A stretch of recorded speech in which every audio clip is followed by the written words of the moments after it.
Vinny Sandu here, Mr. Maximo, and thanks for watching the European Cricket Network.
The European Cricket Championship is proudly brought to you by Dream11, HCL Software, Paramatch, the Junta de Andalucía, and Victorinox. And the official charity partner, Share the Meal by the United Nations World Food Programme.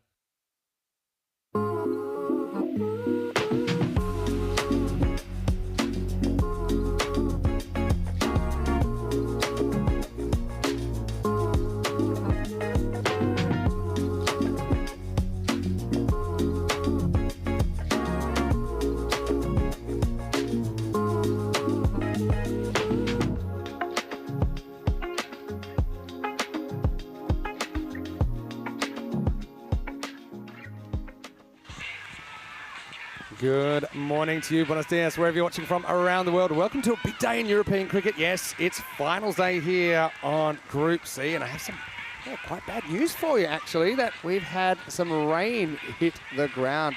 It came in very lightly about an hour ago, and then it became quite strong in the last 10 or 15 minutes. And for that reason, as you can see, the covers are on at the moment, and we will have a delayed start to the Eliminator. And this Eliminator will see Finland, who finished third, taking on Switzerland, who finished fourth. Of course, two teams will play, but only one can stay here in finals day. Let's see what happened at the coin toss a little while ago with Ian Ramage and the two captains. Okay, there you go, guys. Exchange. Thank you. Okay, Finland, you are the home team. You'll toss the coin. Switzerland, the away team, you will call. Here we go. It's been called Dream11. It's come down European cricket, so you've won the toss.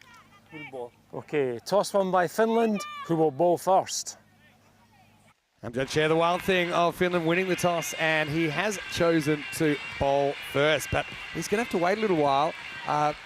Finland did finish in third place with an a 3-1 illuminating record preview of what is a huge game in the context of the record. And look, for Finland, if the rain stays, they'll stay in the competition because they were ranked higher than Switzerland. But I'm sure both teams want to get out there. And just it's kind of not very forecasted, this rain. There was some reports we might get some rain tomorrow or Sunday, but yeah, it's come a little bit early. Hopefully it doesn't stick around. The ground is well covered, I will say. It's well looked after, so if there is a break in the rain, then we will we'll let you know as soon as possible in the comments section, or of course on our website, europeancricket.com. Vinny Sounder here, Mr. Maximo, with you, of course, for finals day, and hopefully it isn't too long before we're out there playing some cricket. Of course, Spain and Belgium also here. They occupy the top 2 spots, and they are scheduled to play the second game, which is for the first spot in the final tonight. Andrew Ryan will be with me shortly, but we're not going to go without any cricket, because that just wouldn't be right. We're going to take you back to last year's tournament and a bit of an ECN classic. It's qualifier 2 on the final day of the 2023 Euros of Cricket.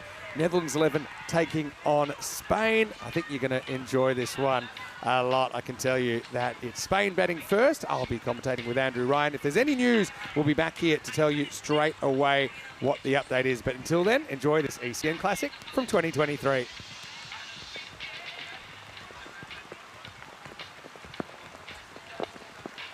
taking on the Netherlands 11, who had a tight battle with England earlier this afternoon. Ultimately, though, they went down to their fierce rivals and are now fighting for their ECC lives. Quick look at the fantasy dashboard. Probably the tale of 2 top orders who are at different ends of the spectrum in terms of recent form. The Netherlands really struggled in that last game, and it was only Musa Ahmed coming in, the left-hander, biffing a succession of maximos that got them back on track. Well, for the Spanish, DDC, despite failure earlier today, he's recaptured some of his best form, and that man, Mohamed Babar, he has returned to the tournament with a vengeance. Only into the Spanish side earlier today. Played a magnificent innings and was striking the ball as cleanly as we've come to expect from one of the dominant players of European cricket over the last couple of years. Netherlands 11 entering the field. Plenty of Spanish support, but the Dutch, no shortage of people in the crowd backing them as well. In fact, that whole hospitality area littered with orange and red shirts in support of these 2 squads. Some of the best players in the tournament on display here. This really should be a terrific game of cricket. And you can't get closer than that. The supercomputer calling it a 50-50 game at this point. And I think that's a pretty fair assessment of things. Talking to quite a few of the folks around the hospitality tent today and down in the wonderful VIP area. It's been set up here around Cardimer Oval. Very much split opinion as to who is going to make the final. The Dutch want to win this game, and then stopping this opening pair of Babar and DDC, highly important. Not much they can do to stop that man's brain working overtime. Corey Rutgers masterminded yet another wonderful campaign from the Spaniards here at ECC 2023. Sometimes T10, it is a game of momentum, and Spanish seem to have it. Their last couple of games, decisive victories. First up against Germany last night to make it into finals day, and subsequently a good victory against the Irish this morning. So they have won their last 2 contests. The Dutch, here's just giving a cheeky little signal showing everyone's relaxed in the Netherlands camp. And they're coming off that last start loss to the English. A game they were in for most of it, and certainly the start they had. This man with the ball, Vivian Kingma, he was excellent in the first 3 overs. Just standing at the top of his mark while we wait for clearance to get underway. Babar taking the strike.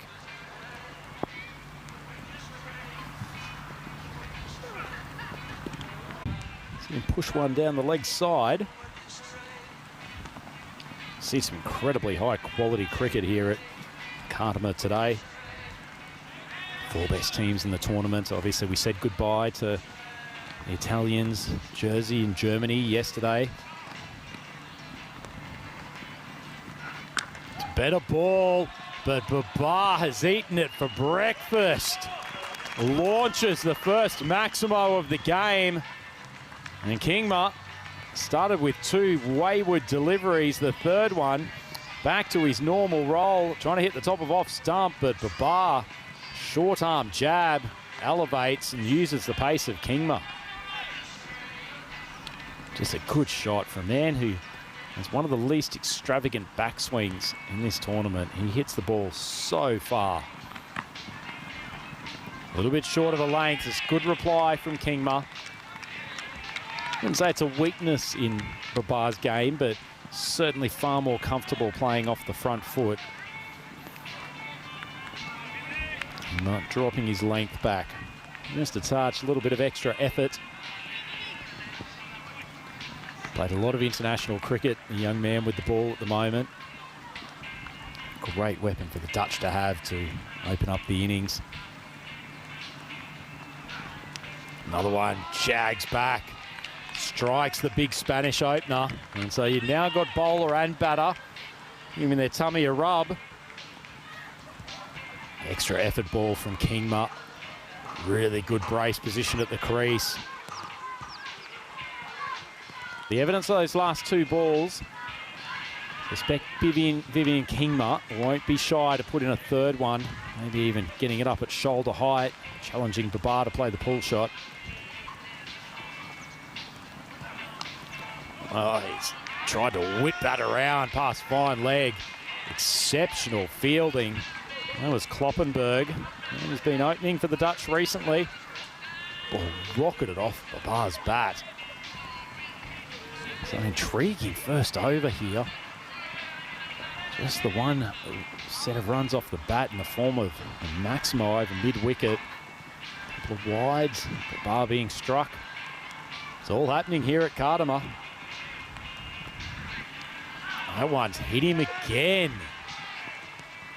Much more favourable length from Babar. He likes to get inside those balls that are slightly short of a length on the leg side and just whip them off his hip.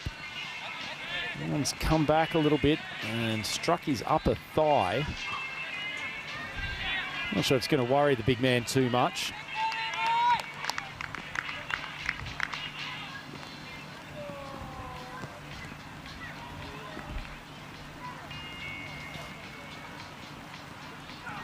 Well, there is the short one, and Babar takes him on. Top edge of the bat, but with the pace of Kingma, it's flown down to fine legs, so not a surprise to see him dig one in, but in the end, it's a minor victory for the Spanish opener. And Spain at the end of the first, 12 runs on the board, no wickets down. Look ahead, so this is the penultimate game of ECC 23. The winner of this game, of course, will move into the grand final, starting at 20:30 Central European time and midnight Indian summertime.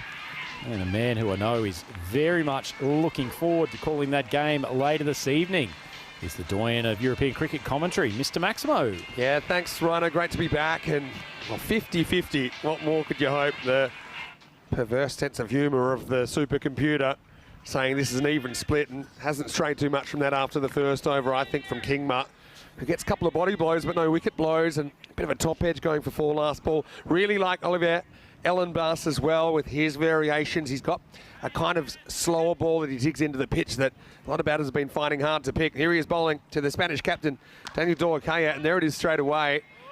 Daniel spoils a wide first up. So they won't get a run. Slowest of slower balls possible there from Ellenbus. He picks that, but kind of gets it off the end of the bat. I mean, the Dutch are quite cunning, aren't they, with the ball?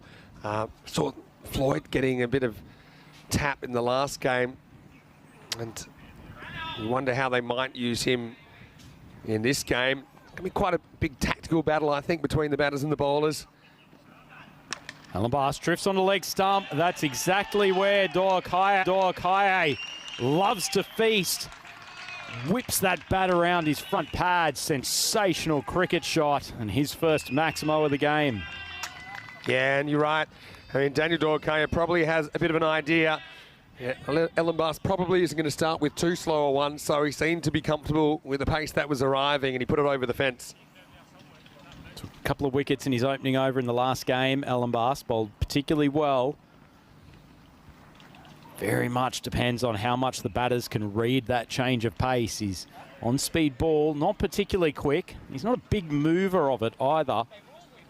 But if there's one place you don't want to bowl to a Spanish captain, it is on the pads. He's exceptionally good just flicking that bottom hand through and hits it so consistently. Yeah, eventually. New ball is sent out there. Won't be a brand new ball. Be one approximately an over and a bit old. Daniel Dorkaya face up again. Length ball, Dorkaya strikes it down the ground, but just falls short of Brat. Game of small margins, isn't it? I mean, another day that might go shoulder high to Brat, who doesn't really drop much that comes his way. So Netherlands creating a couple of false shots, but no real opportunities yet.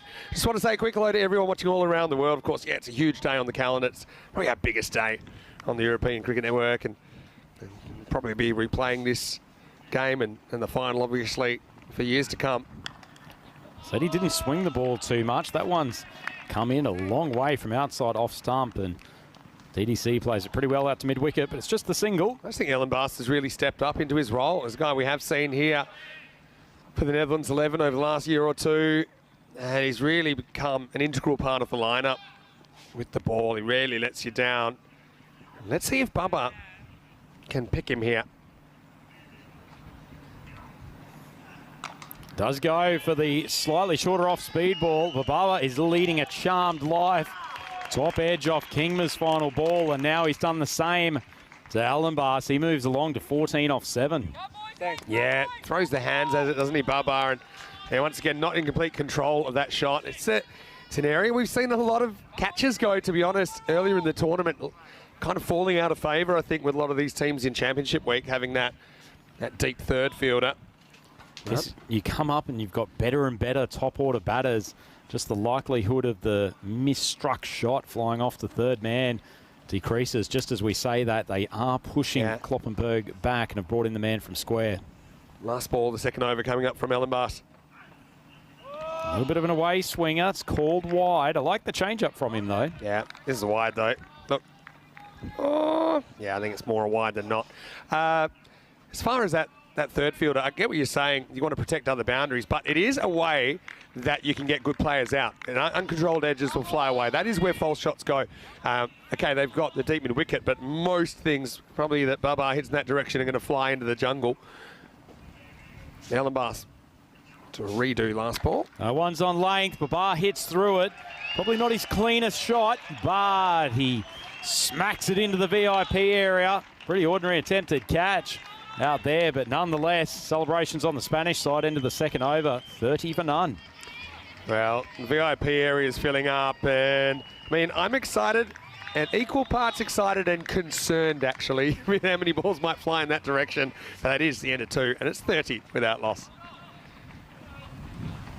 I think they probably should have done some catching training with the VIP guests before they rolled their way into Kardama today. They'll have a few Grizzlies flying in that direction. I think we need a few heroes over there. I know the ball retrievers have strict instructions, a bit like the Secret Service around the president, to throw themselves in front of maybe some distinguished guests. Less experienced cricket watchers. Let's say here's Kingma back for his second over.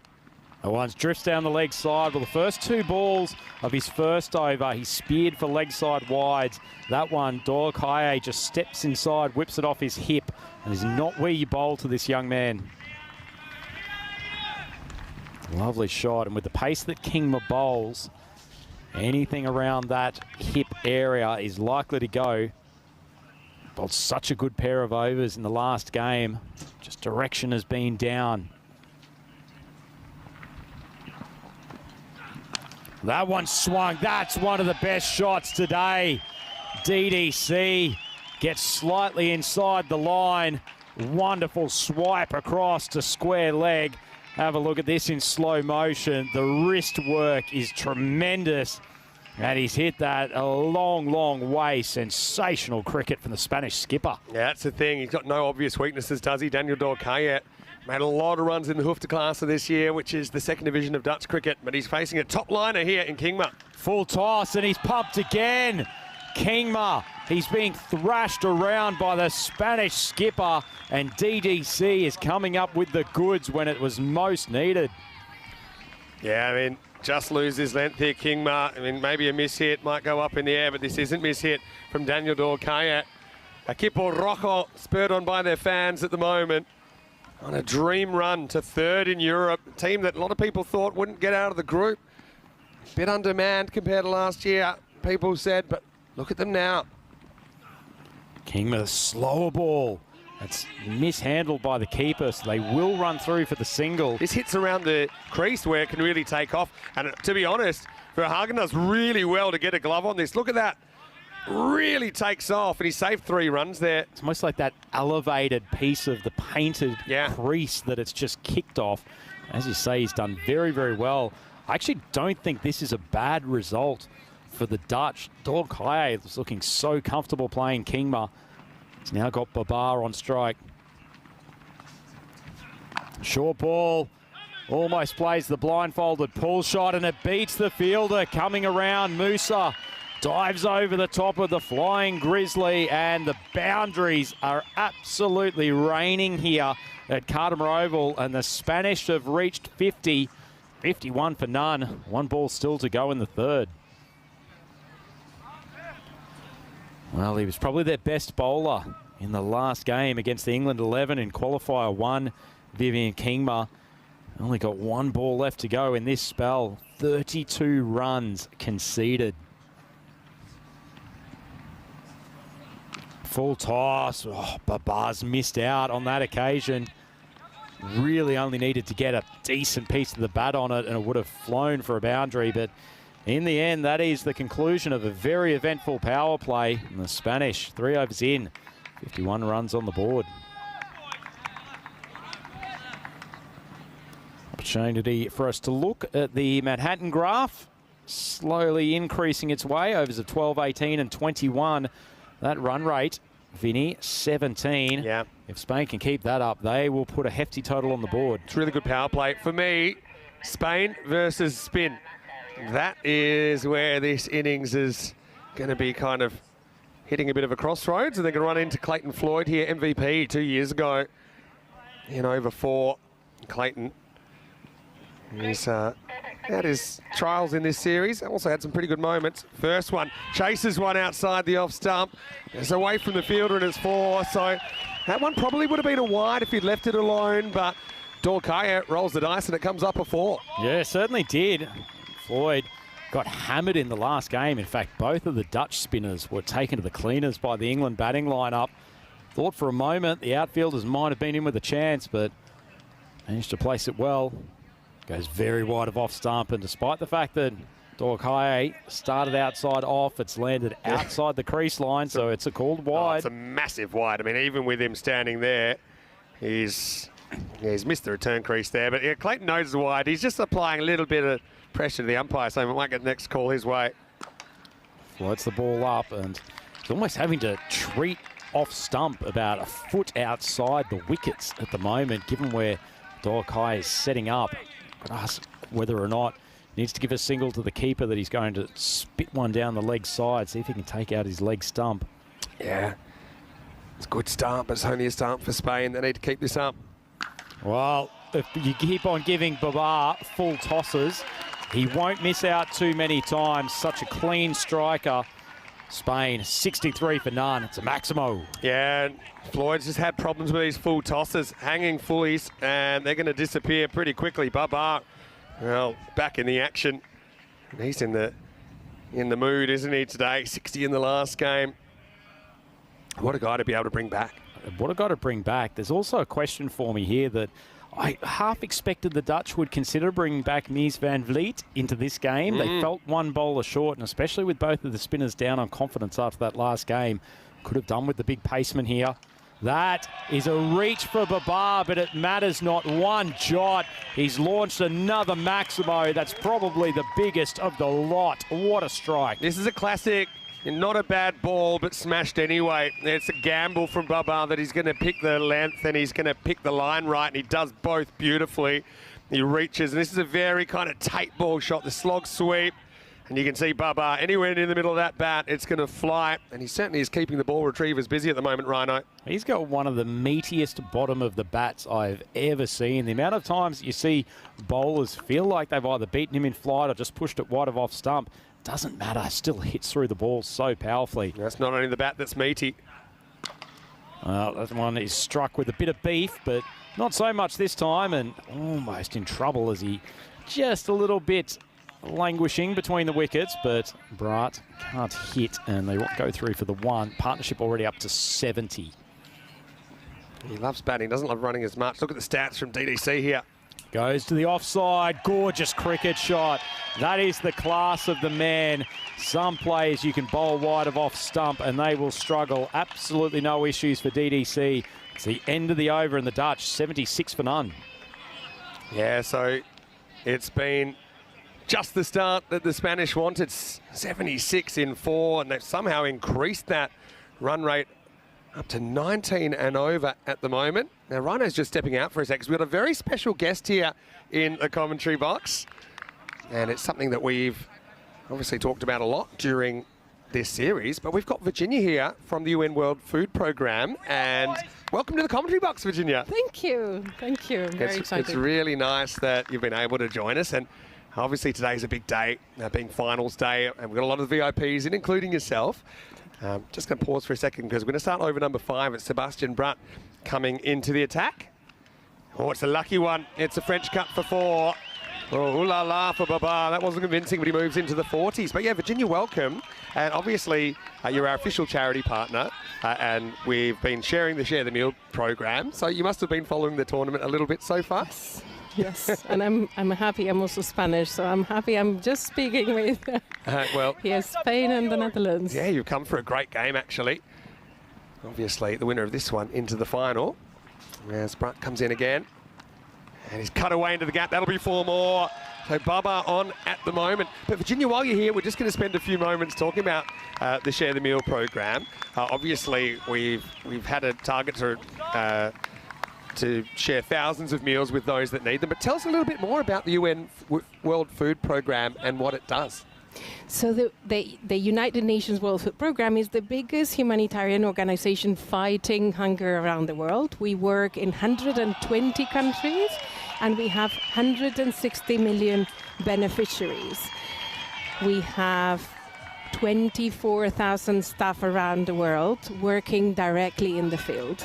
And the needs are rocketing. So the needs, we still have more than 800 million people that cannot have a meal a day and that are affected by acute food insecurity. So the World Food Programme works to ensure that these people can have access to food in emergencies, but also in resilience and support in livelihoods programs, farmers programs, both at daily life, but also in emergencies like the ones we are seeing today. Of course, and it's quite a concerning situation. Babar feasting on the bowling at the moment as he's 51 but misses this, brings up his 50 in 16 balls. Yeah, so obviously the Share the Meal program is something quite innovative, and I think one thing that strikes me about it is it's very accessible. You're trying to lower the barriers to people donating. It's very easy. It's just a couple of clicks. I've been doing it myself in the time it takes to probably say Maximo, as this is going to be hit down the ground. So yeah, one thing that struck me, I think something like 160 million people were helped in the last year, and it's quite a staggering number, isn't it? Yes, and it's still not enough. It's still not enough because we have 800 million people and they don't know where there is sufficient food that is produced in the world. These people do not go to bed hungry and do not know where their next meal or when their next meal is going to be. Some people do not have a meal a day, a meal a week, and that's why we are here. And in about 2015, we created this app share the meal that you will see there, and I think you can download if you have seen it somewhere here. You can download it. It's Share the Meal app. Yeah, well, I mean, we're about to see that as it's 91 without loss after 5. Vinny Sander here, Mr. Maximo for ECN. I've got Virginia here from the UN World Food Programme. Obviously, ECN has become bigger than we ever imagined, and obviously attacking such a big problem such as food security for people around the world. It's something that obviously you guys are taking on. It's a big challenge for sure. Now, right now, you can see in the bottom right-hand corner there is a QR code. You can scan it. Also, I'll put the link in the chat. But just tell people whatever they spend, what is that money going towards? Like, give us a real specific look. Well, you have now the emergency in the Middle East, for instance. You have 7 earthquakes that have affected Afghanistan. And this is, for instance, an example where the World Food Programme is there on the ground already and immediately reaches out to those that have been affected by the earthquakes, that have nothing, that have to take shelter, either because of the conflict in Gaza or because of the earthquake in Afghanistan. They need to take refuge. They lost everything, or they have had to move from their houses and leave everything behind, and they have nothing to eat or nothing to drink. Right. So the World Food Programme ensures that in these emergencies, these millions of people that are affected by emergencies have something to eat, and that they can survive. Yeah. And this is only on emergencies. We also work, and that is now in Afghanistan, in Gaza, in Yemen, in Syria, affected by climatic hazards like in the Horn of Africa or the Sahel, or whenever there are floods. So this is all on emergencies, but we also work on resilience, supporting farmers get their own livelihoods, and so that we can get ourselves out of business in the World Food Programme. Yeah, I mean, I bet you'd love to be out of business. I know that's really good to know that that's where these funds are going. As we'll just wait for Joan here, who's coming in the 6. It's the thick edge. It's going to fly away, and it's going to be caught. It's Kingma that takes the catch. And, well, he's done some very good things in this series, but so is that man on your screen, Arnav Jain. So change of pace does the trick as they go back to a guy who's been really good for them, even including a hat-trick this week. And Spain lose their first 91 for 1. Bubba goes for 52. So, Virginia, I just want to say a big thanks for coming and telling us a little bit more about the program. I know that I have been talking about it a lot. We all have in here because it's something we're really excited about. I took on the empanada challenge, which is for every empanada that I eat here, I've been donating a meal, and a lot of our viewers have matched it, been doing the same. So I know that hundreds have been donated because of that. And so, yeah, maybe just tell us, what are your hopes for the future then? Tell us what you'd like to achieve. If you allow me, Vinny, one thing that, that this is the World Food Programme that I talked about, but this app that you see there is an app that, has been done by someone, really intelligent and really, really quick, that said, let me make accessible the fight against hunger to everyone. And this is an app that with as little as 70 cents, you can actually give a meal to someone in one of these emergencies. Someone that will not have a meal otherwise. And you can just donate one meal. It doesn't have to be more. But you can also engage your colleagues, engage your friends on a challenge, do it on a birthday. But this fight against hunger involves us all. And we are extremely happy that the European Cricket Network has partnered with us to support us. Well, just pause you there a moment, because that's a big moment, because Isan's gone for a duck. And so Jane gets 2 quickly and turns this game on its head. That is 91 for 2 after 5.3 overs. Nice catch by Sebastian Bratt. No, you just mentioned the app, right? And you're speaking my language, because I have been showing how easy it is. So I've decided, for example, that I want to donate 10 meals, and I've just literally put it up, and then all I have to do is show my face so it knows it's me. I'll take my microphone out of the way. All right. It's got a bit of you in there as well. And look, 3, 2, 1. Listen for the ding. Maybe it's not on full. There you go. So I've just donated 10 meals, and that's how easy it is. Even a Corey can do it. It's that easy. So we would love for you to help in the fight as well. Virginia, thanks so much for being our guest here in the commentary box. Thank you so much. And thanks thank you to the European Cricket Network. You know, just to say, you know, they have this motto, stronger together, and that's exactly what we believe on. You know, we are very, very honored and to be part of this cricket tournament and be partners of the European Cricket Network that has decided to donate and to support us in the fight against hunger. And thank you so much. No, thank you. And it's a partnership that I'm really excited about, and I hope we can stay family for a long time. And hopefully we're out of business soon. But until then, you know, we'll keep supporting the fight.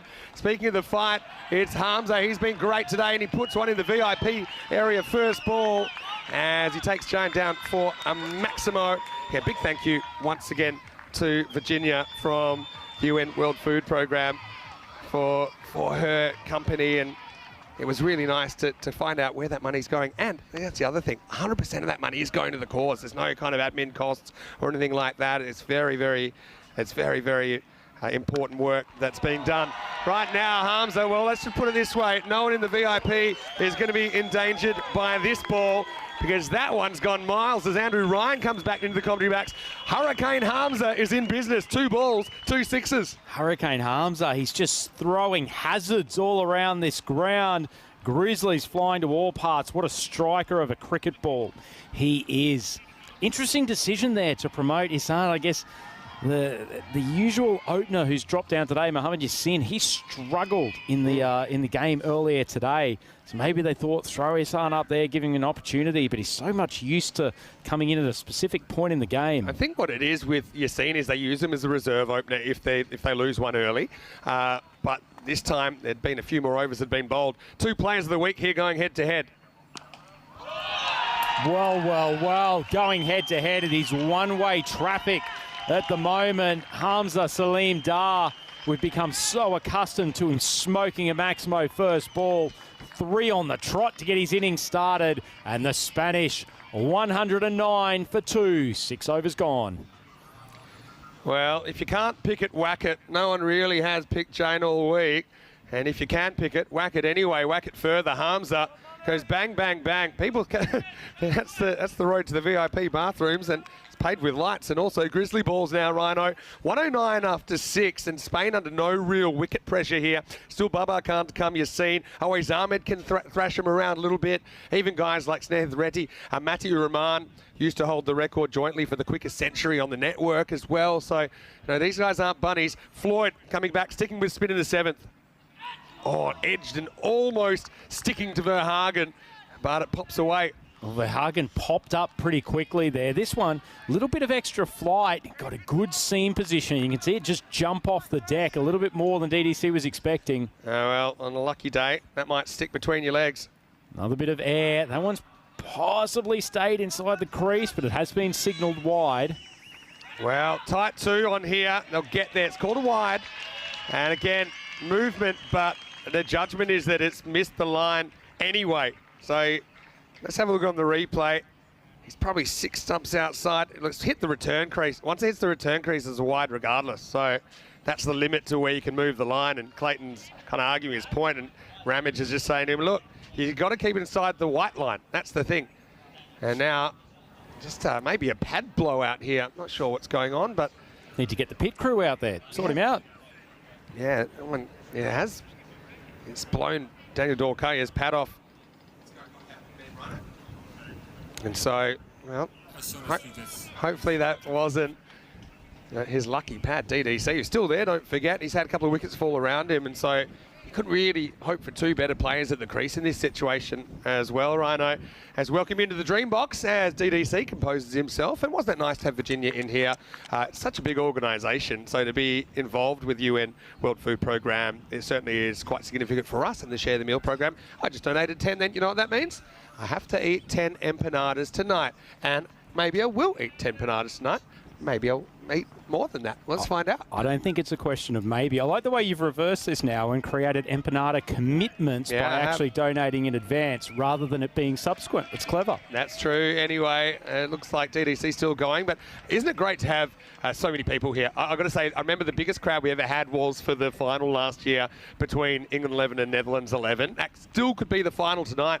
Right now, Spain putting a spanner in the works. It looks like a big total's on the cards, but we know the Netherlands, they almost chased down that 159 earlier against the English, and they have some stars of their own They certainly do, but sometimes this T10 format is all about momentum.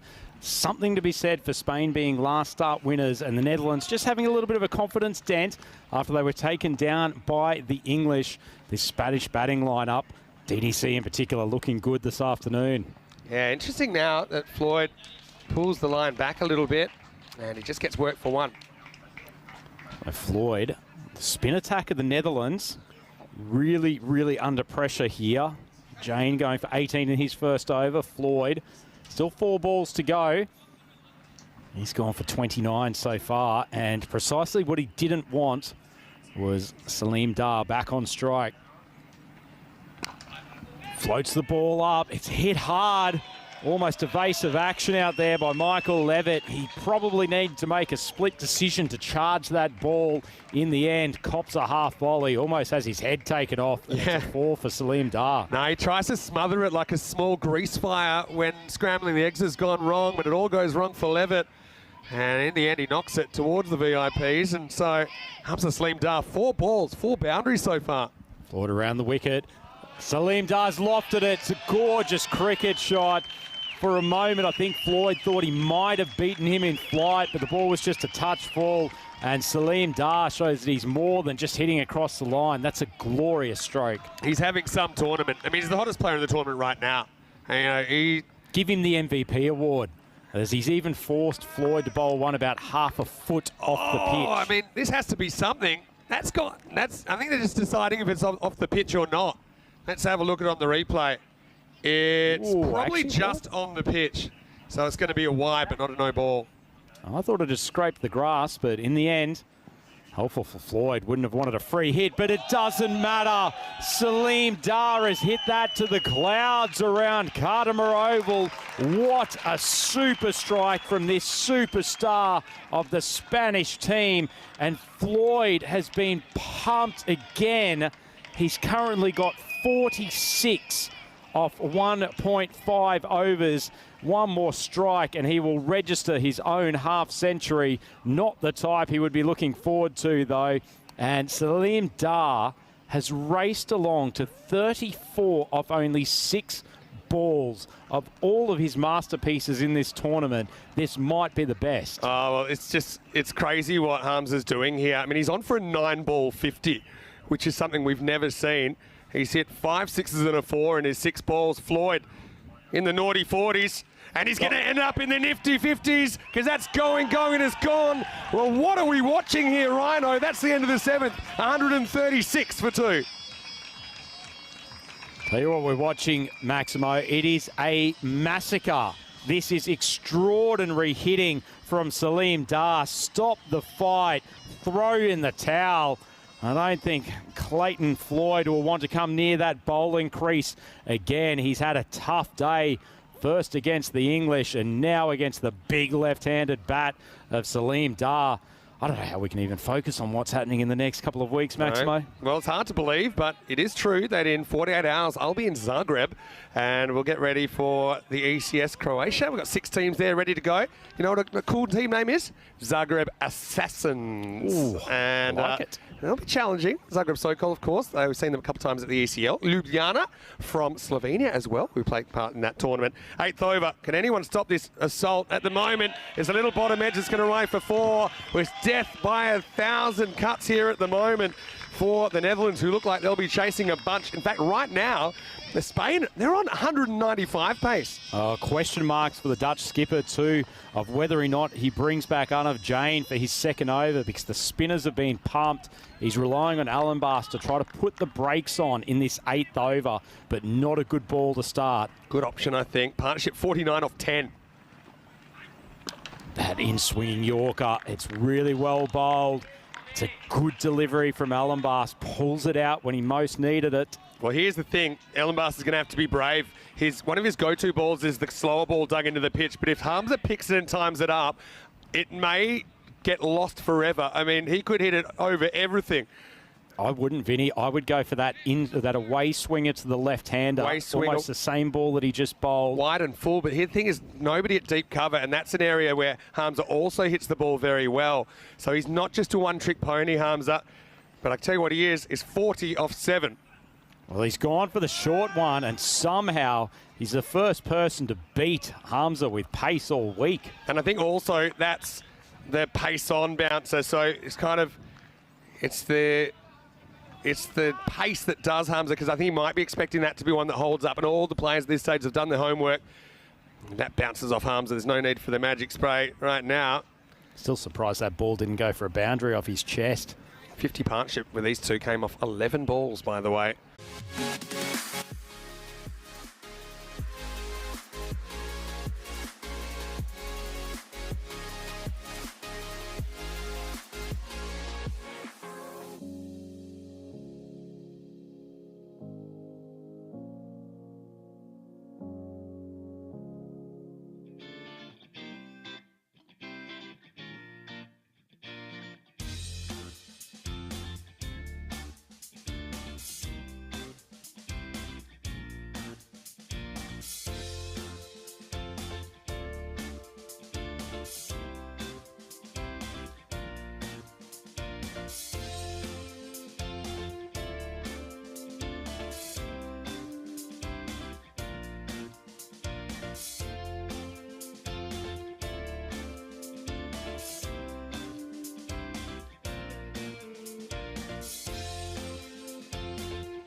wide.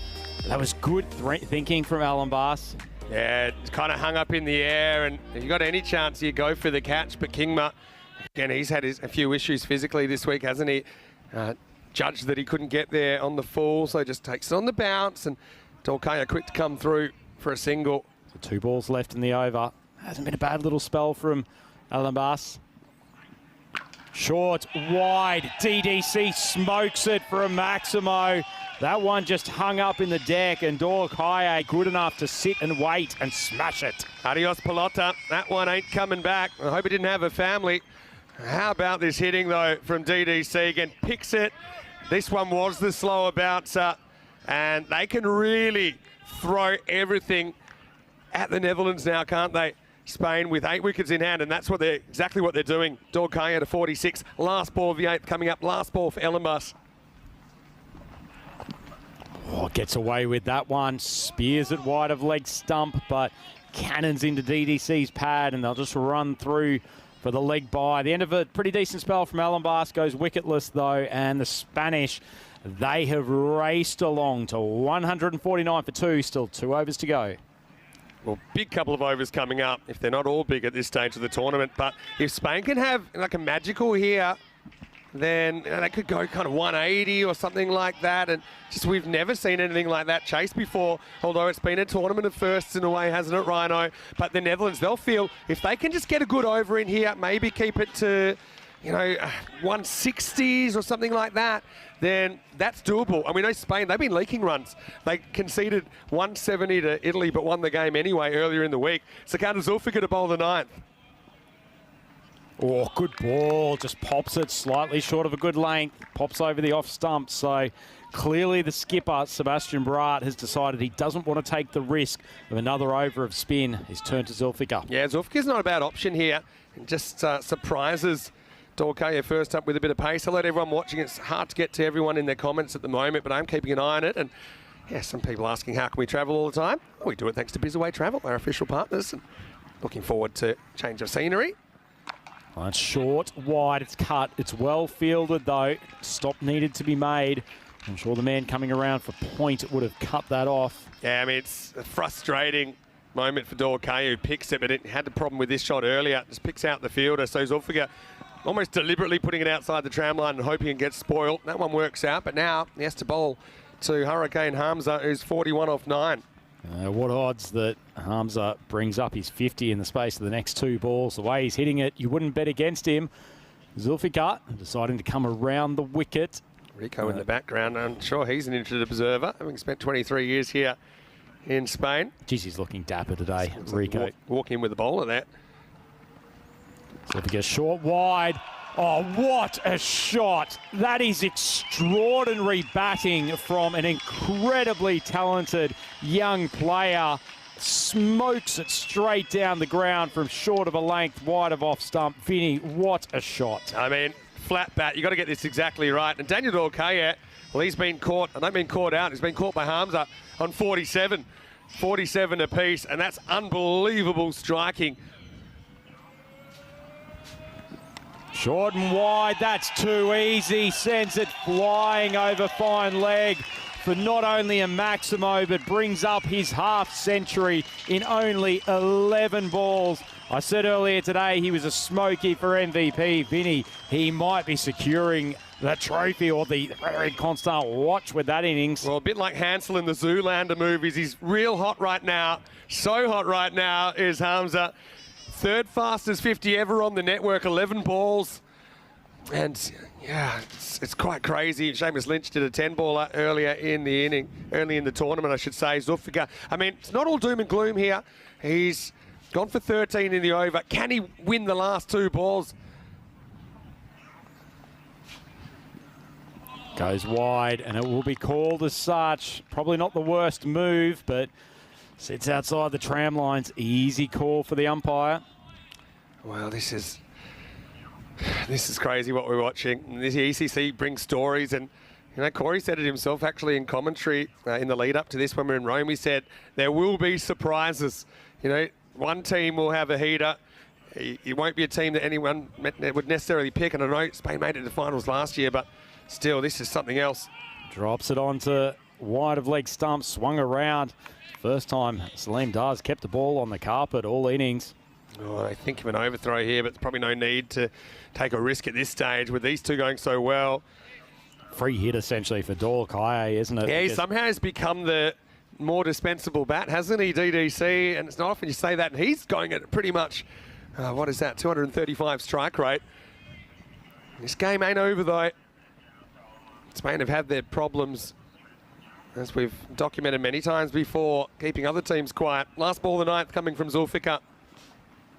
short of a length, beautiful shot. Hopefully that ball's carrying its passport, or it's going to have some questions from Border Patrol as Doyle Kaye has sent it screaming over the trees to bring up a magnificent half-century, a skipper's knock. Thing with this guy, nothing ever goes to his head. I mean, he's humble as when we first discovered him on the European Cricket Network, and he just, is very hard to bowl to. You can see very good on the pull here. He's hit many into the jungle. They haven't pitched up to him too much, but he's also pretty good straight. But this is some clean hitting, and look at that ball just explode off the bat of Daniel Doyle Kaye. That is the end of the ninth over, 170 for 2. They have saved one of their best batting performances for this crucial game. And the skipper, Brat, he's cleaned up Hamza. Well, there's not many people who have beaten Salim Dar in this tournament. Perhaps a touch late to rescue this bowling innings, but Brat may have saved himself chasing an extra 20 or 30 runs by knocking Hamza's stumps over. Yeah, and Brat, I think everyone, including Hamza, thinks he'll probably start with a slow ball. That's a nice moment. You know that Sebastian Brat and Daniel Doyle Kaye playing together for Hermes in the Dutch competition this year, and they won quite a lot of trophies together, winning the Hoofter Class, getting promotion to the top division. But let's have a look at Hamza coming up the stairs, and that has to be one of the innings of the tournament when you consider what's at stake and the situation when he comes in. And again, Hamza, he knows this hasn't been done yet, but certainly he's put Spain in the box seat. He goes 54 off 13 balls. It's 170 for 3. It's really extraordinary hitting, Vinny. It's a privilege to be here to watch some of the batting that we've seen here this week, and that may be one of the best innings of the tournament. Brings Awais Ahmed, who really can't lose in this situation, can he? Yeah. 170 on the board already. They're playing with the house's money now, aren't they? Team Spain. Brat, clever bowling. Double bluff and went the quick Yorker. Castled Hamza.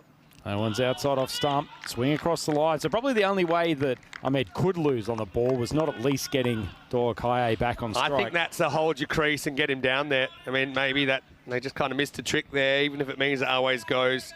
And he did that early in the week, actually. He kind of just got his partner down the safe end, sacrificing himself. That was probably the play there. Yet they haven't batted Netherlands out of this. I'm telling you that right now. Netherlands could make 180 odd and win. They're that good. Short ball. Ahmed strikes it out to mid-wicket. I've got to say, Vinny, Brat, he's probably their best defensive bowler. I know he likes to bowl the final over of an innings, but question marks whether he should have brought himself back a touch earlier to stop this onslaught. Yeah, it's a good point you make there. Perhaps he could have done that, but he kind of, I suppose he trusted the guys that would normally do the job. All right, here we go, teammate to teammate. At Hermes, Brat to Doyle Kaye. Tries to go for the short, slow one, and that probably won't go in the portfolio of Sebastian Brat's best balls. Definitely in the Brat worst category, that one. Yeah, I know that you've been calling for the Brat best. That's also going to be the bouncer for the over because it was miles over the head of Daniel Doyle Kaye. So that was the slow one. Does he go quick now? I wonder. Well, whatever it was, full down the leg side. I don't think that was part of the plan, and it has gone for another Maximo, and Doyle Kaye is smoking hot in this qualifier too. Yeah, I mean, that just gets it all wrong, doesn't it? I think that's okay for height because he's bending down, but cleared the boundary by a good metre or so, and it's finally signalled as Maximo. Surely we're talking 180s here. We've never seen a chase in the 180s, but if there's one team that could do it, Netherlands 11 defending champions will have to be in that category. He's gone for the slow ball again. What a shot. That's one of the best we've seen this afternoon. Plays it through cover. No man out on the outfield. and this has all gone so wrong for the Dutch. Oh, it's a great shot. It's sometimes a forgotten area, but look at that perfect power position. He gets low, he gets strong, he middles at 182. One ball remaining for Equipo Rojo. Madness, and Pierce Fletcher right now, he can't do a lot except send his batters out there and say, all right, guys, try and do something similar. Oh, full ball cleans him up. Nice piece of bowling from Sebastian Bratt. Well, he's been out there so long, he's forgotten the rules. He's trying to run one off the stumps, but he's going to be bowled last ball. But Daniel Dorkaya, he bats the 10. Again, good Yorkers bookending that 10th over. Bratt, he can hold his head high, I think. Only 12 come off that last one. And who knows, that might be an important last over. Obviously, the Netherlands have to do a lot in the first place to put themselves in a position to chase this down. But they are defending champions for a reason, Rhino, and they got the business done on finals day last year. But they will have to pull themselves out of a hole as deep as we've ever seen here on ECN. As the two batters, Daniel Dorkaya and Awais Ahmed, go up the stairs, they're going to meet their supporters. And even they, I'm sure, in their wildest dreams, wouldn't have imagined that they would have 182 runs on the board. And you could argue 1 foot in the final after that. But the Dutch, Rhino, they'll still have the right of reply. Well, I'm sure Corey Ruckers is standing there saying we could have got 195, 200. But either way, he has got to be ecstatic at how that batting performance has rolled out. Contributions from 3 of their superstars in the form of Babar, Dorkaya and Hamza Salim Dar. And that Spanish flag is flying proudly. They got a great reception first off, and it was a welcome reception to Vivian Kingma as Babar smashed him to mid-wicket to get things underway. Vivian Kingma drifted to the leg side a few times. That was a lovely shot from Dorkaya to get himself moving. He timed the ball so well. After a bit of a sluggish time midway through the tournament, he really has come back with a vengeance. A couple of great strikes from Babar. Less great hands in the VIP area, and the Dutch fans, not too many smiles on their face throughout this batting innings. The Grizzly Bear ball was just flying to all parts, and Babar, even though he was struck by Kingma partway through, really nothing seemed to hurt him whatsoever. Dorkaya was probably the supporting batter for most of the innings. First it was Babar who took charge, and then obviously when he was joined by Hamza Salim Dar later on, sort of played second fiddle to him as well. But his capability of playing gorgeous shots all around the ground is almost unmatched. Remember the old saying from the Nike commercial, if I could be like Mike after Michael Jordan, well, sure will be some young Spanish cricketers who will be saying, I want to be like DDC. He is such a class batter, and certainly one that is making a name for himself on the European cricket scene. They eventually sent Babar back. Felt like it could have been a turning point for the Spanish, and particularly when Mohamed Hassan, who was pushed up to number 3 today, he holed out as well. So it was 2 wickets to the spin of Arnav Jain, who came back after a tough day earlier, but then he was met with a rampaging Hamza Salim Dar, who has really lofted himself to the top of the charts of the absolute superstars this competition. Couldn't hide in his hat, Jain, and after the 2 wickets, it all went so wrong. Michael Levitt almost had his head taken off after trying to smother that bullet. Fortunately, no more dramas for the fielders because Salim Dar just went Maximo, Maximo, Maximo and sent the Grizzly Bear flying all around the ground. Cheers all round from his Spanish teammates, and then Dorkaya, he got into the action in the last couple of overs.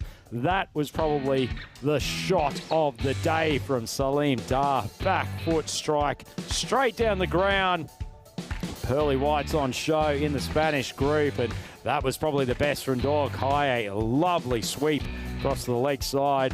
Eventually, Sebastian Bratt bowled a pretty good last over, got through Salim Dar. Minor celebration with his club teammate, although Dorkaya was probably the one reflecting the more genuine smile. Vinny Sandhu called that as a 6 early, and he was right on the money as usual. And right on the money on the final ball, Sebastian Bratt. The Dutch skipper, not much you can do there, Pierce. So the boys from the Netherlands have a big chase ahead of them. Spain scoring 182 from their 10 overs, the loss of 4 wickets.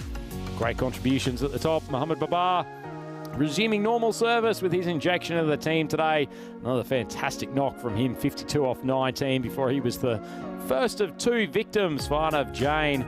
DDC cracking captain's knock before he was eliminated on the final ball of the game. And the Dutch bowling card, not too much to write home about there. 2 wickets for Jain, but he still went for 18. And Brat possibly the pick again, 2 for 27. But too many others really leaking runs, and they've left themselves a mountain of work to do if they are to qualify for the final tonight. So Spain certainly in the better position halfway through this game.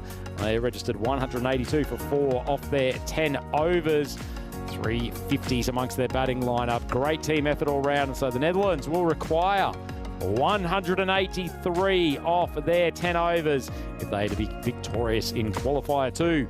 It's Andrew Ryan here for the European Cricket Network. I'm here with Mr. Maximo, Vinny Sandhu. We'll be back with the second innings of this game in just a few minutes. So we look forward to your company then.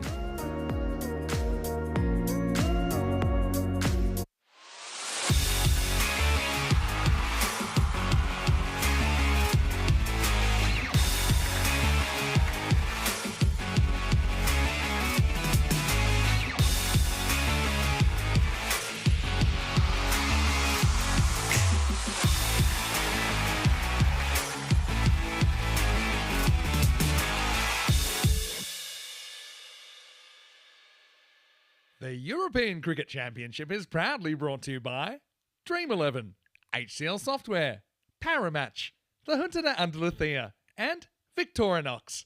And the official charity partner, Share the Meal by the United Nations World Food Programme.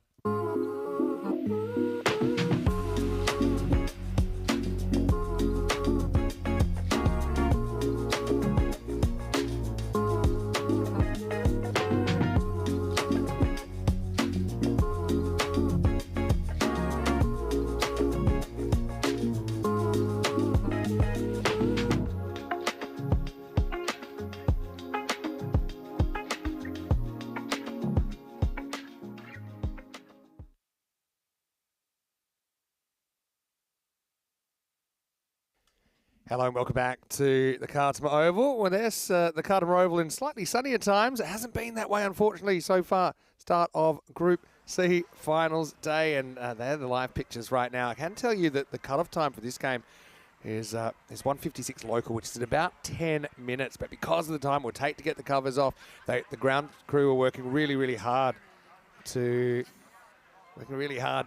try and get the ground fit for play. But unfortunately, I have to give you the official word that the eliminator between Finland and Switzerland has been abandoned without a ball being bowled.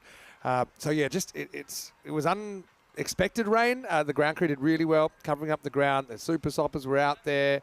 But unfortunately, what it means is that Switzerland are now no longer in the competition because Finland had a higher ranking in the group stage. Finland actually won 3 matches to Switzerland's just 1 in the group stage. And yeah, so that is the official word now that the match, the minimum time available won't be able to be completed, and the ground wasn't fit for play by the cut-off time. So I can show you where we're at then on finals day with the qualifier between Spain and Belgium coming up. That is scheduled to start in around about, I think, 35 or 40 minutes from now. And of course, the winner of that game will go through to the final tonight. The loser of the Spain-Belgium game coming up will have to play Finland in qualifier 2. Now, hopefully, the rain has stayed away now. And yeah, there's official confirmation that the eliminator is complete. Finland go through on account of having that number 3 seeding versus Switzerland's number 4 seeding. So yeah, Spain, Belgium, that's listed to start in about 40 minutes time. So I know that'll be a very big one. Again, yeah, sorry to have to bring this news. And also you've got to feel for the Swiss who did have a shot, but then again, I suppose Finland, on account of winning 3 games in the group stage versus Switzerland, just winning the 1. It is a result that I don't think Switzerland will really be able to have too many hard feelings about. Wishing them all the best, of course. They'll be around for the rest of the day. I will be here, and Andrew Ryan will be joining me, hopefully for some cricket, when we're back in about 35 minutes, live here on the Costa del Sol for more European Cricket Championship. Hopefully, see you soon with some action on the park.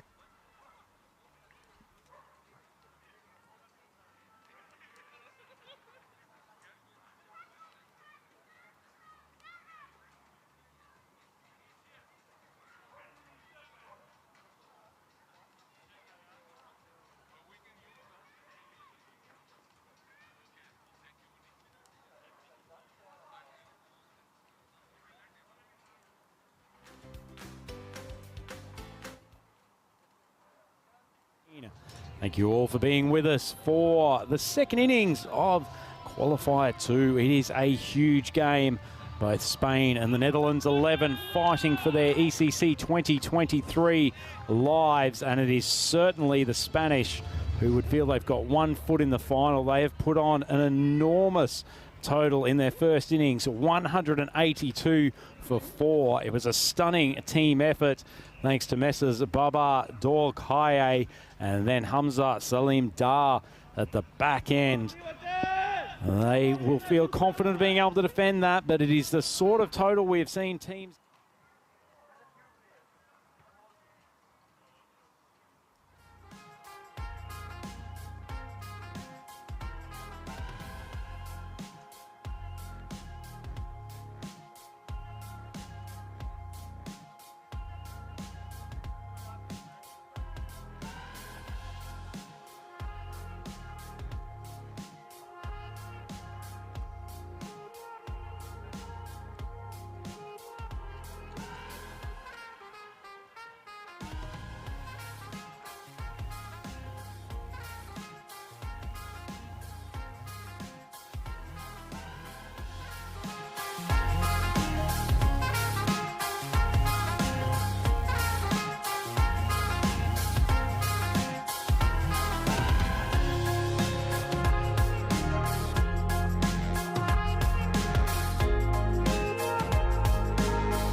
The European Cricket Championship is proudly brought to you by Dream11, HCL Software, Paramatch, the Junta de Andalucía, and Victorinox. And the official charity partner, Share the Meal by the United Nations World Food Programme.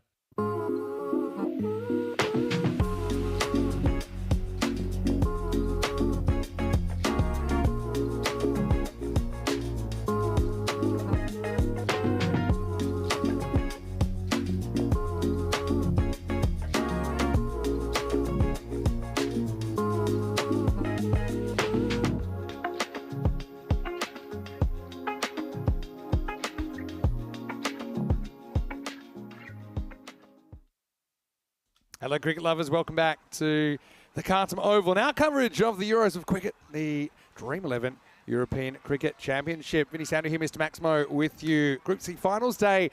Unfortunately, we haven't been able to get out there yet due to some unexpected rain, which actually washed out the first match of the day, which was the Eliminator. Finland taking on Switzerland, ranked 3 and 4 respectively. Because that match wasn't able to be played, Finland, because of their superior record in the group stage, have qualified for the second half of this day. Now, we're meant to be starting Qualifier 1 now, which is Spain versus Belgium. Those two teams occupy the top 2 spots on the table at the end of the Group C matches. But I don't know if we've got some live shots for you, but right now, a lot of people working really hard on the ground. The rain has pretty much stopped. It stopped a little while ago, but then there's this issue of getting those soppers out, kind of getting that surface water away, and obviously trying to get the ground fit for play. And so, look, it's one of those things. We haven't actually had a toss yet because the officials were just trying to be fair to the teams and saying, look, once we know how many overs it is, then we can have a coin toss. So Spain versus Belgium, this is the Qualifier 1. The winner of this game goes straight through to the final. Later on in the night, the loser will have to play Finland. Now, I do think that we'll get some sort of game on, touch wood, because it is brightening up a bit, but then I suppose we never know if there's going to be more rain that might hit the ground. But if, for whatever reason, this game couldn't be played at a minimum of 3 overs aside, then Spain would be straight into the final due to their superior record in the group stage. But I'm still fairly bullish about our prospects. And look, hopefully we do have some cricket live very, very soon. But in the meantime, we are going to take you back to that classic game. And it was the Spain team that were involved in Qualifier 2 last year. Well, you might have seen the first half of the game. It was Spain that scored 182 off their 10 overs for a place in the 2023 final. But Netherlands are about to have the right of reply. Andrew Ryan in the commentary box. And yours truly.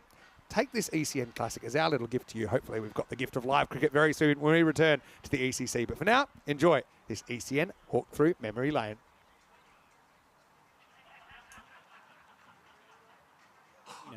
Thank you all for being with us for the second innings of Qualifier 2. It is a huge game.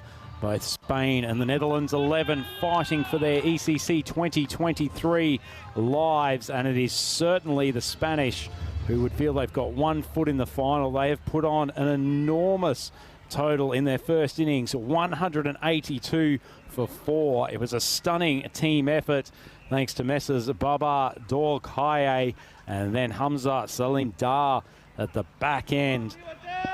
They will feel confident of being able to defend that, but it is the sort of total we have seen teams get near before. The Netherlands need a good start.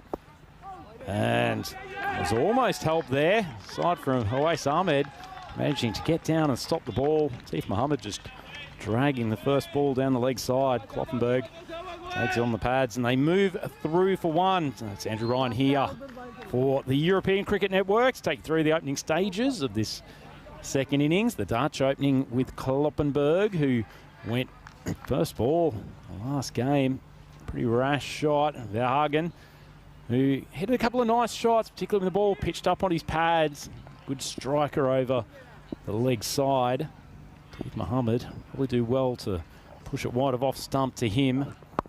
Does go right on top of off stump. Just dab down for a single, shy at the stumps.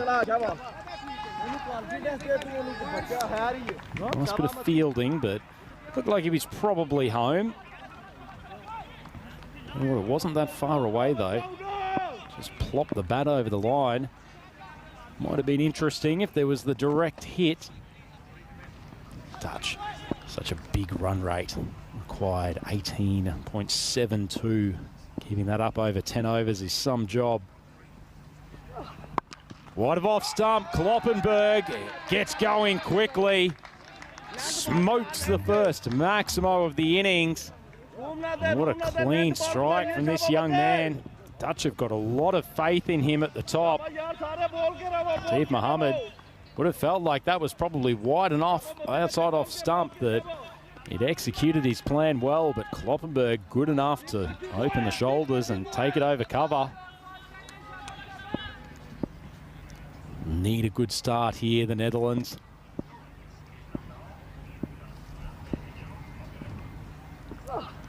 It goes up into the block hole. Kloppenberg, good enough. Second Maximo on the trot. He is such a smooth hitter. Mohammed just missing Yorker length just by a touch. And good enough to get the bottom hand through that ball. Not only strike it, but strike it well enough to send it flying. And the Dutch have raced along to 14. 4 balls gone in the over. They need to keep this rate going though.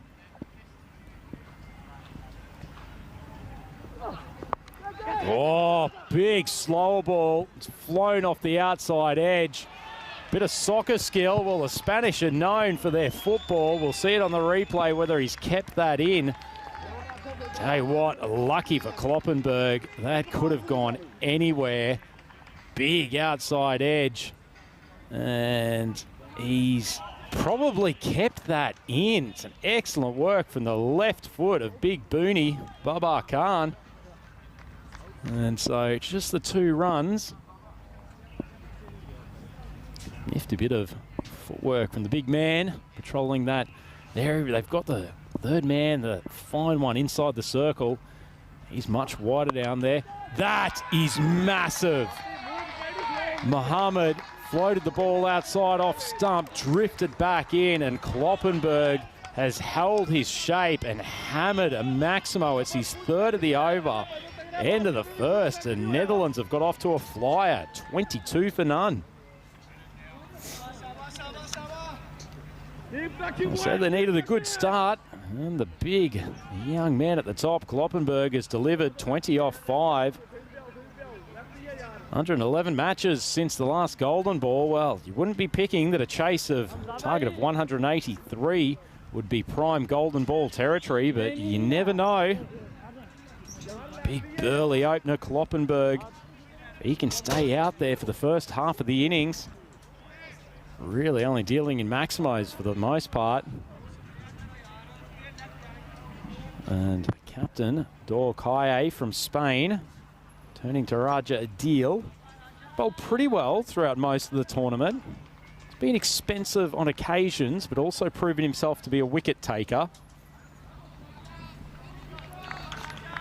Big crowd around this Carter Oval. Big crowd in the commentary box at the moment as well, which is always good to have some company up here for Maximo and I. As Adil steams in, strikes the opener.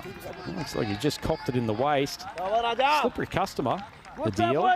Some good pace up at times, and a man who's also delivers things at great pace. Welcome back to the microphone, Vinny Sandu, Mr. Maximo. Yeah, well, the pace has been set, hasn't it? Speaking of the great pace, about Kloppenberg though, he's going for a ball. This guy is so good. Can't believe he's 16. I'd be digging up the birth certificate, I think.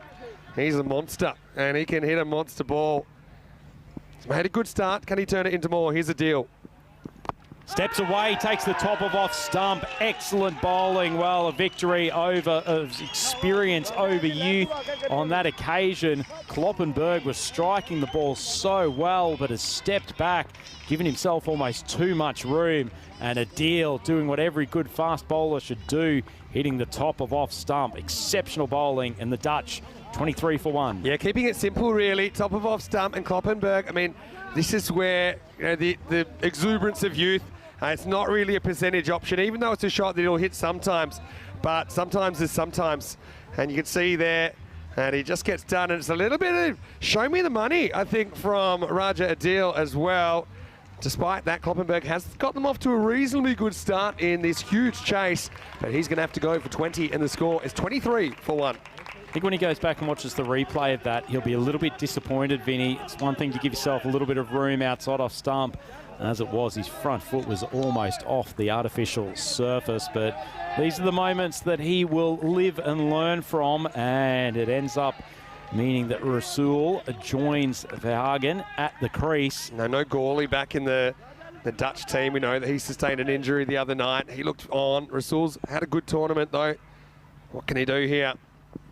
Short ball jumps into the cut shot, but you can only play it to cover. So it's one of these games where if the Netherlands are going to pull this off, they need someone to do something miraculous, just like Hamza was able to do for Spain. Obviously, take nothing away from Daniel Dolkaya, but you know, it's something that you kind of would expect from DDC. Now, Hamza exceeded even his own expectations, I think, with what he did in the first half of this Q2.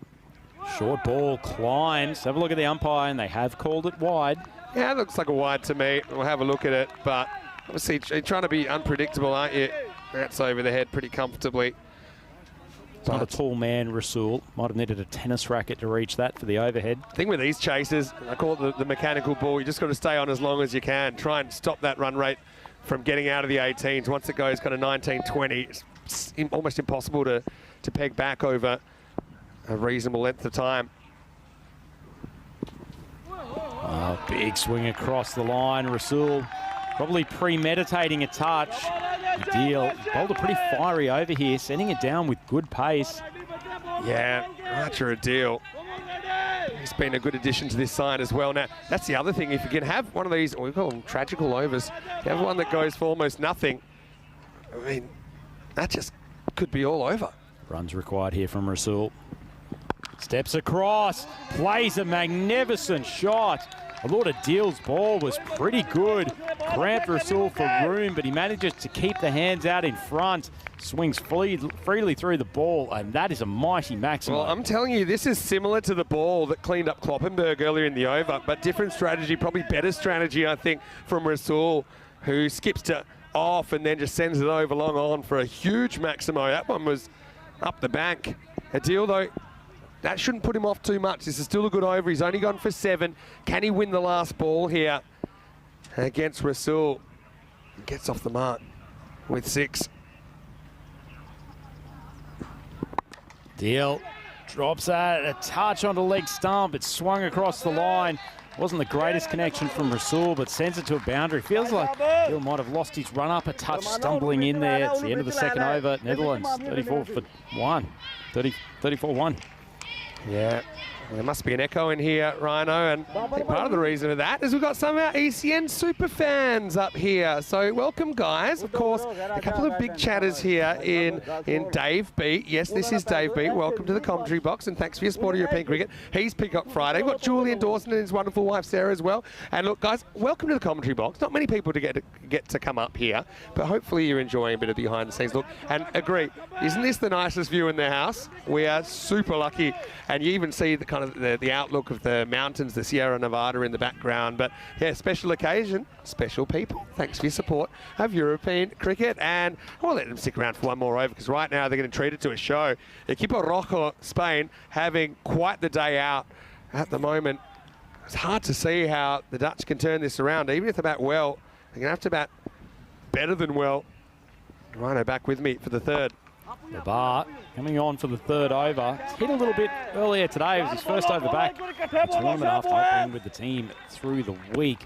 Generally prefers to bowl to the right-handers if he can get his lifting outswinger going, but he's found his line early against Verhagen. I think that's what he'll probably try to do until Verhagen shows him that he can deal with that line and length. Yeah, Baba. Well, a bit like my mum when I was a teenager. He's a bit of a nag with the ball.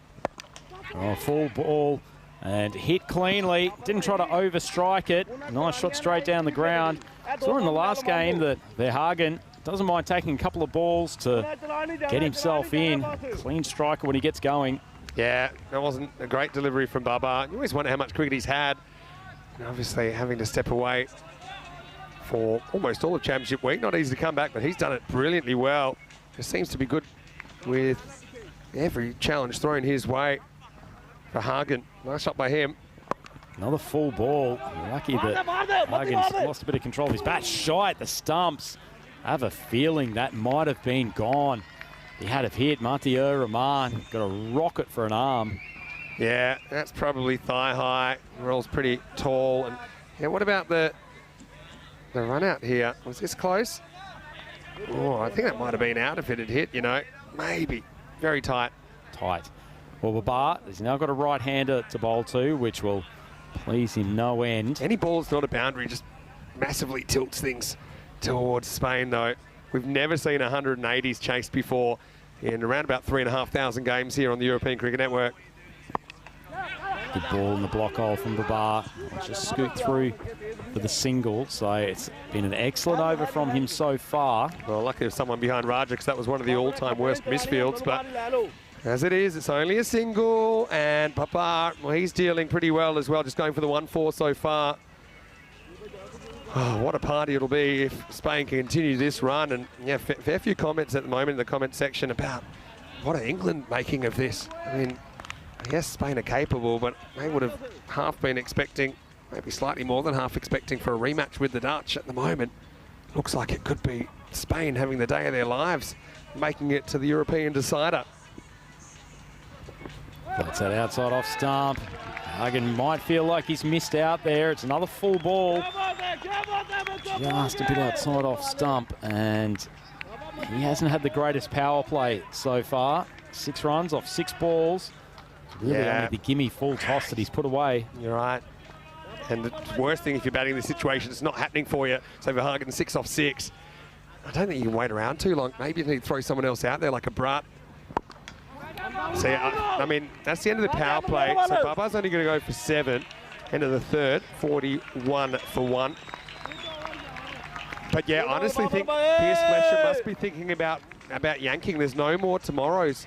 And maybe you got like a Musa in the shed, you've got Sebastian Bratt there, and yeah, it'll be nothing against one of these players if they do get pulled, but I mean, you can see what they're trying to replicate.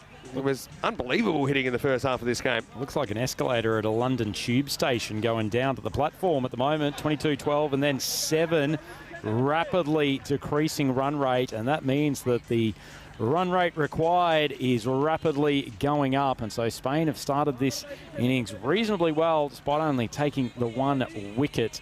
That very important one of Kloppenberg, and I think you're right, Vinny. This is almost replacement batter type situation. You've got to try things. Don't want to die wondering. I used to take the Piccadilly line, and that'd come every 2 minutes. They need Maximos every 2 minutes here, I think, to give this a shake. A man who's dished them out with the bat plenty in this tournament. Salim Dar about to come and do some work with the ball. It's been serviceable through the middle overs for the Spanish. There's Verhagen on strike, and the way he's going, that won't worry the Spanish too much. Oh, but he's unleashed, and he's unleashed in a big, big way. That has been smashed, and well, Salim Dar, the left-handed brute, has done that plenty of times to opposition bowlers. Gets a taste of his own medicine. One way back is a supersonic over something huge. Now, hitting the first ball for 6 gets you off to the perfect start. Now it gets the left-handers. I actually think the VIPs there actually safe at that distance. They should. The fact they're actually closer is safer because these balls are going miles over. Got to go wide and full, I think, here. It does a touch, but it struck straight down the ground. That straight fielding position that the Spanish love. Now, Sully, he had to have his wits about him here. He tries to go wide, maybe not as full as he wanted. Made it drivable, and that one probably would have taken Sully to another life, but luckily he's got very good reactions, gets out of the way, and also good field position having Daniel Dorcaia there. He's also got a good beard for protection as well. That chin won't be suffering any damage anytime soon. Salim Dar, he does bowl a hittable pace in a way. If you want to hit big, someone bowling like this, he's not an extravagant swinger of the ball. I wonder what Rasul is going to do here. Bit of a manoeuvring of Fields. They brought backward point inside the circle, and Fielder sort of bit a wide third man along with the fine third man on the 30. Full ball. hit, but not particularly cleanly. So Booney Babar will swing around from cover and keep it a 1. It's got to play in your mind. You can't put a full toss away, then you know that there won't be so many of those. And you need to bat almost perfectly, don't you? I mean, we have seen these kind of scores hit. And even we've seen these kind of scores hit against Spain. Remember, they infamously went for 216 against the Irish 11. Went far away from chasing it, though. It's a good ball, more block holes, so Verhagen can't deal with it. And despite that 6, he's really struggling to get moving. Yeah. Verhagen. Yeah. For me, I'm yanking him, you know, and I like him. He's a really, really good player. It can happen to anyone. It's just doesn't look likely to be able to turn this around, like a Young did, for example. Is that the commentator's form of saying, with all due respect, and then slashing an opinion, saying, I like him, but you need to replace him? Big swing across the line. Another good ball. So arms of Salim Dar. He's essentially making the batters do the work here, trying not to give them anything particularly loose. I honestly think they might yank him at the end of this over. I mean, you need 21 and over now. Rasul's there, okay. He's done okay, 12 or 6. But you need your players going at 300 here. That's what you need from everyone. In fact, if you look at the rate required, it's like 350 strike rate if there's no extras. So I think you've got to put in players that can do it. I think they're about to make a change. But anyway, let's see what happens. Last ball, the 4th. That one's on length, and it's hit cleanly. Not far away from our commentary box for the 2nd time today. It was already assaulted by 1 ball earlier in proceedings, and that's a good finish to the 4th over. The Netherlands, 56 for 1. Yeah, it is a good finish, for sure. But I wonder. I mean, there are also secondary consequences, you know, obviously not great for a guy's confidence. I kind of agree with that if it was earlier in the tournament, but now we're kind of talking, this is your last chance. You've got 6 overs to try and pull off a miracle, succession of magicals. Maybe if you could get a couple of those in a row, you can start to get a few nerves in the Spanish camp thinking, oh, we couldn't blow this, could we? I actually cannot believe they haven't replaced him, to be honest. Yeah, the only way they're going to win this match, as far as I'm concerned, especially with who's to Musa come. Ahmed is out there for as many balls as possible. Yeah, I'm kind of at a loss for words, which doesn't happen very often. But Verhagen, given the chase they have here, I probably would have opened with Musa. But anyway, let's bygones be bygones. Adil steaming in for his 2nd. Wide of off stump, and poor Verhagen. He's just not finding the middle of the bat. Oh, well, Andrew Ryan throwing his hat in the ring for a coaching job, and we've already lost Corey, haven't we, for the day? And Andrew Ryan, he's your classic hindsight coach. Imagine Rutgers versus Ryan in the commentary box. I'll just write a note to Corey. You're the 2nd best coach amongst the commentary team. Deal steaming in. Wide of off stump. That's a nice shot. Well, Verhagen telling the commentators to mind their own business. That's a lovely strike over long off. Yeah, for sure. And yeah, I hope he can turn this around. Yeah, obviously for the benefits of the game staying a contest. This is a nice shot and pretty uncomplicated from Roll this time. Adil, I think he's going for a Yorker there, just misses. Well hit. Can he turn it into something more? He can. That's a big blast. Sent it skywards, and watch out in the VIP area. That's a stroke and a half from Verhagen. Maximo. Yeah, well, in a turn of events, that'll certainly impress people that believe in sunk cost fallacy. They've kind of hitched their wagon to Verhagen, and this one, you might need a wagon to bring it back. That's gone over the VIP again. Well, the deal. Been hammered on consecutive balls. Probably would feel like neither of them was a very bad delivery, but Verhagen just good enough. Feels like when he gets in trouble, it's actually at those Yorker lengths. He's got a quite traditional technique in a way. Very, very well-structured player. Got to keep it simple. Roger Adil, though, he's got to get out of the slot, doesn't he? Dial up a Yorker or a short ball, slow ball is not a bad option. He's going to go for 4 more. So, this is the kind of over where it's turning around. It started with a dot, but since then it's gone 6-6-4.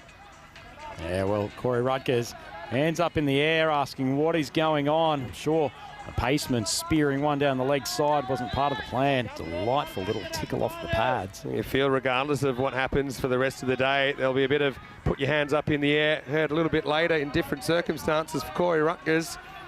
And probably a fair few of the ECN crew as well. But right now, He's in a contest, and look, they've got that rate at 20.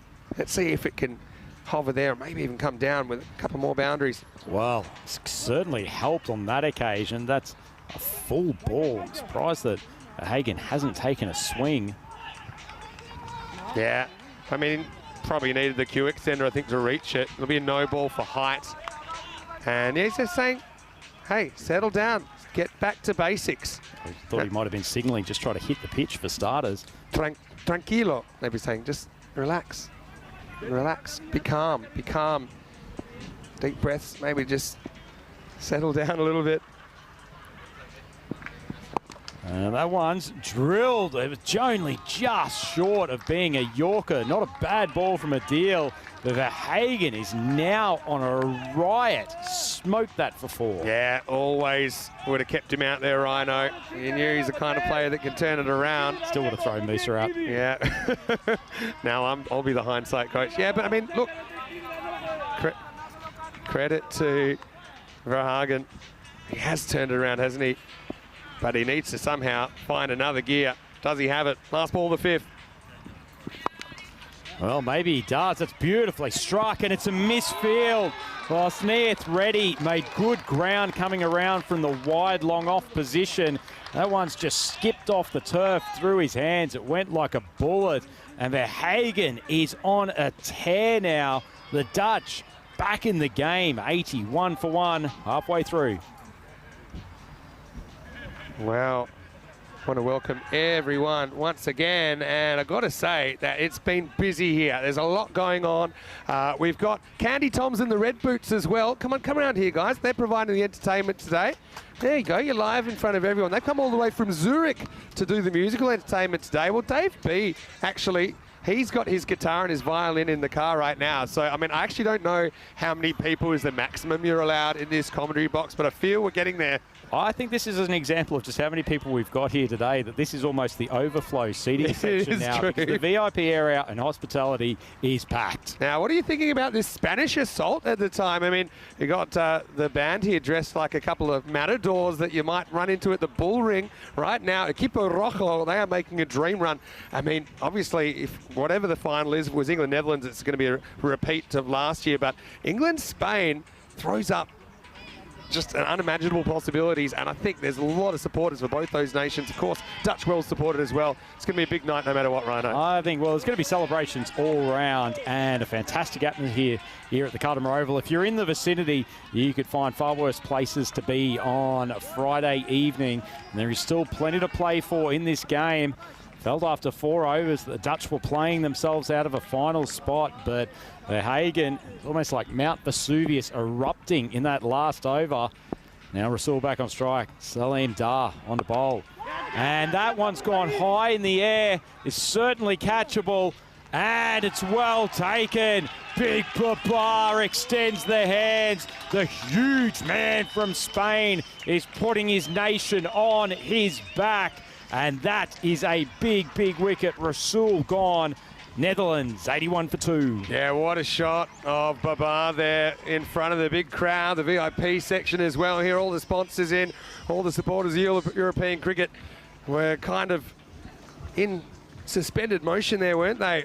As Rasul gets this one wrong. Well, maybe it's the wicket they needed to lose. I mean, Verhagen's up and going. Rasul, like, he's played some nice shots, but it's just what's required is unprecedented, really. Rasul's upset with himself. You can see arms are excited, and look at the eyeballs in the background, all focused on Mohamed Babar, and haven't they been all day? But brave effort from Rasul, but he's going to have to go 18 off 8 for him, 81 for 2. Well, what we need is some Musa ball, and it is the superstar left-hander who has made his way to the crease. Played a phenomenal innings to keep the Dutch in the game against the English in that previous contest. And his country needs him more than ever. He's joined Verhagen at the crease. And this is set up for a superstar performance. Yeah, well, they basically need 100 off this second half, more. And they haven't made a good start, but Musa is a guy, if there's anyone, he could do it. And he's going to get good. on first ball, Rhino. He's cleaned up. Well, goes between the legs. Who would have thought? The Dutch superstar, the man we thought could drag them back into this contest, but it's the man who is on his way to the MVP award. Surely Hamza Salim Dar picks up the clean bowled Netherlands, 81 for 3. Well, when you've got a threat in your neighbourhood, who are you going to call? Red Hamza.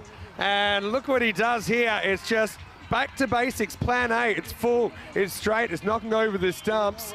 Well, Rhino, we had high hopes for Musa, but he only lasts the one delivery here. And the way things are going, that could be the last we see of him at ECC 23. Well, he's been nutmegged by an absolute seed there from Salim Dar. That one started outside leg stump. Ahmed had every right to try to heave it to mid-wicket, but it speared back in late, and Golden Derek gets his appearance on screen, and hasn't that brought the crowd to their feet? Yeah, well, you know, you can actually buy Golden Derricks in the merchandise now. The merchandise area here. One of the best sellers, I think. They've been autographed by Rico Full. Yeah, I signed a few Derricks myself. But, well, Lorne Burns took a hat-trick. 36 that was on the opening day. Could we have a hat-trick on closing day here? Hat-trick ball for Hurricane Hamza. Short of the length, the ball goes up. It's a catching opportunity. DDC and Atifa raffling it. He takes it. Torian Smith ready. Great snare. And Hamza Salim Dar has come in and taken a hat-trick in qualifier 2 and may have sealed Spain's passage through to the final. Wonderful moment from a man who has put in a spectacular performance in Championship Week. Oh, it's quite incredible, isn't it? And you can't really blame Levitt. He has to go to the sky as he hopes that he can get it near the middle and get it over the fence. But a memorable moment. And I got to say, I thought it was DDC's catch, the straight fielder, but Snehith Reddy, he called for it early, didn't he? Had to make a late adjustment back into his left. Everyone, again, tracking that grizzly ball into the sky. Oh, well, you don't want to be Shane Warne dropping the hat-trick off Damien Fleming to give a historical reference, but Levitt, he's another golden duck, and he goes 81 for 4. And I'll give you something scary. There's still 3 balls left this over, and I think you can guarantee whoever's coming out next, and it's Sikander Zulfikar, he'll be swinging at this. Can't afford to take a pitch. Well, Hamza usually ends up with 6s off his bat. He's got a chance for a 6 for in this over. Admittedly, still a fair bit of work to do, but that was an excellent catch from Snehith Reddy. Ball was up there for an eternity. He probably could have blown out the candles on a couple of birthday cakes. But anyway, Salim Dar, he's on chance for a 4 in a row. Ball's gone high, but this time absolutely no hope of catching it. And Zulfikar smokes the Maximo first ball. Well, he knew he'd go for it. I mean, Zulfikar, again, I know they can't bat everybody. I'm a bit surprised we haven't seen him earlier. He's pulled them out of trouble once or twice before in this series. Very good player.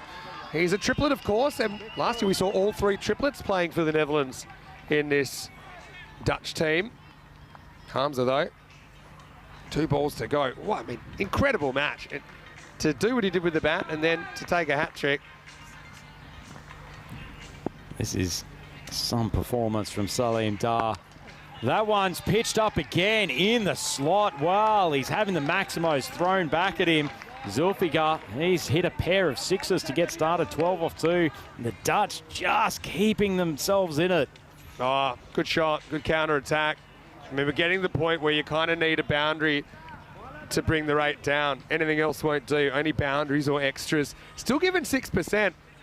Man, what a world we're living in here. Last ball for Hamza. That's a better ball. It's cracked hard. DDC moving around from his straight deep position, fires it in. He will keep it to 1, and the end of a fantastic performance from Hamza Salim Dar. Walks away with a hat-trick. He could not do much more to get Spain over the line here, and the Dutch 6 overs down, 94 for 4. Great stuff by Hamza Salim Dar. I mean, to take a hat-trick in any level of cricket at any time is something, but to do it in a game where you've already turned the tables with the bat, and then to step up and do that, he's going to hobble off the field. Yeah, this isn't what Spanish fans want to see right now, because Hamza is going off the field with some sort of injury. I don't know whether that was sustained earlier.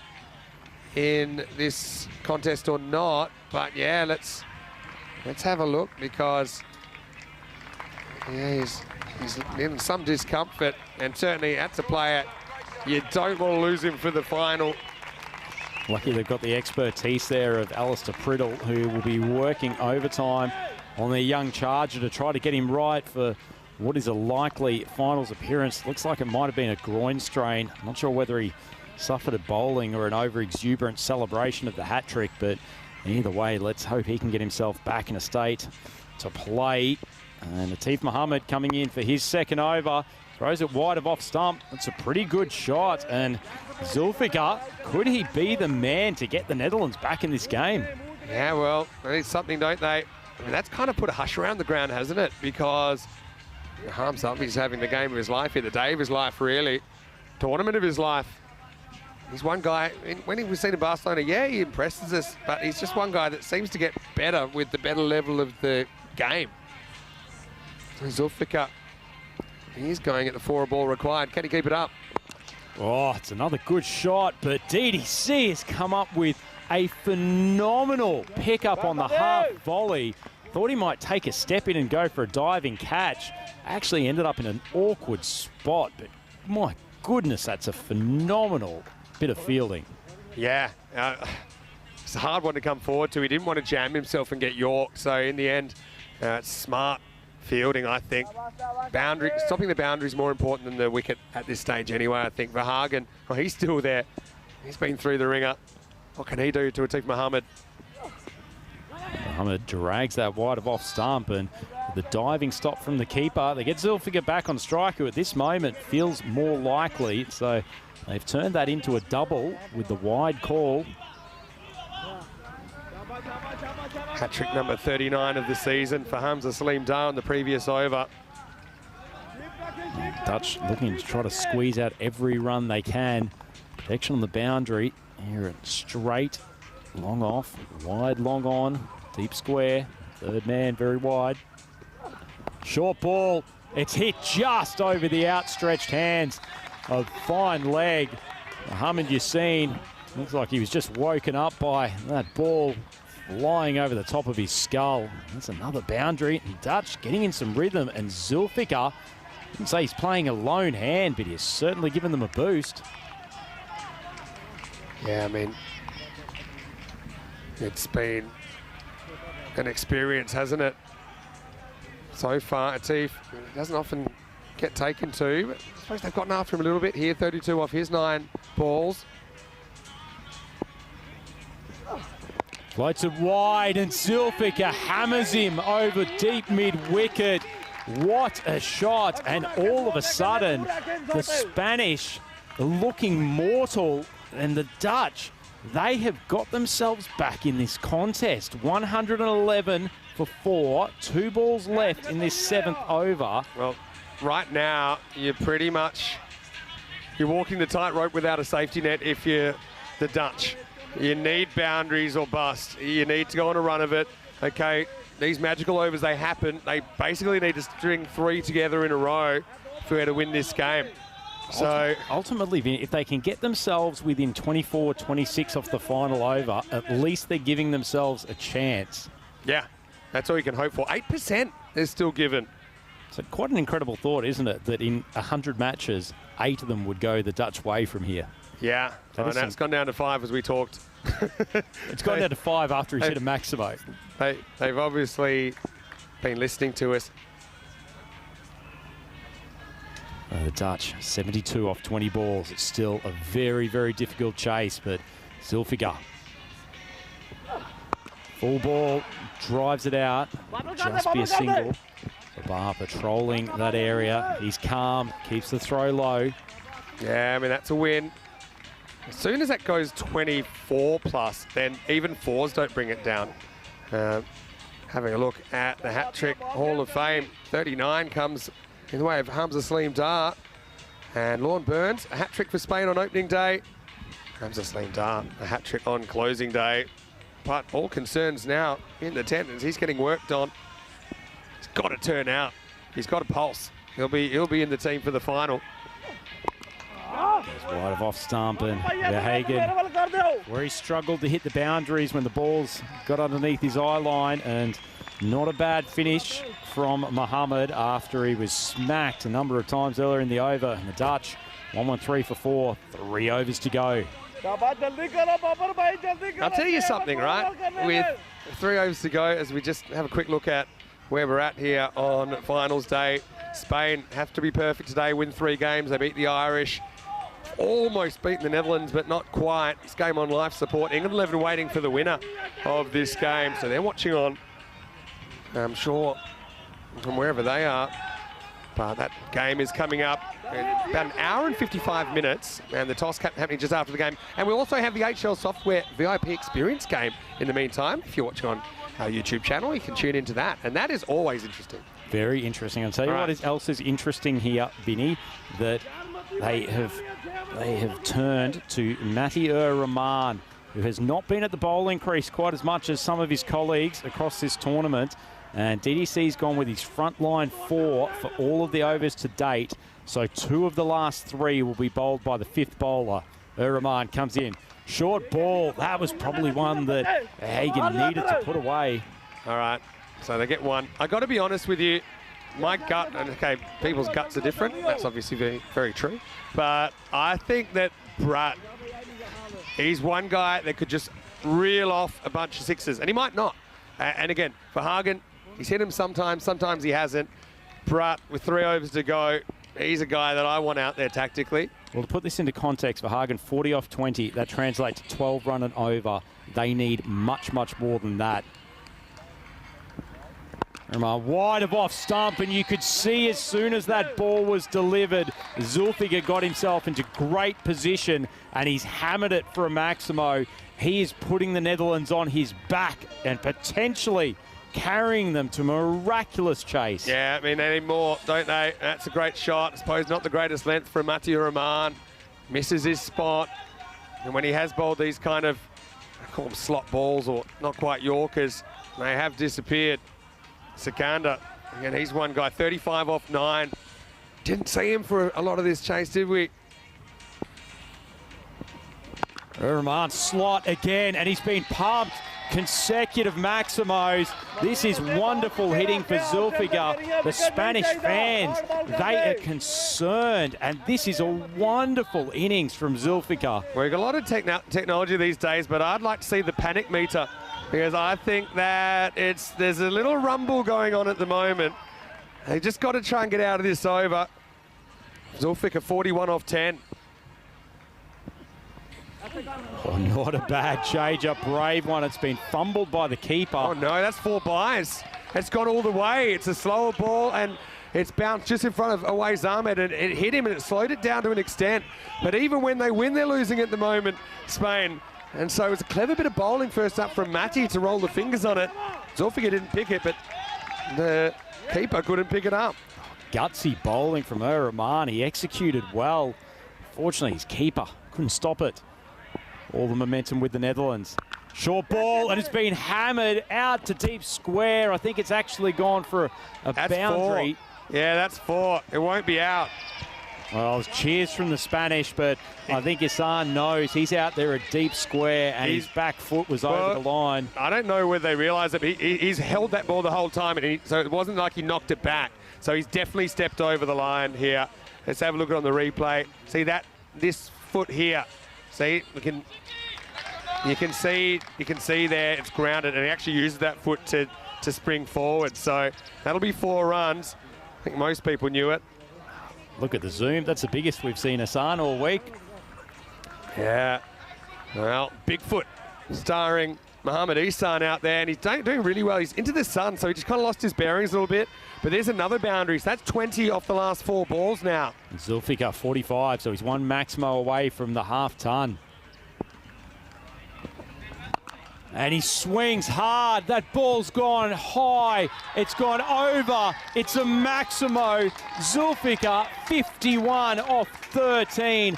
What an individual performance. And the Dutch have raced along to 140 for 4 2 overs to go, 43 required of 12 balls. What a knock from Zulfikar. He's faced 13 balls. He's hit 6 Maximos 3-4s. That's 9 boundaries in his 13 balls.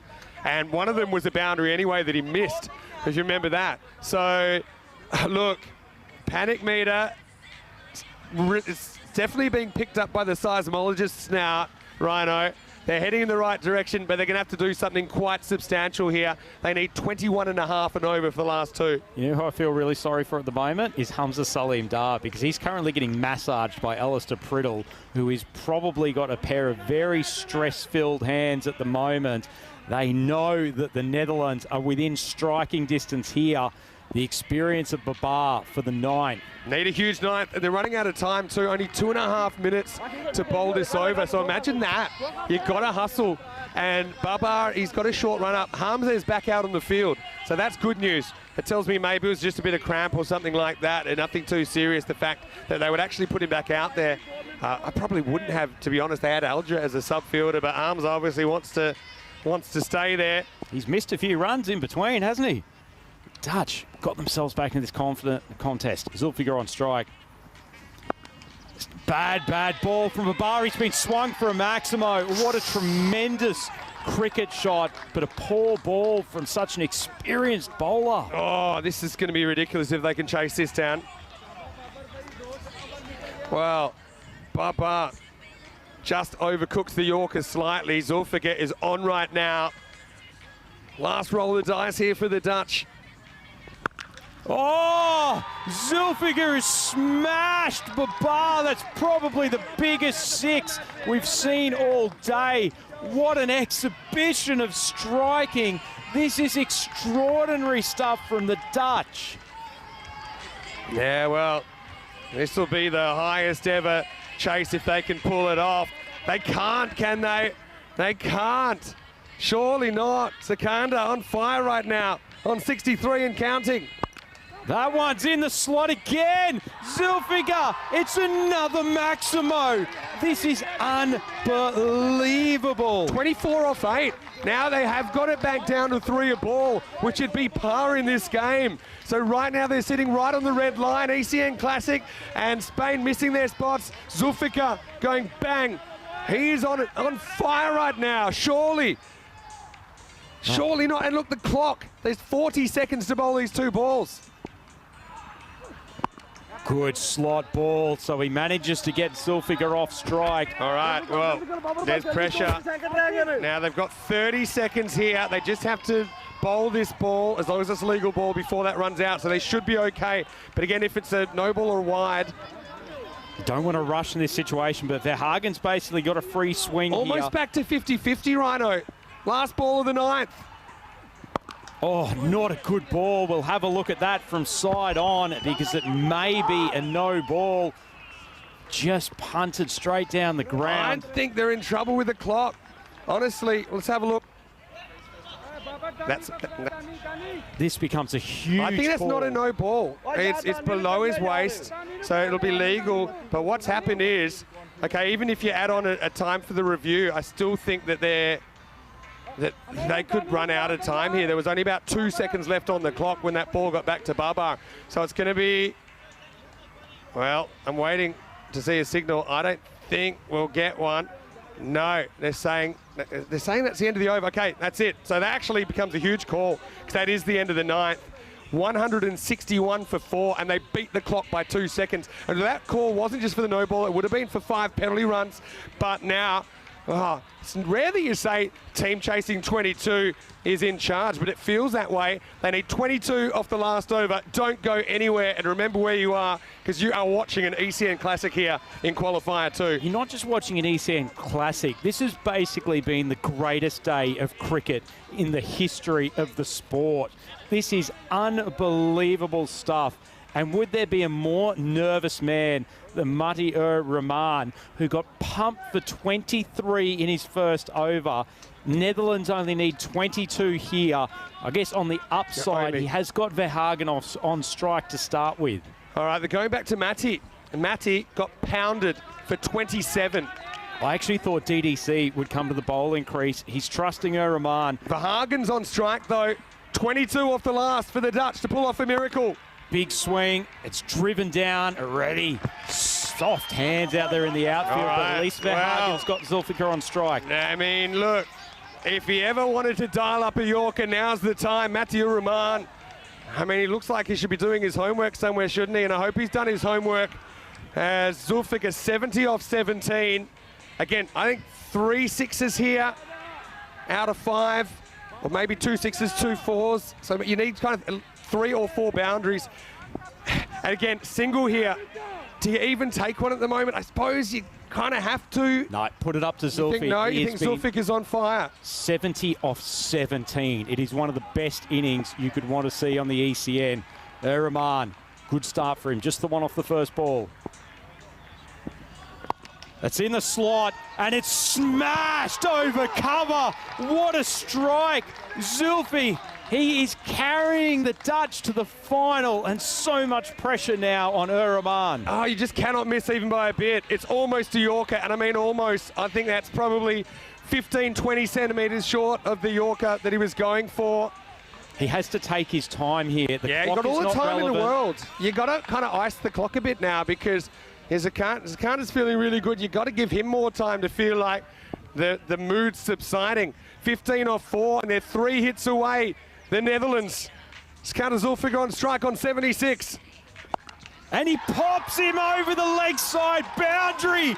Another Maximo. Zulfi, 82 off 19. And the Dutch must be favourites now. We've had 356 runs in this match, Rhino. Oh, again, you just need one ball to go your way. You need 9 off 3 now. Could this be the golden ball, Rhino? I mean, could it be a golden ball for a spot in the final? I don't want to check if Rico's got the tingle. There's too much happening. Oh, my goodness. 9 off 3 required. This is incredible. And this is probably the greatest ECN match of all time. Rahman charging in. Any Yorker. Full toss. And he's smashed. It is gone for a Maximo. The Dutch, they have one hand on a place in the final. Zulfiqar is playing a simply extraordinary innings. He's up to 88 off 20. I'll tell you what else. If there's 2 singles here, imagine this is a 1, which I think you got to take at this stage. I think when you get this close, you got to take it. Then you maybe have another single coming. I mean, okay, the panic meter, it's been broken. The panic meter started with a dull little rumble. It's up, and now, I mean, they're well ahead in the game now, Netherlands. But again, a single changes everything. I also think if it goes to the outfield, you probably try 2 anyway. Why not? You've got so many wickets in hand. You've got someone like Brutz coming next. 100%, well, tell you what, that thing is on the blink, because Spain still have a chance. But Netherlands, only 3 required for a grand final rematch. Oh, it's a wide. Oh, my goodness. You can tell what he's trying to do. He's desperately trying to put it out of the hitting zone. That takes the partnership up to 100 off only 25 balls, and it has almost all been Zulfiqar. They need 2 off 2. I mean, look, you're forgetting that wickets happen. I mean, his stumps could be ripped out this game, and someone will come out needing 2. Need a turning point. Can Matty do it? 2 required for the Dutch. Full ball. It's cracked. Has he beat the fielder? He has. What a performance. Zulfiqar has almost single-handedly knocked the Spanish out of the tournament and has dragged his team, the proud Netherlands 11, into the final. What an unbelievable game of T10 cricket. That's an unbelievable finish. It's the Orange Miracle, Rhino, and you've seen it here live on the European Cricket Network. And that guy never thought it was impossible. Zakant Zulfiqar, and well, Verhagen, he sits back and applauds at the end, and why not? And they haven't just done it, they've done it with the ball to spare. Spain went back to Matthew Rahman, but he just couldn't keep it quiet, and that guy, he's quite quiet by nature, but the Dutch supporters weren't, were they? Zakant Zulfiqar, I mean, we saw something quite amazing from Hamza, and it's hard to believe that it's been outdone. but it's Sikander Zulfikar, I think, that's the player of this match, and he has set up a grand final rematch now in the ECC 23 final. Absolutely incredible scenes here at Cardiff. When he came to the wicket, the Dutch were 81 for 4 halfway through the 6th over. And somehow he has dragged his nation into the final to take on the England 11. He's finished with 92 off 21 balls. That may go down as the single best individual performance in ECN history. I mean, we'll never forget it. We'll never forget this game, no doubt. It's in the record books already. It's burned into the memories, and there's a fair bit of emotion flying around there as well at the moment, because Spain, they've played their hearts out. I still can't believe they won't be in the final, but it's just a brilliant individual performance. We said it, didn't we? We said someone has to have an incredible individual performance for the Netherlands to get up, and in the end, it was Sikander Zulfikar. 92 of 21 balls. That was absolutely off the charts. 12 Maximos, 4 fours. Well, everyone, make sure you're sitting down when you watch these highlights, because it's a game that we'll be talking about for years to come. Indeed, this has to go down as one of the classics of the genre. They got off to a good start. It was the young man Kloppenberg at the top of the order. He had 20 off 6 before he was eventually cleaned up by Raja Adil, hitting the top of off stump. The big young man trying to thrash it through the offside. And as he walked back, then it felt like the Netherlands really got stuck into a bit of a hole. A couple of good shots from Rasul Verhagen. He took a long time to get going. Well, yeah, you're right. You know, like waiting for the pot to come to boil on the stove, wasn't he, for a while? But then to his credit, he was able to turn it around. I mean, the fact that they do this with 4 wickets down without batting people like Sebastian Brandt or Clayton Floyd, I mean, it just shows you the depth in this Dutch batting lineup. And their supporters, I remember having a chat to them when I was over in the fan zone in the innings break. I said, look, don't count your guys out. And they were pretty disappointed, obviously, because we'd never seen a 180s chase. Well, those days are gone, Rhino. History once again being made on the network. But yeah, Spain, they seem to be in control. You start looking at everything then, don't you? Like that misfield from Reddy that got away. The 4 buys, for example, where Awezama wasn't really able to deal with a double bouncer. But I mean, this mood has changed markedly in the last half an hour. I mean, when Baba took that catch, it seemed a formality that Spain would be in the final. Rasul going down, and Hamza, don't forget, he took a hat-trick in this innings as well, and that seems like a bit of a byline. He got Musa first ball, and we thought that was kind of lights out on this Dutch chase as well.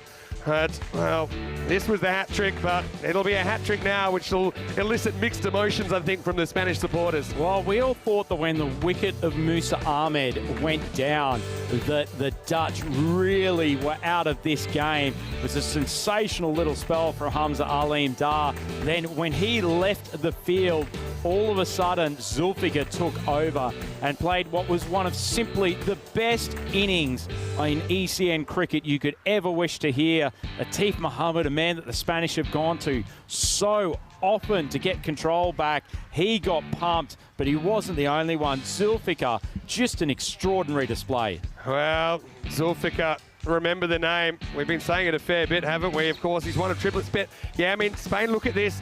And we also mentioned they've been pogoed around the park a fair bit in this series, haven't they? And this is no exception. They just didn't have the answers.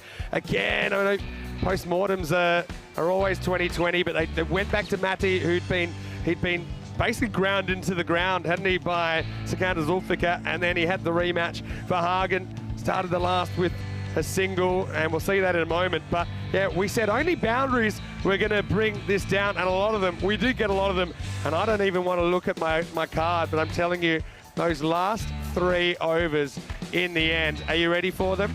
27, 21, 24. We said they needed 3 magicals. Well, they got them, and they ended up hitting 72 off that last 3. The Dutch, I don't even think they in their wildest dreams would have thought they could have pulled this one out of the fire, but somehow they have, and it's thanks to that brilliant knock from Sikander Zulfikar.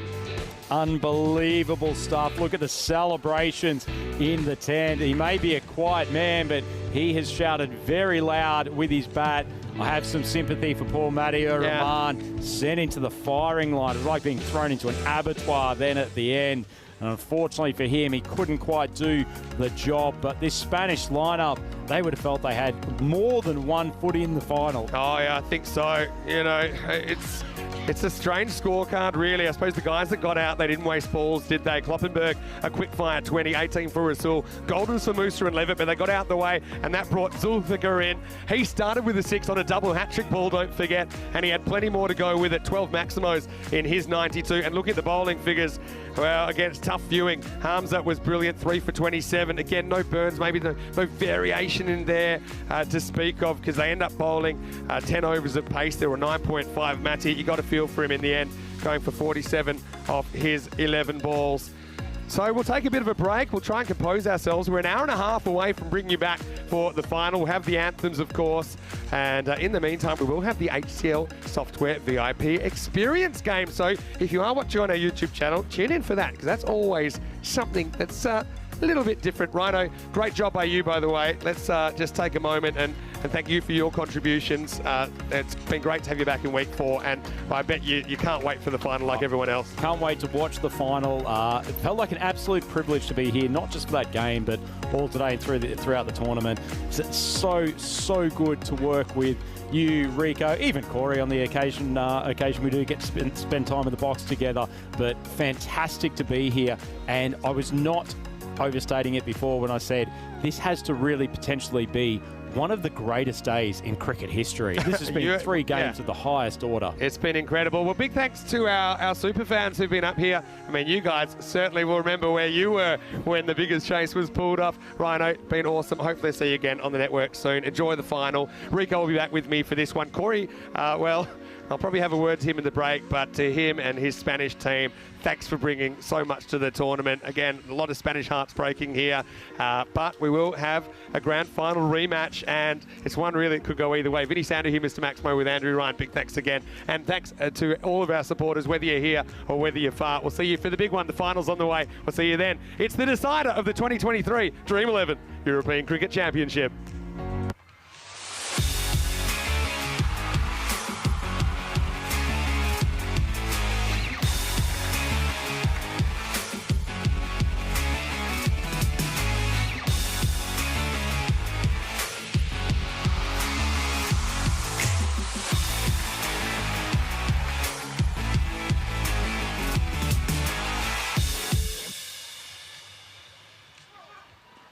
The European Cricket Championship is proudly brought to you by Dream11, HCL Software, Paramatch, the Junta de Andalucía, and Victorinox. And the official charity partner, Share the Meal by the United Nations World Food Programme.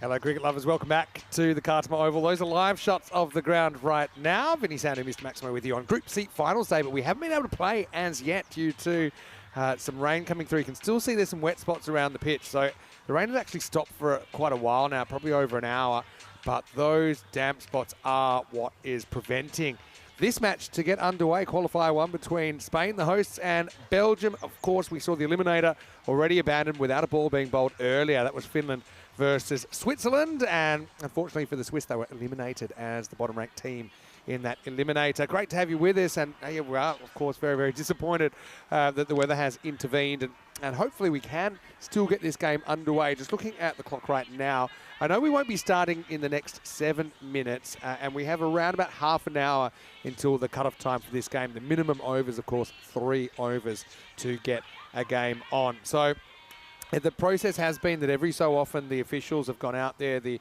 tournament referee, Ian Ramage, and of course all of the umpiring staff, just to assess that situation and whether it's safe for play. They have said at the moment it is not, but they will check it out again probably in around about 5 or 6 minutes, and then 10 minutes after that, just to see if we can get underway. Now, with the covers off and the ground essentially ready for play, just waiting for it to dry out a little bit more, it just means that as soon as they declare it fit to play, the players can come on almost straight away. It will be a reduced overs game if we do get a game. If you want to have a look at where we are on the schedule, of course, this is Qualifier 1, and if we go past that cut-off time without being able to play, that cut-off time coming up in about 29 minutes, then Spain will be the first team through to the final. It means that Belgium will have a match-up with Finland in the next game, which is due to start exactly 2 hours from now. Okay, so I hope you enjoyed that last Classic game. I know that some of the Spanish players who are watching it on the big screen probably brought back some unpleasant emotions for them. Of course, the Dutch, who were runners-up in last year's ECC. We'll see them tomorrow in Group D, along with 4 other teams that are vying for the final spot in Championship Week. But we will have another Championship Week team decided tonight, and hopefully we don't have any more weather interruptions, and hopefully this ground continues to dry, and yeah, I'm still quite hopeful that we can get a game on here in Qualifier 1. But while we wait, we're going to go to another Classic match. We'll take you back to the 29th of September 2022. Now, this was a Thursday night that I will never forget. It's Group C match 20 between France and Belgium.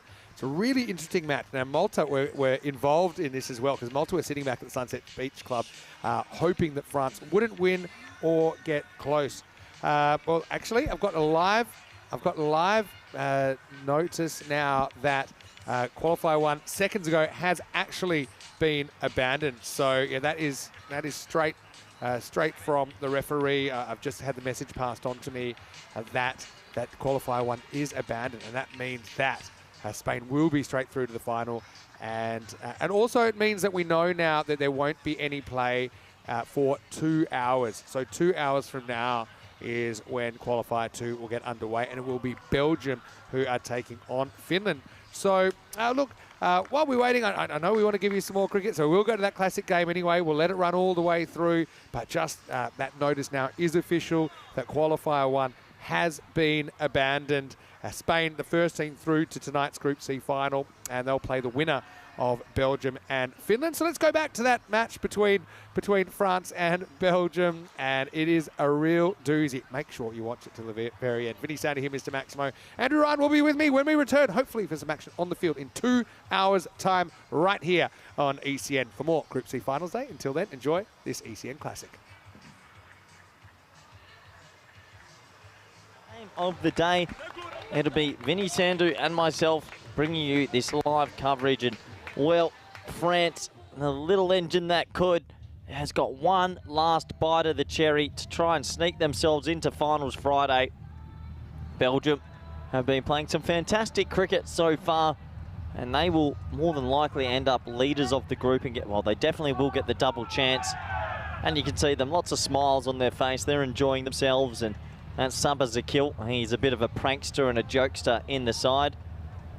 And I'm sure they'll be wanting a nice, strong showing here to show everyone what they can do and play a French team that's won 2 in the last 3. 2 in the last 2, sorry, 2 in a row, I should say. And credit to them after a pretty tough start to the week. And it's a good opportunity to welcome back everyone around the world, all our network partners out there. Hope you're tuned in to our last game of the day, the last game of the group, actually, before Finals Friday. Welcome back to everyone in India via fan code, and let's have a look at the 2 lineups. Well, France, Mangal at the bottom there with the ball stands out for me, and Amjad with the bat. Those 2 have to have big games if they're going to cause an upset here. And for Belgium, Manib Mohamed is back in, or Mohamed Manib, you can put it either way. He's going to be back at the top, like to see that. The supercomputer says 91 to 100. Well, we'll have to see about that. Who knows? France are batting first. They're going to have to hit, they're going to need that 91 and maybe even a bit more. I know their batting isn't their strong suit, but you never ever know in this funny format of cricket. And all the players are out there, the shade going over the pitch now and over the outfield. As Mareed Ikrami looks like he's going to open the bowling.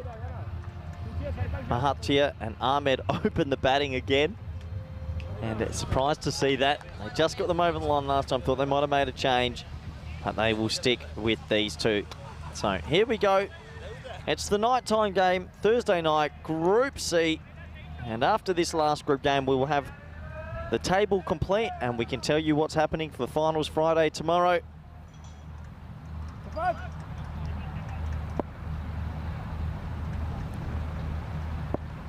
Here we go. Laced down the ground, 6. Well, Ahmed, he didn't do much of this in the last game. It's his very first ball for 6. And I tell you who's a little bit nervous sitting back at Sunset Beach Club is Malta. Because the Maltese team know that if France steal a win here against the odds, they will guarantee finals Friday. What a shot to start this game. And the old traditional dead ball.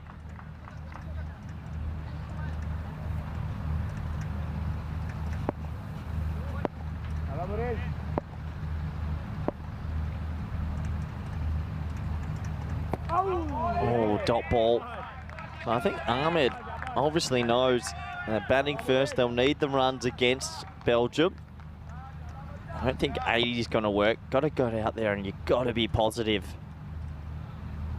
Marita Karami making more changes to the field. That's a good delivery. That one turns. So what Marita Karami does, and I taught him to open the bowling a few years ago when I was working with him, because he has a very good ball that swings in and he actually spins the ball quite a long way as well. So with the new ball, he becomes double effective. That one hit hard to mid-off, who lets it easily come to him. Could have attacked the ball there, but it's given a single in the end.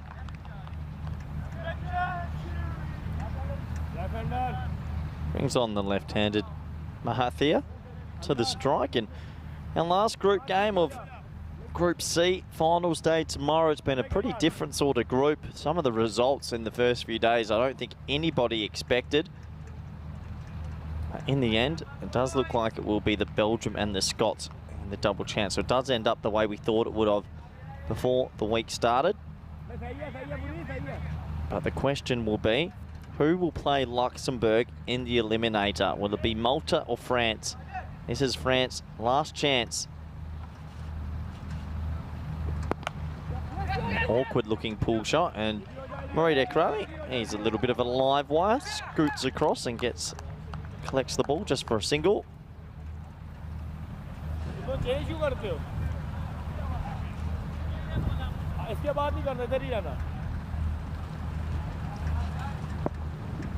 Last ball of the first.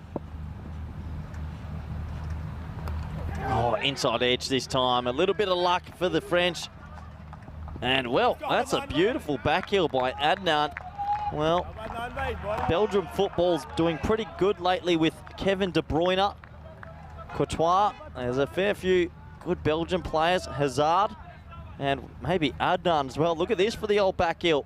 Yep, foot fielding at your best. And that does take us to the end of the first over. France 10 for none. So welcome back, Vinny Sandu. Vinny, take us through the stats, gun. Let's have a look. And yeah, France struggled for runs. The fact that Amjad is the only one to crack that 100 this week shows you they've had a few issues. But no problem with their bowling though. Have a look at the Mongols, 10 and 8 wickets, and the captain Amjad with 8. Belgium, 3 bowlers listed there with 3 wickets in Shakarai Safan, Wakas Raja, and Murid Krami. And they've spread it out a bit with the runs as well. So Belgium top against France bottom, but both these teams theoretically they can move. Belgium with a heavy loss could go to second. Can't see that happening. They've got a big net run rate lead over Scotland 11. But we know that France, by winning, they can guarantee a spot tomorrow, even if they just lose, for example, in the last couple of balls. So far, swings this in. It's probably one of the more ambitious leg side LB appeals you'll ever see. Yeah, I don't think that's hitting another set of stumps. It swung in, hit him outside leg. That was never going to hit the stumps. Got to sell it, though. Yeah, good movement. Well, he really broad job, that one, wasn't it?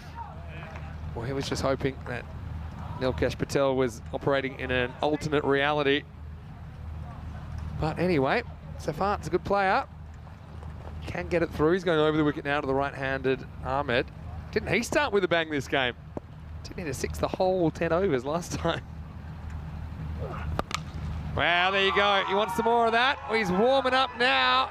Must have been in the gym in the break. Maximal. And what are we seeing here from Jumaid Ahmed? Well, in the previous game, he batted all 10 overs for 22 not out. He didn't hit 1-6, and in this game, he's played 2 remarkable shots. You know what they say, 8th game's the charm, maybe, with this French batting lineup. He gets plenty of that, doesn't he? Yeah, Daniel Weston's out there doing a workout with Alistair Priddle, and they watch that sail over their heads. He needs to just see what Jubaid Ahmed's been getting up to, because he looks strong. Don't see Safhat taking over his head that often. Wants to go again. It does go again. Makes it disappear. That one's in the fan zone. Maximal.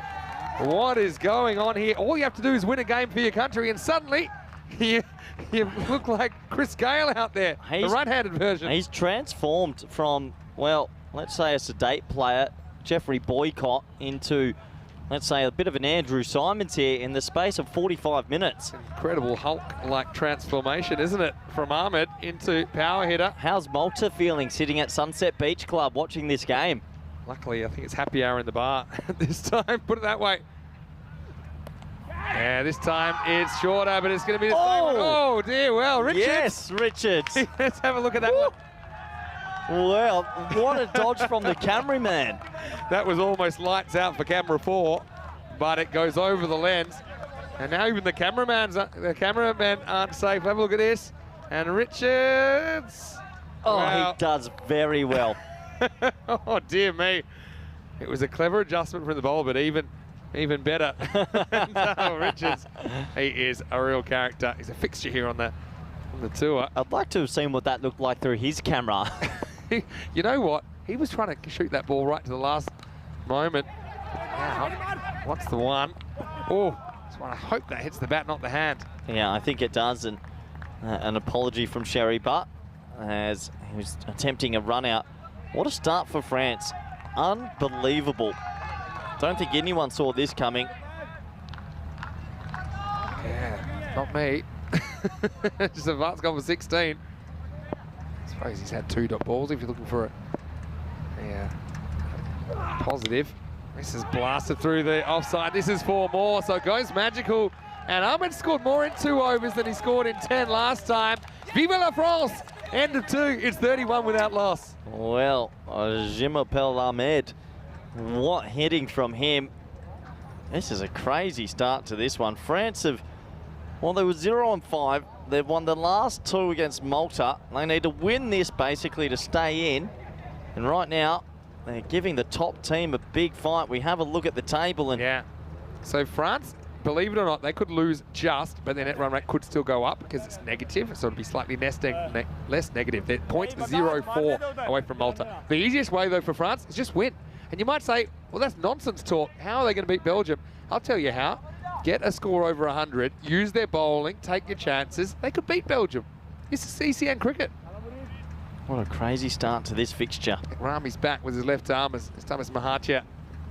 Long way across, but I think this is climbing. Yeah, it's way too high. Oh, and it would have been a run out at the non-strikers end. Especially because he's 29 off 10. It was close, Vinny. Very close. Give France another week in this format. They might be favourites for the whole thing. The rate they're improving. Grami, left-hander to left-hander. Oh, now this is going to be a bite off the end of the fingers of Ali Raza. That hurts. Yeah, he's in a bit of pain. That's right off the end of the finger. But what it does is it brings, guess who back on strike? Jubaid Ahmed, and I don't think he's slowing down. 3rd over, last over with only 2 outfielders in place. Slight edge on that as well, Vinny. Was there? Yep. Oh, well, that explains why it maybe went from the middle of the glove to the end of the finger. Ahmed's on 29 off 10 after batting 10 overs last game and making 23. So, a complete contrasting style of batting. My eyes are glued to the middle of the Carter Oval right now. We'll see exactly what happens as Ahmed's back on strike. Just get a bit funky. Grami, I think, knows he doesn't want to pitch it up too much. Yes. So now it's whether you gamble and maybe try and lure him into 1 shot too many, or whether you get a bit more defensive. Nah, spin it past the bat. Don't go to the arm ball. He goes for it, but he hasn't quite got it. It's a big moment in the game. Fielder's underneath and holds it. And Muneeb's back that long on. He doesn't drop too many catches. Well, the Jubaid show is over. 29 of 12 for him. But what a start we've seen to game 5 of the day.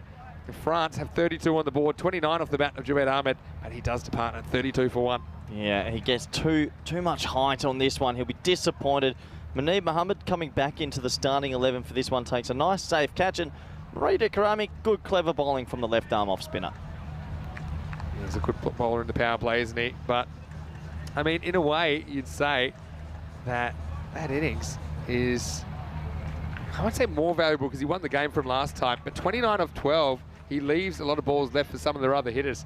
He'll be disappointed to go, but he does, and it's 32 for 1 in the 3rd over. Yeah, absolutely.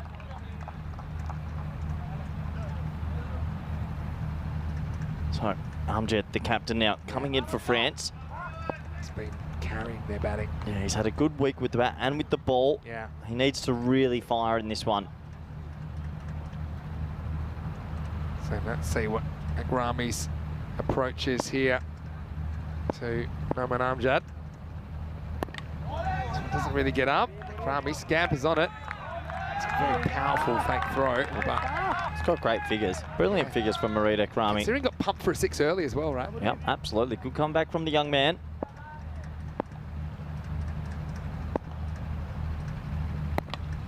Cuts and cuts well into the gap. This will be a 4. So Amjad gets going. Last ball of the power play. France up and about here. They have lost Jubaid Ahmed, but the captain's there. And after 3 overs, they're 36 for 1. Yeah, nice looking cricket shot that time. And well, I'll tell you what, if you said to France, you'll be 36 for 1 after the power play, they would have said, how do you say thank you in French? Merci. There you go. Merci beaucoup. You know that. Yeah, no, I was just testing you out. Yeah, okay, appreciate Well done, that. Vinny. 36 for 1 after 3. So the overs go for 10, 21 and 5. Shakir Ali saying it's seems like Scotland 11 and France have taken medicine from the same doctor, because they seem to be improving a lot over the last couple of days. Well, we see it a lot. Teams always throughout the week start finding out the best combinations and ways to improve and enhance their skills at this T10 format. It is a very different format. It does take a bit of adjusting to get used to. Wakas comes on now with 5 outfielders in place. And this is a little bit short, hanging and dropped by Zakil. Couldn't quite maneuver himself. We know he's carrying that injured shoulder, so it's not easy for him to get his arms up. That time it just comes off the end of the fingers and goes for 4. Yeah, it's a big opportunity missed. It was a ballooning top edge. Knowing sub as a kill. Oh, he'll be disappointed he didn't catch that. He made good ground. Yeah, he sort of snatches at it. It's an awkward one. That right arm has been giving him problems. It just doesn't get his hands together, I don't think. Well, they are trying to hide him in the field at 45, but in T10, the ball goes everywhere.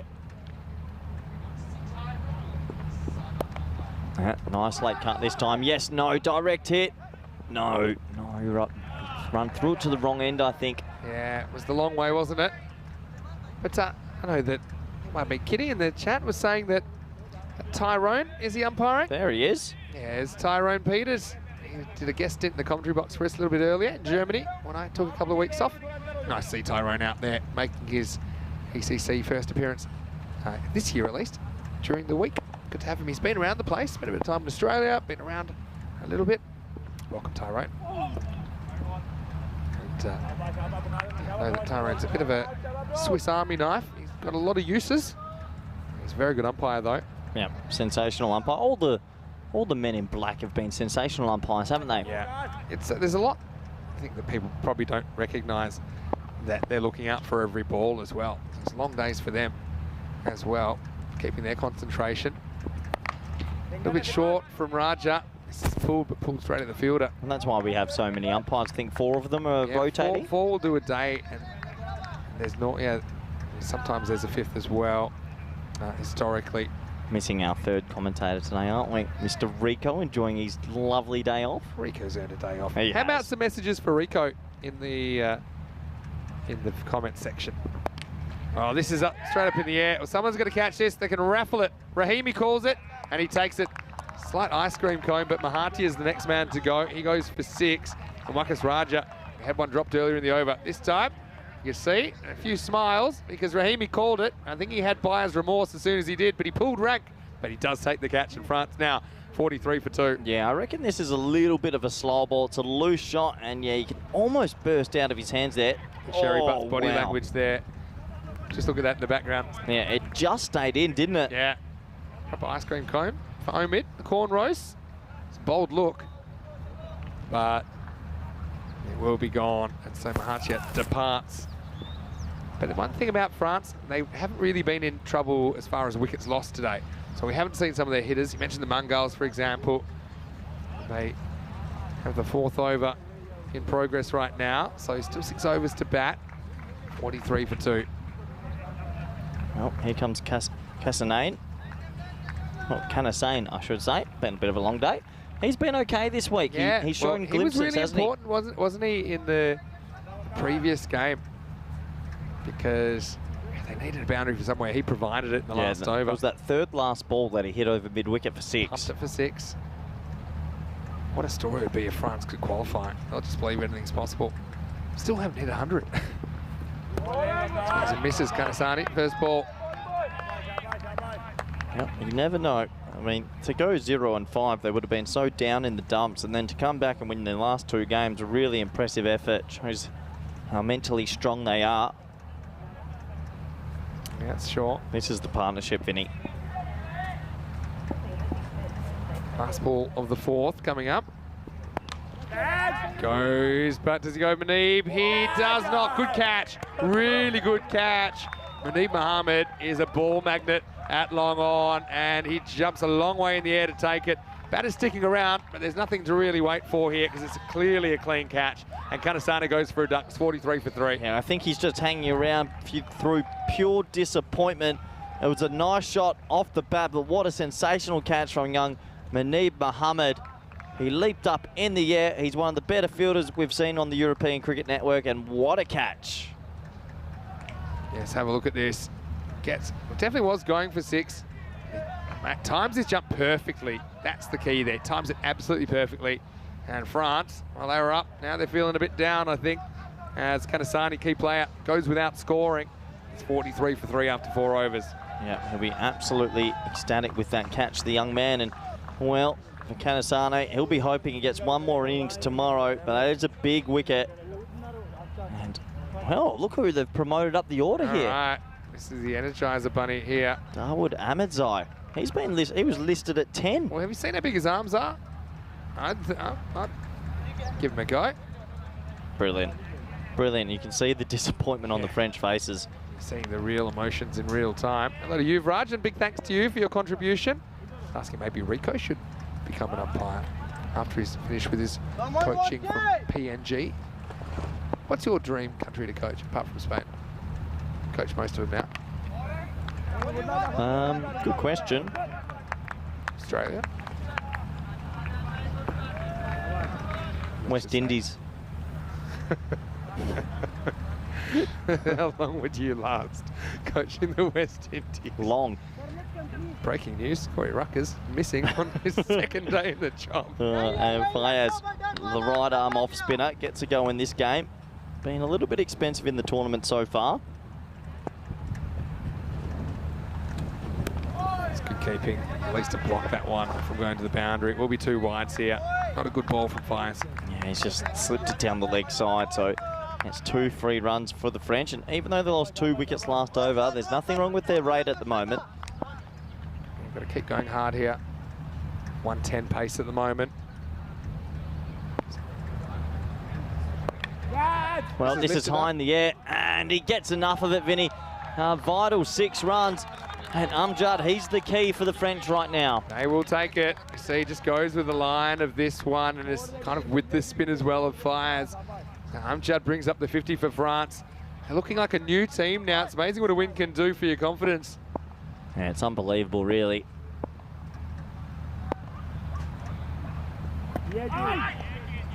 Doesn't turn back enough, that's a wide. Yeah, good decision from the umpire, Tyrone Peters there. Just outside the tram line. Raj is asking how can France qualify? Well, they can qualify by winning. That's the easiest way. Or if they lose very narrowly, and I'm talking the last couple of balls narrowly. then perhaps they can sneak above Malta on net run rate. I'm excited to see this man bat. Darwood Ahmedzai has been promoted up the order. The Energizer Bunny. How's he going to go here? We're about to find out. Spinner to spinner, really. Wow, it's good footwork to get back there, and he's found the gap. He gets 4. Well, Ahmedzai, keep your eyes on him because he's an excitement machine. He gets off the mark immediately with 4 runs. Pretty unbelievable what France are doing here. This is their best start ever in the tournament, especially with the bat. I mean, they're not at the 5-over mark here, and they're almost on 60. And they'll be pretty happy with this. Very, very happy with where they're at, but Belgium, we know that they're dangerous. This is a guy that could barely walk last night, Darwood Ahmedzai. Now he goes with a nice shot offside, picks the gap. He just times the absolute cover off this one. Back-to-back boundaries from Ahmedzai. Yeah, another 4 runs, and well, he's been promoted up the order. Maybe he should have been batting up the order all week. That's a good cut shot. France, what a start. This is on the cards now. Oh, look, there we go. The clapping's getting faster and faster. I was going to say, though, is I think he's wanting to be aggressive, but I like he's not rushing at the ball. That's what you normally do when you're facing a spinner. But he just played that ball on its merits. Got it away very nicely off the back foot. Now he gets a little bit on this. This could run away for 4 as well. Well, it's almost a touchback from Razak, but this time he plays it into his own net, and it's going to be 4 to finish. So France are up, and they're away. Fires goes magical in the 5th, 23 come off that. What is going on here? 66 for 3 after 5 overs. Vinny Sandhu here, Mr. Maximo. Corey Rutgers with me. Just a reminder, if you haven't already, go to crickathon.com because you can check out the question of the day and the question of the week. We've already given you a little bit of help, but you can also go to europeancricket.com to check out some of the information you might need to help you with the question of the day. Just going to say that. But one thing we want to do, this is the last game of the day, we want you to message us on social media at Mr. Maximo for me on Instagram. We can get Corey at crutgers_28. We want your random questions, last game of the day. Yeah, we always like to do this. This is the one time you can slip into our DMs and we'll get around to as many questions as possible. We can. I want to say hello to Hashim Khan as well, who we saw domestically last week. Thanks for your contribution. Oh, lovely shot. That is a gorgeous drive. Don't run yourself out. Might run himself out here. Doesn't. And the throw just was a little bit wide. Took Safat away from the stumps. So Amjad gets 2. A bit of a risky one. Yeah, what is happening here? France. Tommy make Jesperson saying, what an upset. France to finals week. First to say it. He's tagged you in there. He's Safat though. Big inside edge on this. Oh, what's he doing? Get the ball. Darwood's got too much energy. He was starting to run there. Yeah, and Safat's not thinking. That was a huge inside edge, but look at this, Vinny. If he goes and gets the ball, it's a run out. Yeah, but he just believes in his appeal so much. Yeah, but... Feels he would lose face. Look, just get the ball. Oh, no. I'm aware of what happened. I think Ahmedzai just needs to use his energy selectively here. Goes after this. This is a catching opportunity, and it's taken. So now Amjad goes for 15, and it was well taken out there on the boundary. Looks like Mohammed Suleiman that takes the catch this time around. That was where Malik was fielding earlier, but now it's Salu with the catch. And so it will be a 4th wicket now. The captain's gone for 15, 68 for 4. Yeah, big wicket.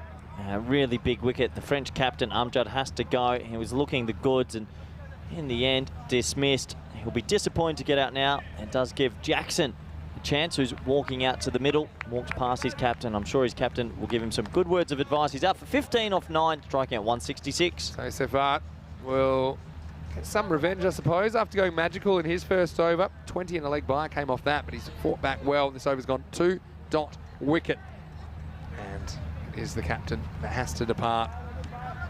Action Jackson, though. Been waiting for him to break out with the bat. Do you have any idea why Khalid Amadi hasn't played the last 3? Has he picked up a niggle? Not that I'm aware of. Did say hello to me a bit earlier. Confident looking drive. Pushes it through the offside for 1. Well, these two both have above average energy levels. I would like to see the running between the wickets here between Ahmedzai and Action Jackson. Well, I mean, if they can get a score around that 115 mark, we know how good their bowling is. And they haven't cracked 100 once in this tournament. Could be on here. Slight slower ball maybe from Safat there. That is the slower ball. Gets away with it. Nice bowling. So, yeah, how do you beat Belgium? Well, score more runs than them, obviously. But, yeah, first you have to try and get that 100, which they haven't got before. And Belgium, no, they have the batting to chase down pretty much anything, but they also play a hyper-attacking game. It's a high-risk game, and France have bowled well so far in this series. Well, where he looks at the wrong end and throws the right end. This would have been out of her hits. Yeah, it was a direct hit opportunity, and unfortunately they missed, so Ahmedzai will get a life there. Does take us to the end of 6 overs, though, in France. Well, they'll be pretty happy at the moment. They're 69 for 4. Need to find something in this last 4 overs, though. So you've got the Mungals to come, don't forget. Looking at the bowling figures, haven't seen the 5th bowler yet. 1 for 14, Akrami Safat, 1 for 23. Much better over for him. He only concedes 3 after his first over went for 20. Fires, I suppose, is the concern. His spin hasn't really worked at this level so far this week. And speaking of the 5th bowler, I'm not surprised, it will be Adnan Razak to bowl over number 7. He is a Yorker specialist, loves bowling at the death. Yeah, absolutely. So 4 important overs coming up now. Louis Bruce with a random question. Just messaged me at Mr. Maximo. Attempted Yorker, but loses it down the leg side. That one will be re-bowled. His random question was just, where has France been all week? And the biggest issue is, where have the runs been all week? Finally, I suppose being bold enough, and I suppose they've just picked up that little bit of technical ability, I think. Well, hits here would have been interesting, but it doesn't pick it up cleanly, Sherry Butt. I'm thinking about a second overthrow, but not this time. So France looking for a couple more boundaries at this back end. Yeah, hello, Louis. Good young player. He's done well in T20 international cricket this year. Adnan Razak just likes to keep it pretty simple and keep firing in those block hole deliveries. See, sorry, can't deal with this one. Oh, they actually moved quite a lot. That went away late. A random question from Vinnie Fangirl in the comment section. Who will win the first game tomorrow? She thinks it's not obvious now. Might be time for some revenge. Well, can Scotland shake their Belgian bogey? That's the question. On the walk, here's Ahmedzai. Doesn't get too close to this one. Yeah, he looks a little bit better when he stays still. I suppose my issue here, these two, they're quite similar. I feel like I'd like an out-and-out, just 6-hitter at this stage from France.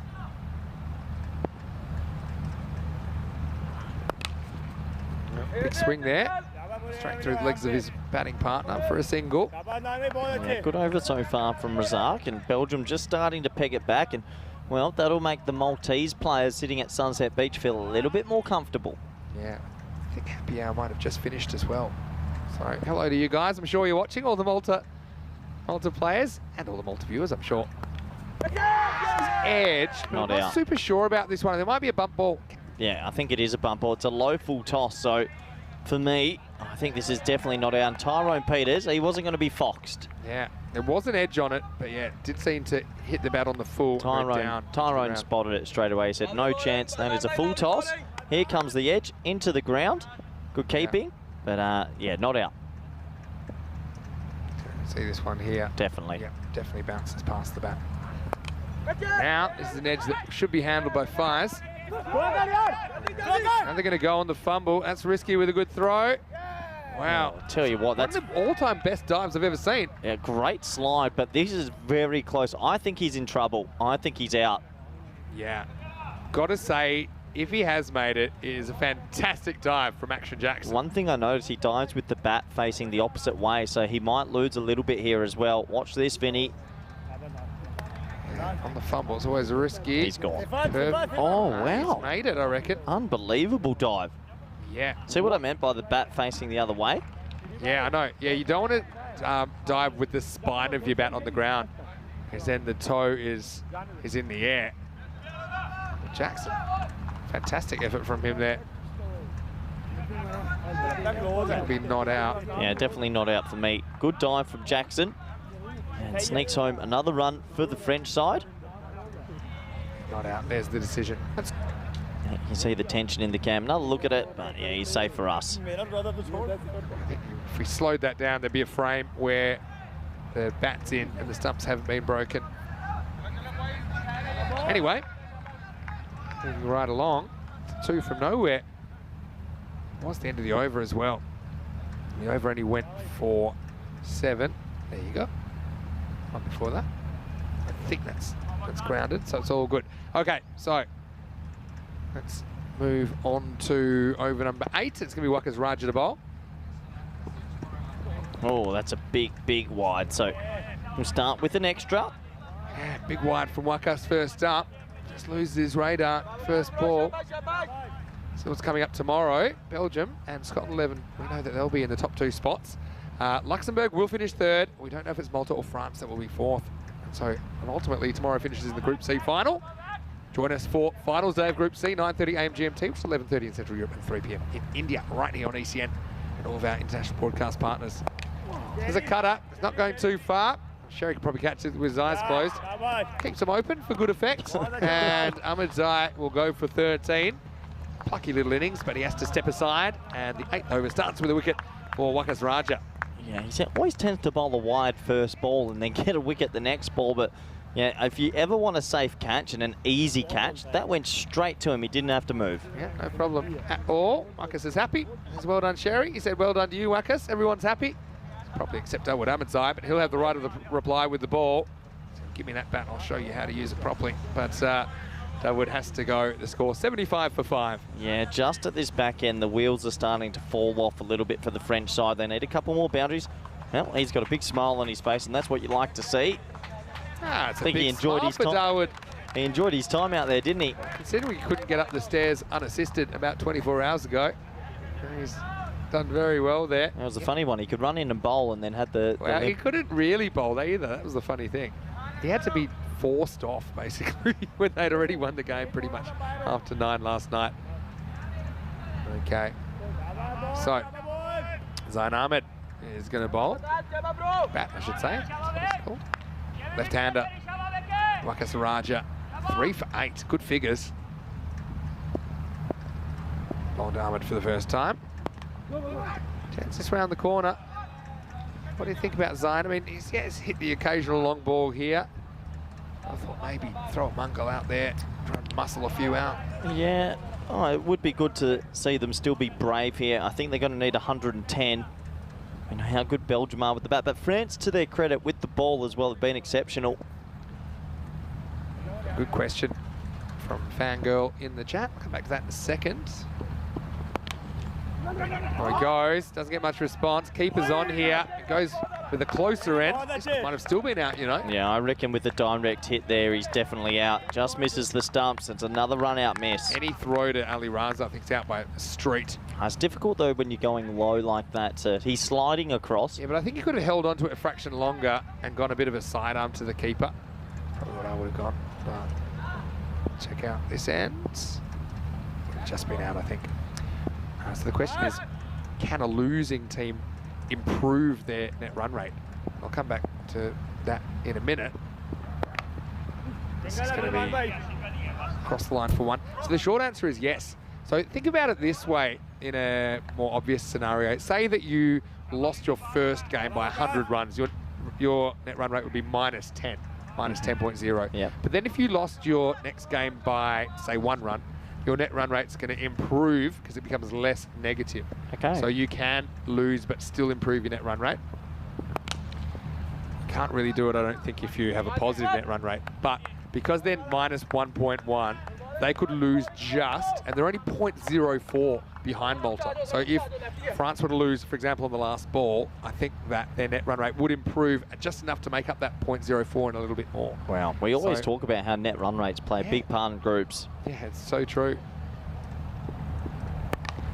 This is straight up in the air. And Wakas looks bored, but he'll take the catch anyway. And a bit of byplay between the players. It starts friendly when there's a bit of a death stare as well But anyway, I think it's all in good fun. We'll hope it is. And so Wakas gets 4 here in match 20. He finishes with 4 for 12, and after 8 overs, it's 79 for 6. Yeah, I don't know what was going on there. A little bit of byplay between the two, but no, take the catch, let the batsman go, and you've done your job. Yeah, well, I think maybe there's an issue with the batter running pretty much straight. He knows where the ball is.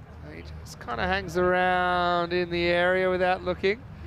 And then, hey, what are you doing? You shouldn't do that. And then he gives him a little hug and sends him on his way. So a bit of the multiple personality acts from the bowler there. Yeah, just a little bit. It was a bit friendly and a bit angry than a bit friendly. The score is 79 for 6 after 8. Can't take anything away from Wakas Raja, though. When he gets it right, he gets it really right. 4 for 12 here in match 20. They've got 6.5 minutes to bowl this over. Shouldn't be too many problems there. Now going to go back to Fires in the 9th. Yep, Fires coming in. This is a bit of a risk. Right arm off spin. I believe his first over was a magical over, Vinny. Yeah, went for 23. Finished with 3 fours. Here he is bowling to Action Jackson. Steps across and we'll get 1. But they have sent out Ramatula Mangal now at number 8. He hits a big ball. He won't mess around. He'll be looking to send this into the bleachers first ball. Keep the messages coming in, by the way. Appreciate getting a few of those during the broadcast today.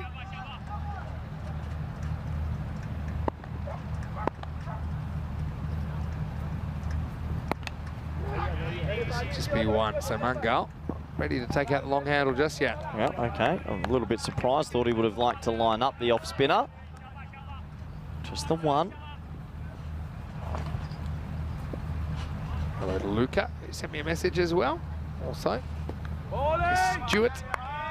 And he's saying, he's getting a bit carried away, but I don't mind this. He said Jack Hogarth is the best on earth. And he wants to know, I might have to ask Jack this later, who's the worst dressed for forfeit on a night out? Well, I guess we'll find out next year when they come for ECL. Bit of fake footwork, but real shot. 1 bounce down to Rahimi. Just a single, so Fires really slowing it down, I think challenging the batters to make the pace, and at the moment they're not really able to.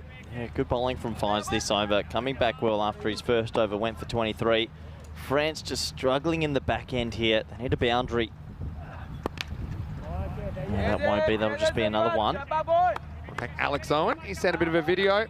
Looks like a bit of a late night out in Australia. They're enjoying the action on Fox Sports Australia. Well, lots of people from Australia tuning in. Doesn't matter how it is in the evening. Keeping us entertained. Did you get any more videos from the bachelor party? Well, this just steps across straight in the air. Ali Raza comes around, takes the catch. So Action Jackson out of action here. Couldn't really get going ever in this innings. He's going to have to go for 8 off 10.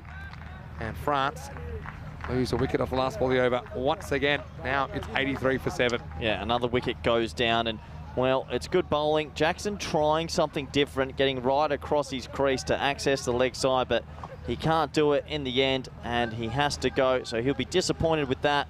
It hasn't been his week with the bat, but I will look forward to watching him keep a little bit later. Yeah, 1 keeper catches another.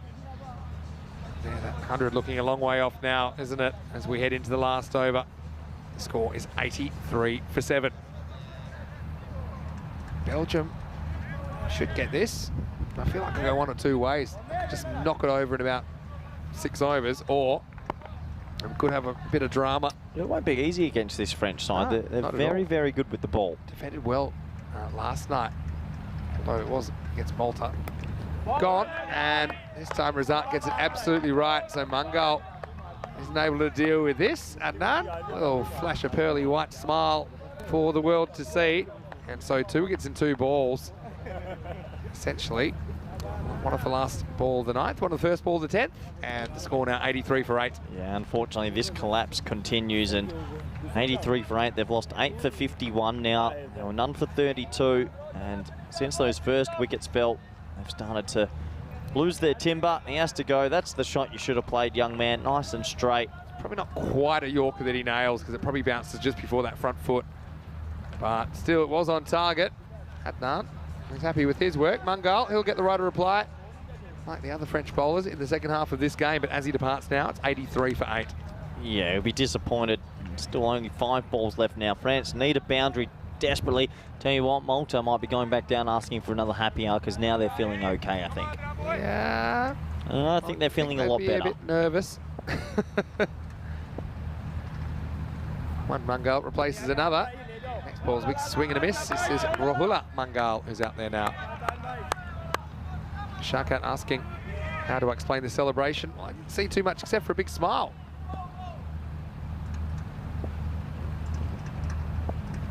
So the lights are coming into effect here now. It's always a special part of the day. A little bit out too. Yeah, this is the nice part of the day. The sun's still just up, but the lights coming into effect. The ground looks absolutely gorgeous. Yeah. It's a gorgeous time. I've loved this night cricket. Yeah. I really, really have. It's been great, hasn't it? I hope it sticks around for ECL. Forever. Forever.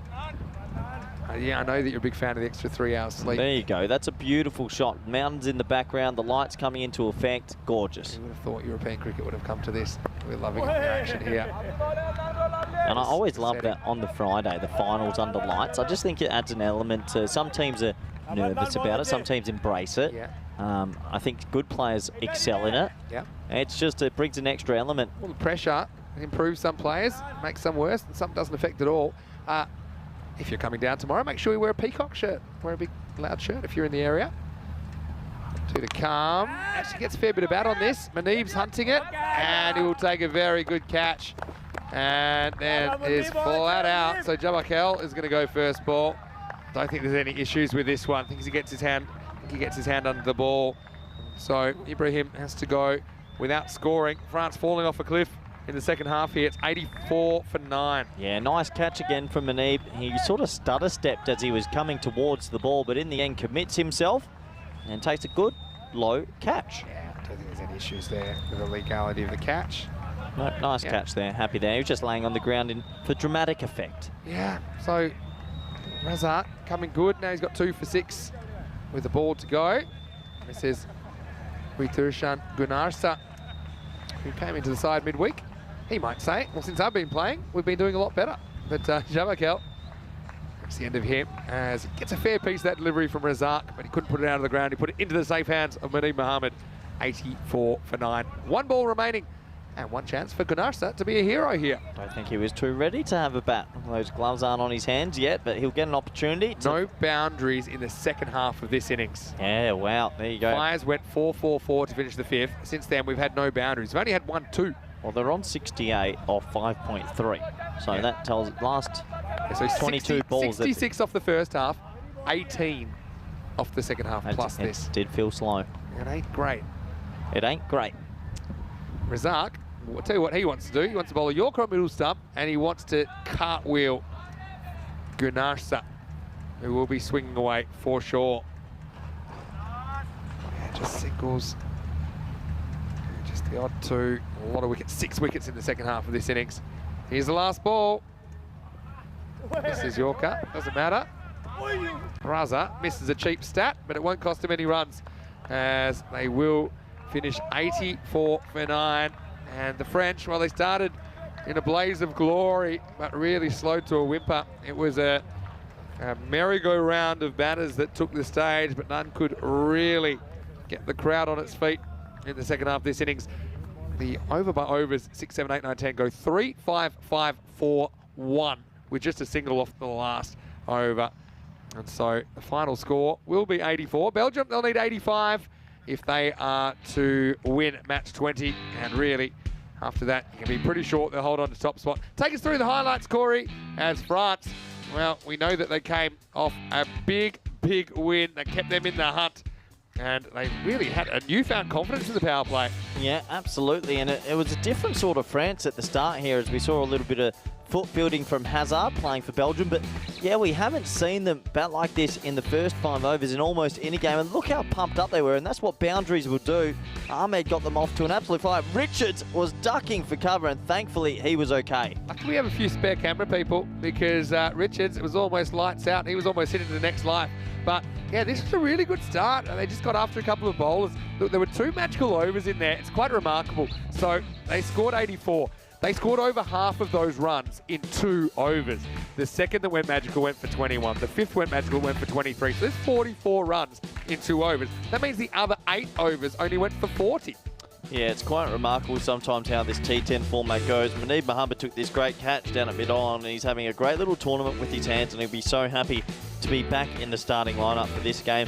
Amjad was still there though, trying to get the runs ticking along, and they hit the odd boundary, but the skid started to come on. Ahmadzai, he promoted himself from number 10 to number 4, and he hit 3 boundaries back to back to back, but this was the sort of last little bit of highlights for the French side, because the captain was well caught out there, and once he went, it was sort of a bit like a procession for the rest of the batsmen. They lost wickets in clumps. Nobody could get themselves in. They hit the ball up high and low. Wackhouse showing that he was a little bit schizophrenic there. Happy, angry, happy, angry. And yeah, the skids just came off. Yeah, it really fell apart, but also give credit to Belgium. They knew exactly how to bowl to these guys. And you see Razak hitting the timber. Wackhouse also chipped in with 4 wickets of his own. And things just grinding to a halt. That's probably the best way to put it. It was one after another after another. Just could not find the boundary. And 0 boundaries in the second half of the innings. Only 18 runs scored. Let's have a look at the scorecard. And it was a new kind of Jubaid Ahmed that came out there. 29 of 12. He smacked 3 huge sixes after batting the whole 10 overs without hitting one in the previous game.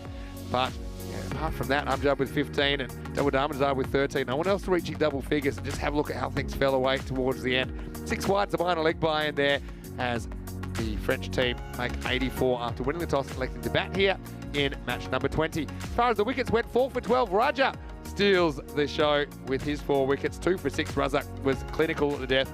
And wickets for the other bowlers, which included Rami, Savant and Faiz. But Savant and Faiz both bowled a magical over, which ruined their figures a little bit. We'll be back in around about 5 or 6 minutes because we have 10 more overs to go today. Or maybe not, depending on how Belgium go about this chase. But France, they will need to take it deep if they're to qualify. Otherwise, Malta will grab that final spot on finals day. Vinny Sandhu here, Mr. Maximo. Corey Rucker's with me. We're back very shortly with the final innings of the day right here on ECN and all of our international broadcasters. You're watching the Dream11 European Cricket Championship.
Hello and welcome to the Cardamom Oval.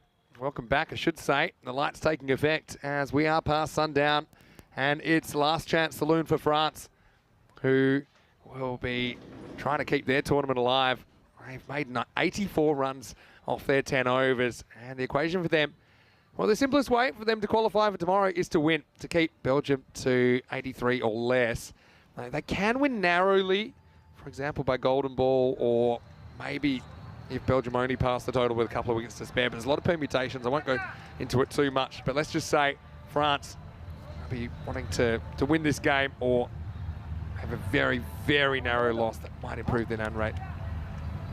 Anyway, we're getting ready for the second innings. And the Belgians, Mahdi Mohammed out there with Mohammed Suleiman. Vinny Sandhu here, Mr. Maximo, at the Euros of Cricket. And here is one of our favourite personalities. It's one of our 3 favourite commentators at this tournament. It's Corey Ruckers. Corey, how do you like the French chances here? I'll be honest, they've got a 5% chance, I think, of pulling this off. Belgium are going to fancy themselves getting to 85.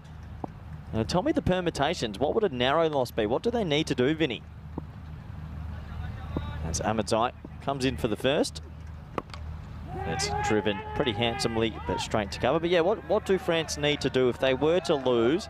How deep would it have to go? 9.4, 9.3? Yeah, they could possibly lose with 4 balls remaining. Okay. But it also, what really matters is how many runs the Belgians finish on. So they could win with anywhere between 85 and 90 runs, right? Oh, Mahdi Mohammed misses out on a juicy full toss. No one at deep backward square. He'll be disappointed not to hit that one over the bleachers. It does bring this man onto strike. Suleiman, he's been a bit of a revelation at the top of the innings for the Belgians. Hits a clean ball.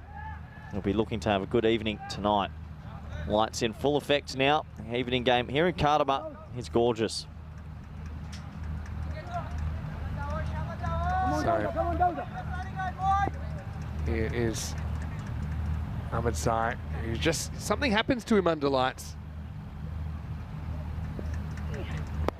Yeah, something does happen. There's a tight single coming in and, oh, direct hit. Well, that would have been out by a long, long way. And these are the little things that France need to make sure they capitalise on.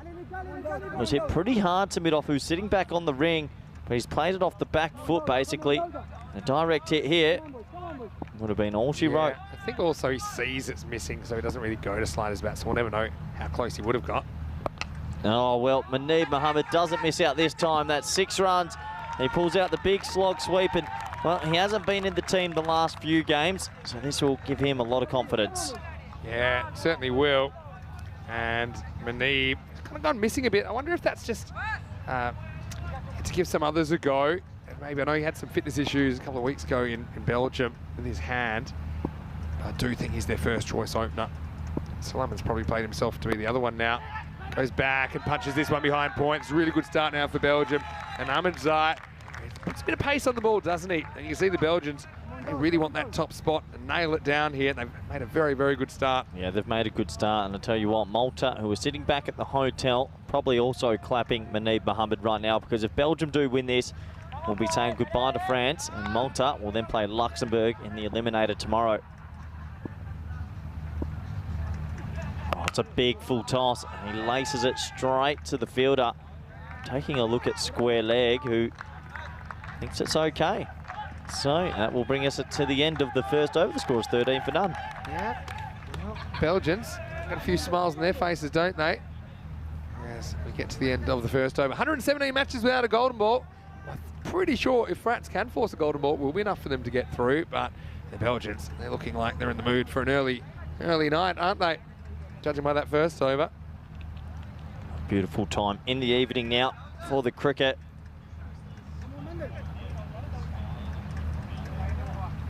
Oh, well, the golden ball getting a bit twitchy. Yeah, what a gorgeous view that is at the moment. The lights in full effect. The players love playing under lights. We've had some really good reports. As long as the Belgians make 35 or more, they'll be guaranteed top spot. Probably doesn't matter because I don't think there's going to be any rain. What does top spot, what does that mean? I suppose it means if it was to rain tomorrow. But I haven't seen any rain yet. Apparently Monday there could be a little bit. Okay. Also, I think it's just a bit of a flex, isn't it? Yeah. Finish on top. A little bit of alpha. All right, here we go. You love this guy, Ramatullah Mangal. It's about chopping. Yeah, all week, this man has bowled well. No one's really been able to get a hold of him. We'll have a tougher test coming up against Belgium, though. Love hitting a long ball and are in good T10 form. Yeah, good rhythm. And the issue has not been the bowling, that's for sure, for France. But I mean, you look at the way Luxembourg have come back after having a lean series last year. They've picked players that they think will fit the mould. Well, France will come back next year and do much the same thing. Suleiman, that's how Suleiman plays. Loves to try and get on with it, but Mangal, he's probably one of the sharpest in this group as well. It was a proper heave, wasn't it, from Salu? I think he, Khalid Ahmadi from Belgium, and O'Donnell for Scotland are the three sharpest in this group. He'll be looking to add to his wicket tally.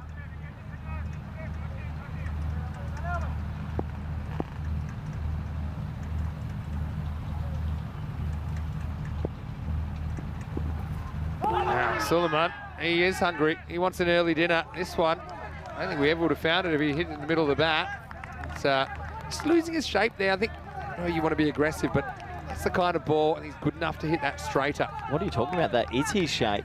Yeah, still think he's a good enough player to not fall off the shot like that. Well, coach has got the sunglasses I like on. the sunglasses at night, look. Well. Giving nothing away. Well, is it that bright out there? Yeah, almost like 14 mini suns around this ground at the moment. Well, this sends miles into the night sky. Well, three fielders are going to come around. One will try and take it and does. So that looks like Kadasani that takes the catch. And what a nice bit of fielding under lights. You see that he had a couple of neighbours there, but he called it. He took the responsibility, and he does get Suleiman for just one. And that's the first wicket for France. They'll be hoping it's not the last. Belgium, 14 for 1. And once again, that man, Mangal, a sensational week with the ball.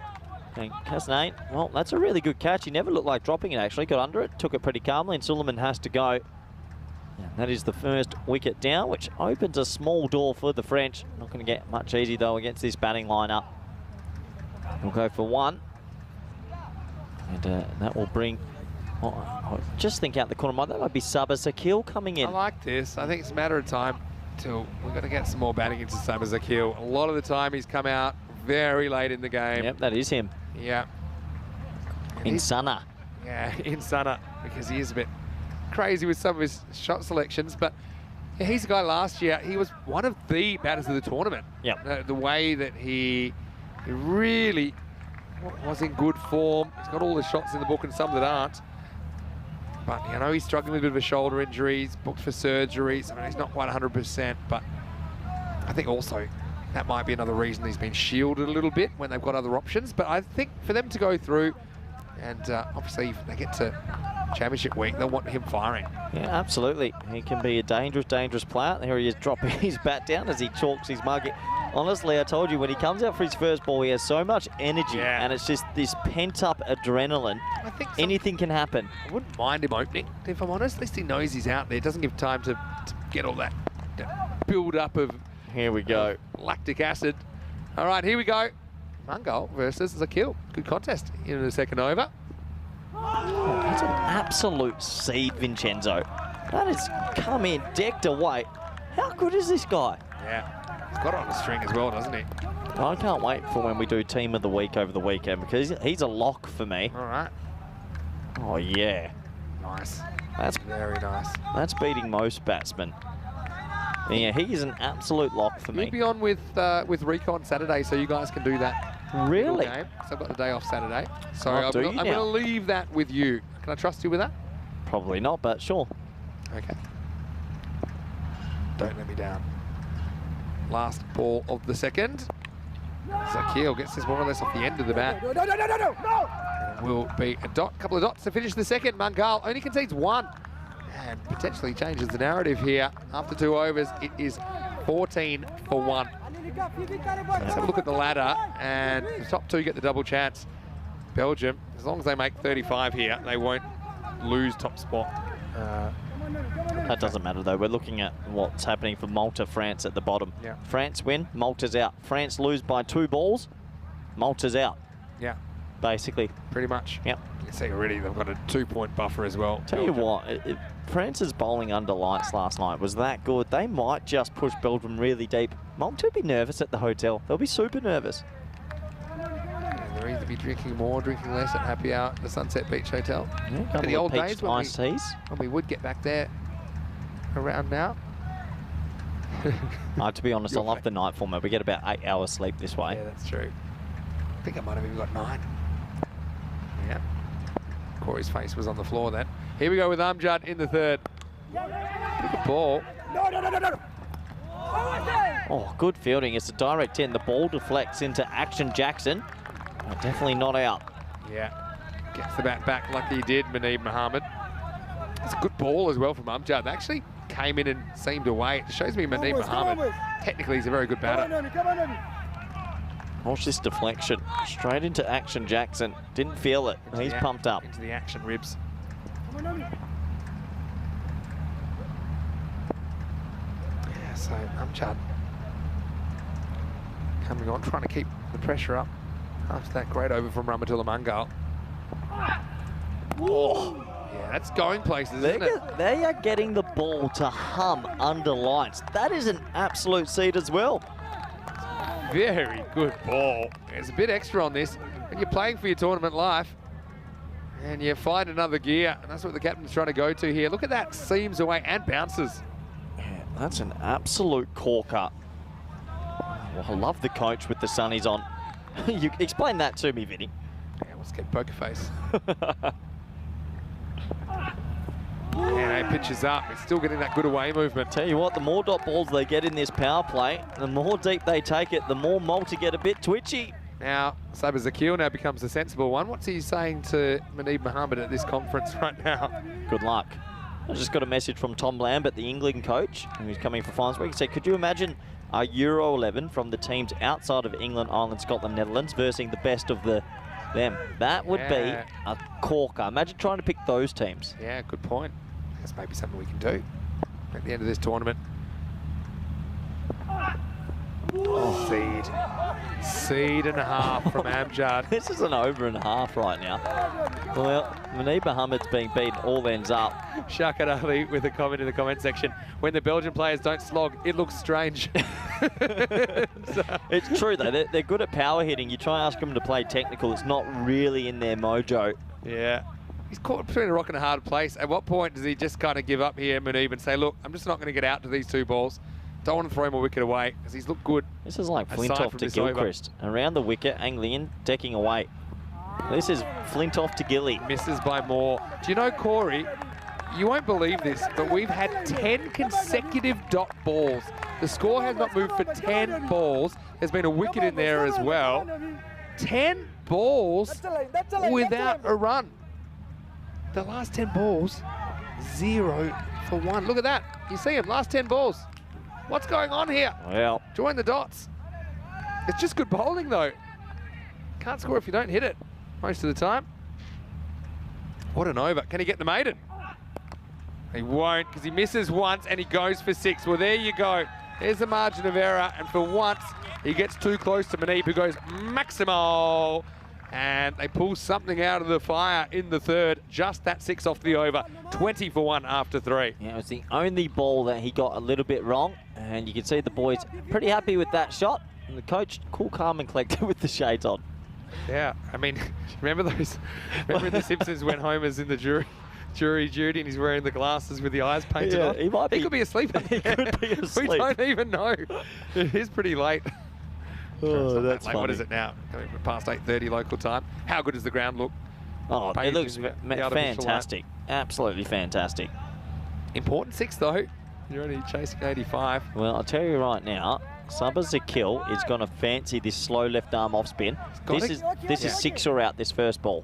Okay, big call. Yep. I think the thing is to Ahmed, he can't get too leg side conscious. He's got that great extra cover drive where he just snaps the wrist through it. That's where I'd be going.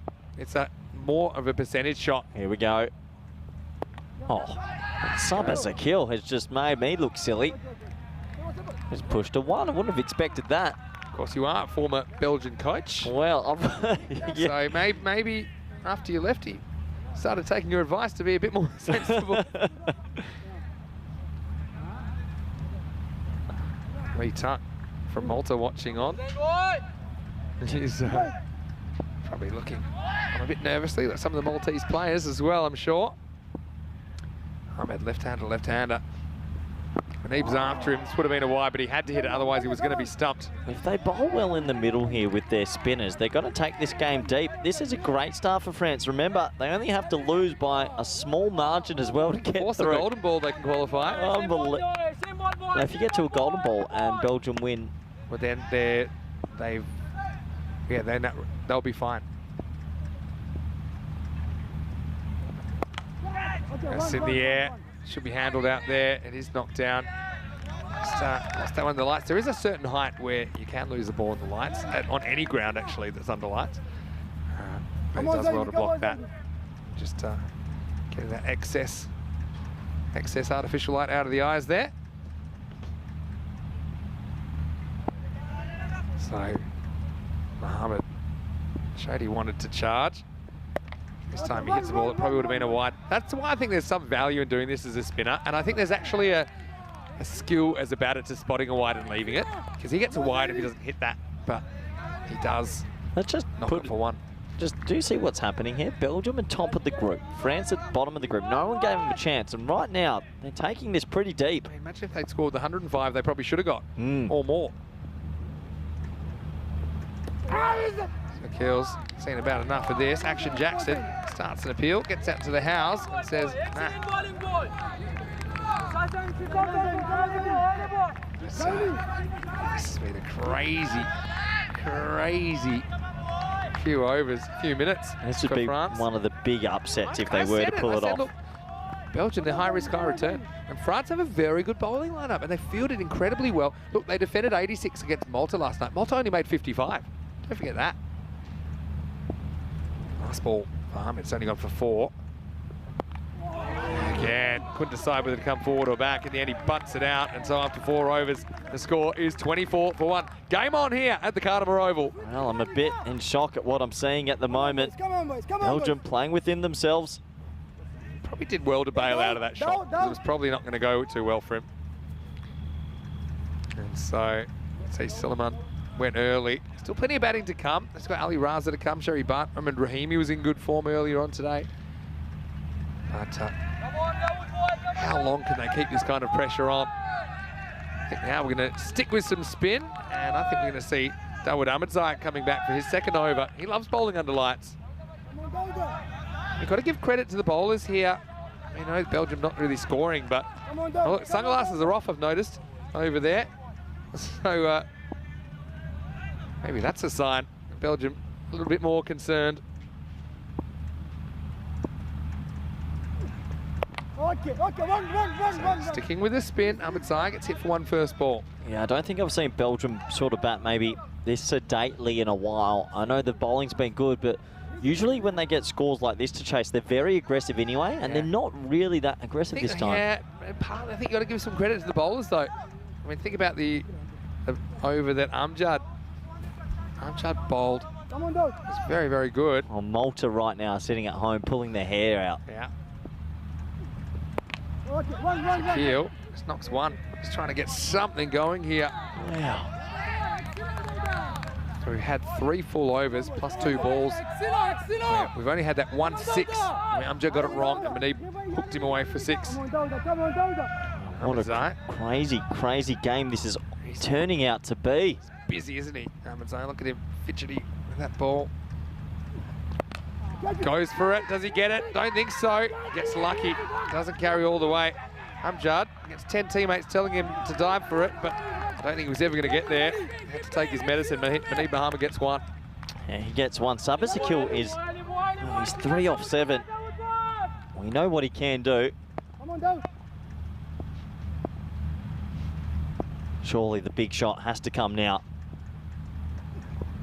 Wow, he charges, it's premeditated, and in the end it's shorter. I think Ahmedzai sees him coming, gets it upstairs. Wow, gives him a spray as well. This would be a This is amazing what we're watching right now.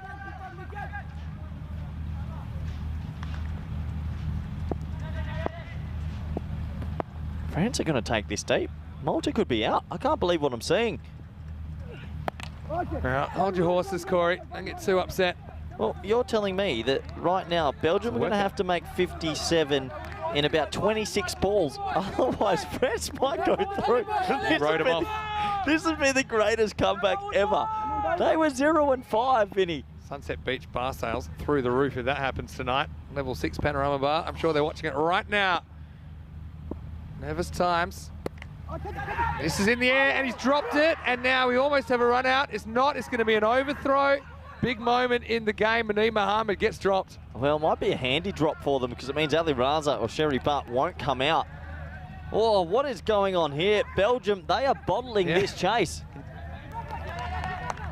Now, it's the end of the 5th over. The score is 29 for 1. Ahmedzai's fired up. And just have a look at the reaction. Ahmedzai, I know he's disappointed. I guess it's actually the sub fielder, Abdul Malik Jabakel, who drops it. And he thought he was going to get it, but wow, a volcano of emotion there, Ahmedzai. But it is the end of the 5th over. Vinny Sandu here, Mr. Maximo, alongside me is Corey Ruckers. And Corey, take nothing for granted. Final reminder, Crickathon. You can check it out. You saw it just there a moment ago, crickathon.com. The question of the day, and you can be assisted there by our scorecards, europeancricket.com. Almost ready to go, but right now, we're going to have a big finish on the cards in more ways than one. Here we go. Play and miss. Starts with a wide. Yeah, wide ball. We didn't get it back in time, so just a wide outside the off stump. This was it. Yep. Oh, what is happening? It's really slowing it down. They're kind of out of spin options after this over from Zayn Ahmed. But whenever you see Belgium are 1 down after 5 overs and only on 30, super rare. It's not for lack of playing shots, I don't think. It is. Tries to grab this one, and Amjad keeps it to 1. That's working for them at the moment. 1's a 5 What is for the France. actual permutation? How many balls do they have to play with? Well, it depends on what the Belgian final score is. But if they were just to get 85, flat 85, then if France can survive to 9.2 overs, they would go through. So it might be one of those where 9.2. Yeah, but remember, they could win it with a 6, for example. So if they finish on 90, then I think France could still be out even if they get 90 off the last ball. So let's say they don't get to this, they get to 85 in 9.3, France go through. Yeah, I think even 9.2. This is poor old Malta sitting at home. This is unbelievable. All right, now this one isn't going to be found for a while because that's going to go over into the Killer Python territory. Maximo Mohammed makes a bold move outside off stump, and it pays off. 6 runs, 6 important runs to Belgium. Yeah, much needed, much needed. He takes a risk, it pays off. 6 runs into the darkness. Can he go again? Yeah. I think I won't be riding this Belgium lineup. Well, the thing is, they'll be just trying to win. They won't be trying to win it in 9.2 to help Malta. The other thing is, yes, Belgium want to win, but also they've already, with that shot, locked up top spot. So I'm not saying they don't want to win, but I'm just saying that there's a greater incentive for France as far as what's on the line here. Mani should get stumped, and he does get stumped. And so Mani Mohammed, well, he gets carried away this time. He went back for a 60, decides to come forward. It's a premeditated charge. Goes walkabout and pays the penalty. He'll be stumped for 31.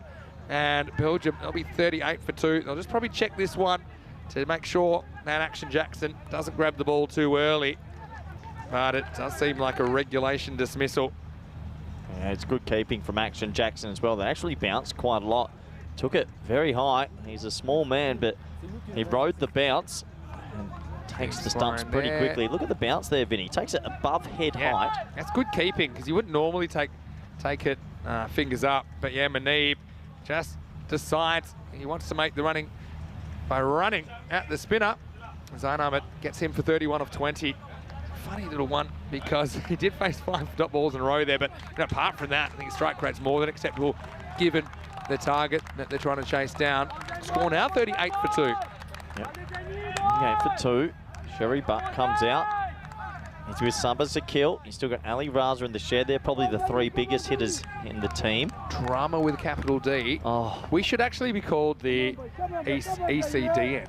European Cricket and Drama Network. I think I'm saying ACDC then. Okay, could be that as well. Malta will be thunderstruck at the moment, sitting back there. Hang on to your hats, guys. There's still plenty of cricket to play here. I still think Belgium, especially with a new batter out there, could turn this around pretty quickly. Sherry Butt's out there now. Goes back and plays a shot square of the wicket for one to get off the mark. Yeah, I still think that Belgium are going to win the game, but it's the time frame, Vinny. It's the time frame which is the interesting thing. I think they'll get very close by the ninth. But because Belgium just want to win the game full stop. Yeah, they don't care if it's at 9.4. But Malta do. Oh, Malta. France. Who would have believed this? Nice ball of spin. And it gets hit. It gets hit hard into the jungle. Maximo was the kill. Those magical wrists, they're still there. And he gets 6 to finish the 6th over. Ahmed ends up going for 20. And at the end of 6 is 45 for 2. Well, what a shot that is. He has absolutely moosed that over cover. That's what he can do. We've seen it so many times. And, I haven't seen enough of it this tournament. So 45 for 2. And so that makes the equation 40 off 24 balls. They need 10 and over here. So it seems like... Yeah, but we know that's not the game. That's the end of the spin, though. Ahmed Zai, 2 overs. There's done. a game within a game here, Vinny. Yeah. It's not this game. It's the game within a game. Malta and France are battling it out to keep Throw a their scenario tournament. at me and I'll crunch the numbers. So Okay, I want to know what happens if Belgium end up on 87 runs. They win with a 4. Or when they're on 83, they hit a 4 and end on 87. Tell me what happens. Okay. I like these. I'll call it in while you do some crunching of the numbers. Big moments in this game.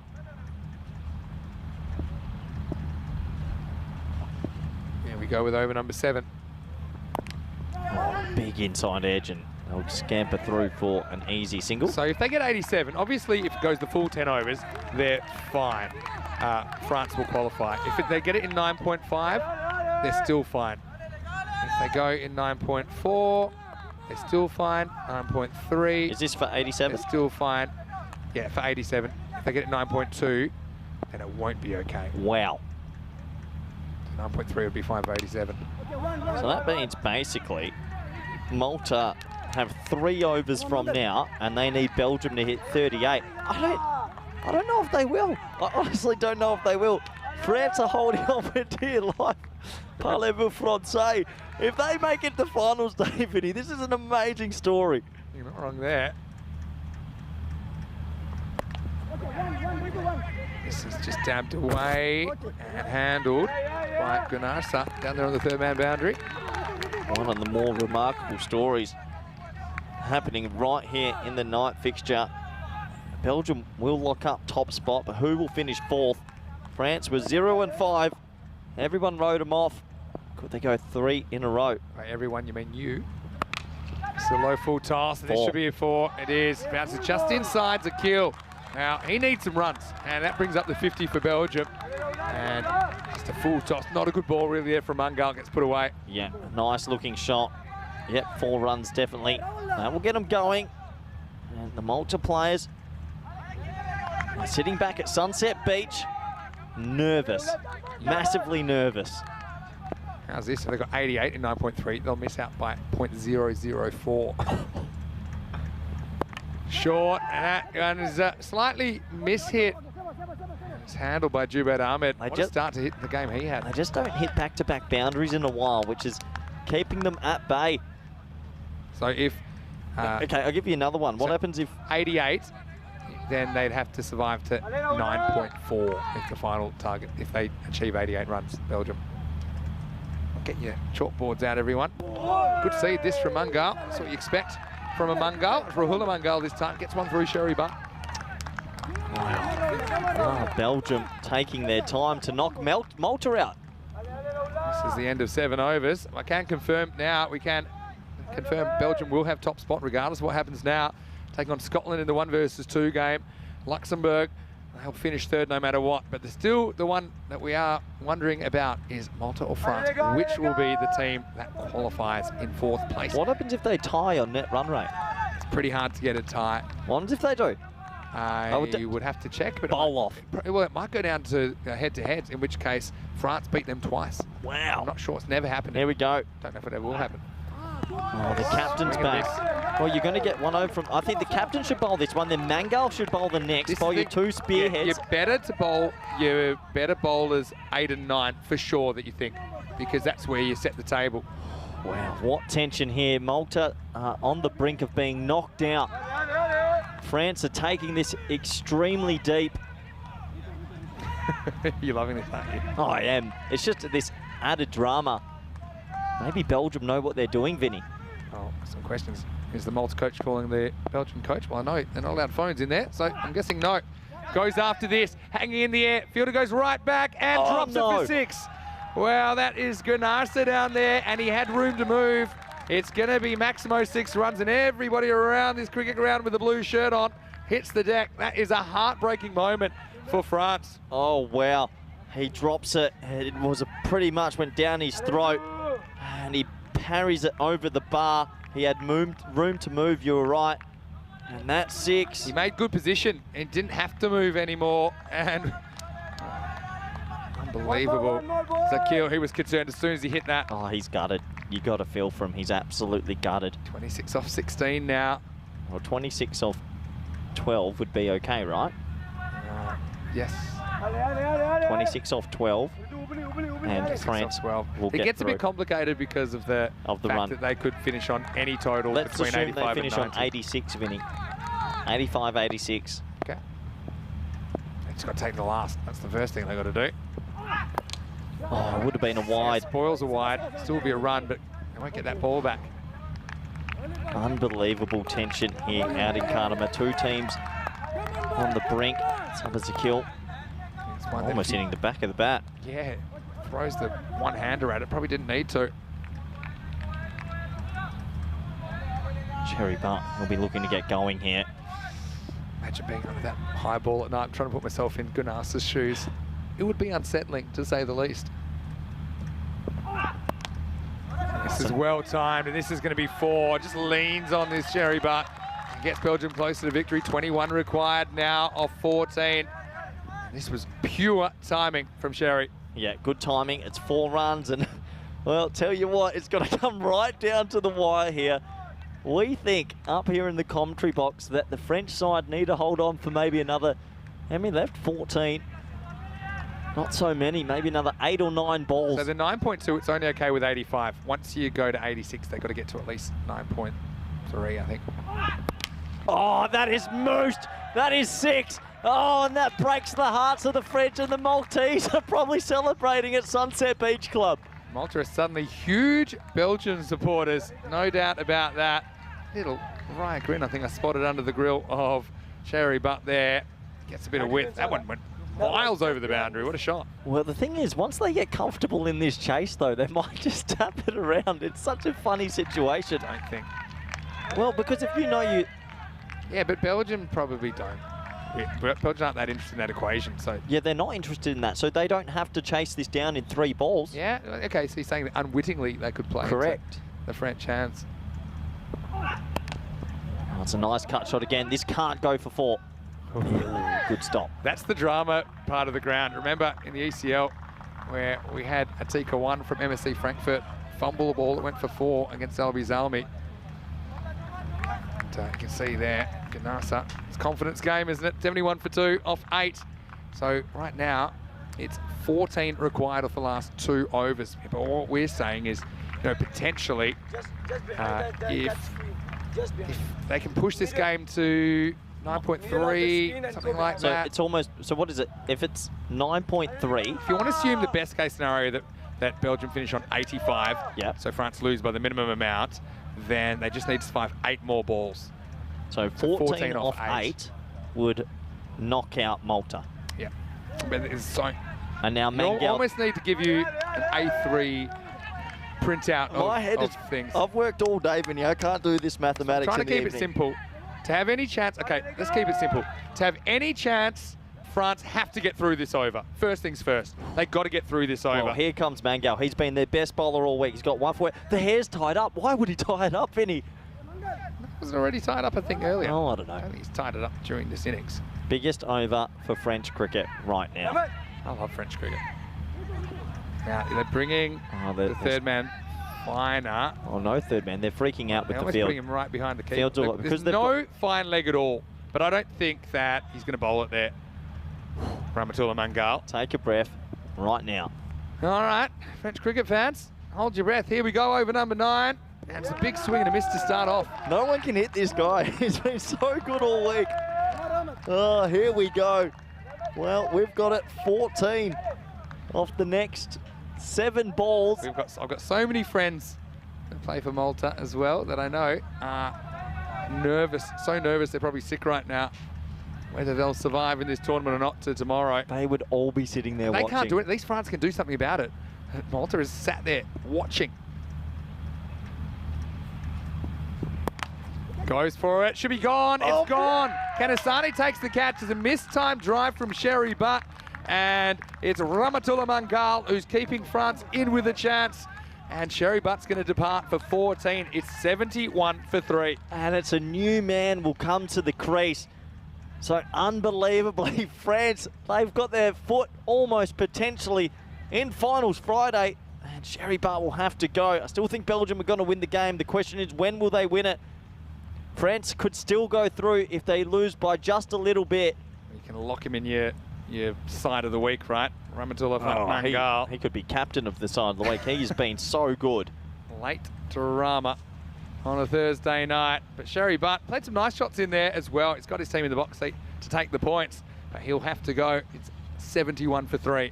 Yeah, he'll go now. That will bring, it looks like Ali Raza is coming to the crease. Everyone's getting hot as well.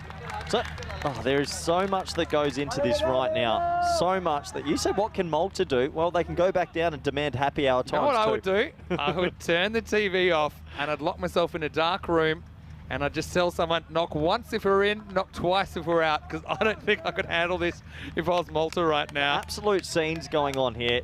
2 teams fighting for the life. One's on the field, one's at the hotel. Ali Raza, you know, he could basically win this game in 2.5 hits. It seems a long way Well, off. if he hits it in 2 hits, France a goal. That's what I mean. Good contest, Rahmatullah versus Ali Raza. Now he gets a thick edge. He could be gone as well. He is. And suddenly, Rahmatullah Mangal's on a hat-trick. Jubaid Ahmed takes the catch, and Ali Raza, I think he makes a king pair today. I'd have to look earlier. Yeah, he did. He got a golden duck earlier today. It's a king pair for Ali Raza. France, if they only lose by a little bit, France will still go through. Oh, they've got to take it deep. Oh, this is incredible stuff. And again, Belgium, they're probably just concentrating on winning the game. How good is this guy? Mangal is unbelievable. He has taken so many wickets this week.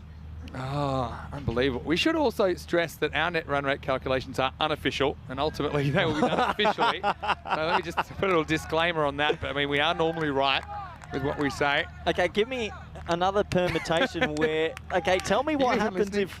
Yeah, okay. If they get to, I don't know. You don't even know anymore. Let's just say, hey, first things first, and then we'll just leave it. We'll let the last over be, and we'll let you know what happens. But Ali Raza waited a long time to get a second dig today. Unfortunately, it lasts just as long. He goes for a king pair on day 4. This is a remarkable result. France are bottom of the table. Belgium are top. France had to, if they lost marginally. Here comes some, well.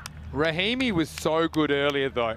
Rahimi absolutely whacked them. Hat-trick ball. Yeah, hat-trick ball. He made 39 off 16. Viva la France. Will this be hat-trick number 31 on ECN this year? Let's find out. Here's Rahmatullah Mangal. And he goes, could be a hat-trick. No, there's nobody there. There's nobody there at 6. Maximo. No way. Well, I thought if there's a fine leg on the boundary, and they were tossing up whether to put the fine leg instead of the third man. But Rahimi just swings away, and it was Akil likes it. He said, yeah, that's how we deal with hat-trick balls in Belgium. And now he's taken them much, much closer. Makes it 8 off 8. That takes them super close now. So if they get 8 runs in the next 4 balls, that means Malta will go through. It's funny, we both looked for the field around the corner, and there was nobody there. There was absolutely nobody there. No way. No way this is happening. 8 off 8. Rahimi, he's swinging away. He has 0 care for defence. There you go. You're loving this, aren't you? My head is blowing up. I love it. So basically, the inside of Corey's mind is a bit like Russell Crowe. That a beautiful mind. It's like he's writing. Is this a dream? This He's feels writing algebra on the chalkboard. So you're telling me if they make 8 runs in the next 3 balls, Malta will go through, but if they make it in 4 balls, France will go through. Something like that. Oh, I've lost track now because you've asked me so many scenarios and you've logged none of them. But I will do my best to You better not get the net approximate. run rate wrong. There's going to be a blow up in the chat if you've got this wrong. I'd stress that all calculations are unofficial. But it seems right to me. Here we go. All right, here we go. Last ball of the over. Gets the end of the bat on it's it. got to stop it, Pressure, stop it. pressure. Stops it. So we're going to the last. The first bit has been complete. And I will tell you right now when I think it's close. They get in for time. And so Belgium, they're 78 for 4. They need 7 runs off this last over. Okay. Do you want a live? What I can do, I can give you a live net run rate. Would you like a live net run rate? Yeah, go on. Just give us something different because the odds of us having a night like So the this. live net run rate, if the game was to stop right now, is that they are plus 0.07 France. They're in. So And right now they're in. That will change every ball. Okay. But I mean, like I say, it literally changes every ball. So we do think though, if Belgium win in the next 2 balls, Malta go through. So Maya's saying it in 9.2, yeah, but Here we go. it depends what the final total is. Okay, 7 to win off the last for Belgium. That's a good ball. It's not a wide either. It's a dot ball. It's a huge dot ball for France. The deeper they take this, Malta could go home. They could still win the game here, Vinny. Goes 3 stumps outside, so that's not a wide. He They could does it still early. actually win the game. Yeah, they could win the game. That's what they're thinking about. I have every feeling that this ball's a boundary. Back-to-back sixes, no good as well. Could still go back-to-back sixes from here. Oh, they could poor tie old- it with a 6. Poor old Malta sitting at the hotel. Huge ball. Goes for it. Oh, no! And it's going to be 4. No! It's No, gonna what's be he 4. doing? What did he do? He just had to stop it. They just have to win by a little bit. 82. Lose by a little bit. He ran at it. What's happening? This is going to be so tight. Get your mathematics France books are out. up by 0.055 on net run rate. Live net run rate calculations. Here's what happens. If this is a 4, France will still be in. If it's a 6 this ball, they're not. Okay, a 6 this So ball. 6 this ball, and that's your best case if you're Malta. There's a 6 this ball, you're in. If Otherwise, you're in a bit of trouble. so if it's any score below a 4, France go But through. wait, we'll have another ball after that. Oh, what is going on? My head is going to High explode. level.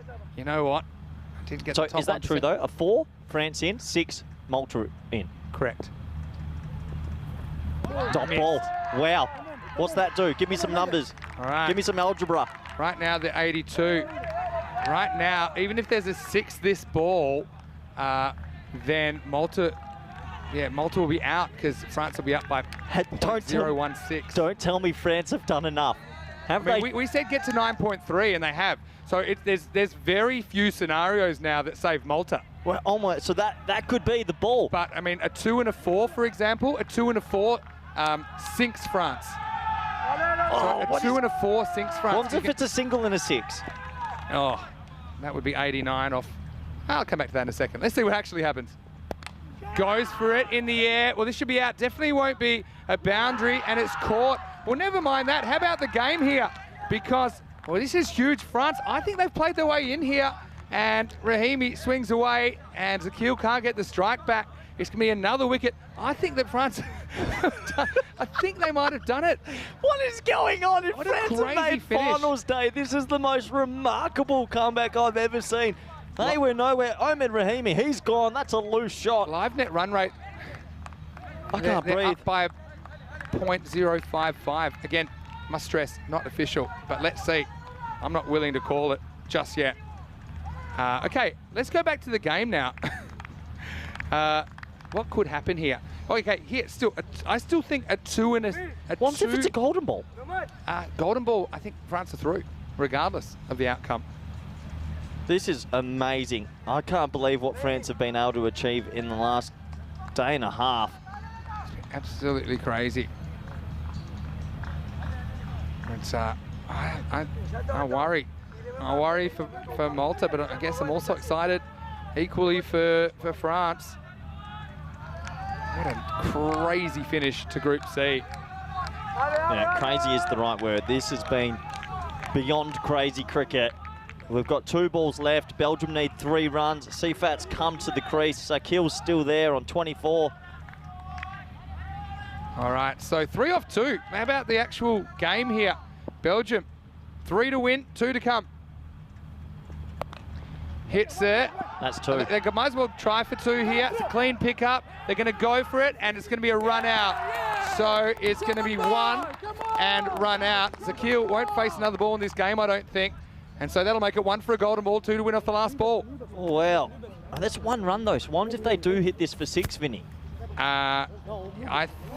Okay, gone from one spreadsheet to another. Let's have a you look. keep going on a spreadsheet. So that makes it 83. So 89 off 60. I think France sneak in by 0.04. I think Malta is sunk. But there's other things that could happen, right? There could be a wide. There could be extras. There's lots of scenarios. Could be a golden ball still. Vinny, it's your game on the golden ball sweepstakes. Yeah, in the background, that's true. This has been the longest day ever, and it's getting longer. There is so much happening here. What a game. Action Jackson gets the run out. Everyone's watching in the fan zone. And now started to rain for the first time in 2 months. It's raining. Call it off. Get off the field. It's raining. This is a crazy game of cricket. It is raining, Vinny. It's coming in hard. Get the laptops covered. Oh, no. And it's actually coming in ridiculously. We're getting a shower now, and the umpires won't come off. For 1 ball here. No way. Who wins on Duckworth? Get that spreadsheet out. There's too much going on, and we've got no cover. Pull the table back. Careful of all the stuff. No. The laptop. Oh, no. I can't use my computer if it's underwater. If anyone can get to us, please get to the commentary box. We have water coming in sideways. For all the times for the wind to come in, it's coming straight in our faces. Why is it raining? 1 ball. 2 to win. What is happening? It is pouring all of a sudden. What happened? It's the greatest game of cricket in history. Oh, no. Everything is really wet. Yeah, We've got 7 laptops up here. All right, here we go. Last ball. Who is that? Swakas Raja's out there. I can tell you that much. Here we go. 1 to tie, 2 to win. Misses. Will they get there? They might. They will. Or will they? It's a golden. They're going to go for 2 now. There's no need for a golden ball, Vinny. We got a golden ball. Yes. France don't realise, but France are going to go through. And it's raining everywhere. It's raining cats and dogs. It's absolutely pouring down. Look at my jacket. It's going down. Computer's going away. I think that France is sunk here. I think Malta's sunk here. It's a golden ball, but it might be a washed out golden ball. In which case they get a point each, but I don't think it'll be washed out. I think they'll play it. What is going on? My phone is drenched. What is going on? Yeah. Hey, save that tablet. We know who the players are by now. Okay, we're getting save the equipment. Save the equipment. Well, in the rain. It's a pouring. It didn't rain for 79.5 overs today, and well, I couldn't believe that it would come in here. Golden ball time. I've just made a killing. This is the greatest game ever. You can't see. You've just won the sweepstakes. How have you done that? Oh, Malta, we think are going home. France don't realise yet, but they'll be pumped up. It's pouring rain in Kardama. Unbelievable. There's lightning over the top. And the umpires will stick it out for the golden ball. Okay, here's what a golden ball is. We've just got our first international golden ball ever. Yeah, our first international golden ball ever. So if this is a 2 or more, then Belgium will win the game. Okay, and anyone that's not out can face. Sabah Zakil is going to face. 100%. Amjad, the captain, said he's going to bowl. So it is pouring down. All right, it is the wettest ball in history. This has never happened either. We've never had a washout. Things are flying everywhere. There could be a tornado near the field. Oh my word! Things are going everywhere. This is the most dramatic finish to a cricket day you could ever believe. So look, a 1 isn't good enough for Belgium. Again, they're just playing for the win. Bowl the ball, I'm getting drenched. Golden ball 36 on the way. Here we go. Everyone's getting wet. It's Zakil facing Amjad. Hits it, I think, for 6, and Belgium win on a golden ball. The first international golden ball goes to Belgium, but I think both teams celebrate here because I think France win. France win the 4th spot. France don't realise it, but France are going to go through, and it's a monsoon. Players are laying down on the ground. Oh, my word. Players are on the ground, they don't realise, but I think France are going to go through. I think you're right, and it's absolutely coming in our faces. Now, France think they might be gone, but I'm telling you that those runs don't count because golden balls don't count for net run rate calculations. So even though Zakil smoked the golden ball for 6, So that 6 doesn't matter. We are getting absolutely drenched here in the commentary position. But what a Take time it me, is. universe. We have I've been- seen enough. Take me. What a crazy finish to the day. High drama. You'll only ever see this on the European Cricket Network. France don't realise they're through. France are We've lost basically several crying. other cameras. I'm just trying to put everything away because in one of the most dramatic days of, well, most dramatic finishes you ever imagine in the driving rain. France it's the think they've worst gone, day but of they're his not. life. Malta right now, well, the Sunset Beach, the bar sale's going to be up 17%. So I think we're going to have to say goodbye to Malta. And, the power cords are right getting now, absolutely... we are, all right, I'm Cut rushing. it. Hey, somebody roll. We might as well roll this for a bit more, but I am scrambling. Sorry I can't see the chat anymore, but this is an absolute crazy finish. France, they probably have no Alistair idea. Priddle's got his shirt off. I knew he'd take it off. Wow. If you can see it, it is crazy at the end. People are holding everything. There's Alistair. I knew he'd take his shirt off soon enough. It's all happening here at Cardimer Oval. Unbelievable scenes to finish the day. And, well, in driving rain that came with the ball to go, and, well, Hold what on. can you say? Where are the French boys? Has someone told them? I mean, it's not official yet, but I think that if it went to a golden ball, they've done enough to improve the net run rate. Well, I want the camera on them because we could see a huge celebration. They might not A know. lot of the cameras have been knocked out by the weather in that last ball. It is pouring. Oh no, everything's wet, Vinny. I am saturated. The fact that the wind went every direction today, and then when the rain came straight in our face, we've got no protection, is an unbelievable thing. Rico, you picked a good day off, my friend, and everyone's there's hiding in France. the tents now. Oh well, it's a lock-in. No one will be leaving Cardimer Oval. It is monsoonal weather here. If you want, if you want to.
The European Cricket Championship is proudly brought to you by Dream11, HCL Software, Paramatch, the Hunter under Luthea, and Victorinox.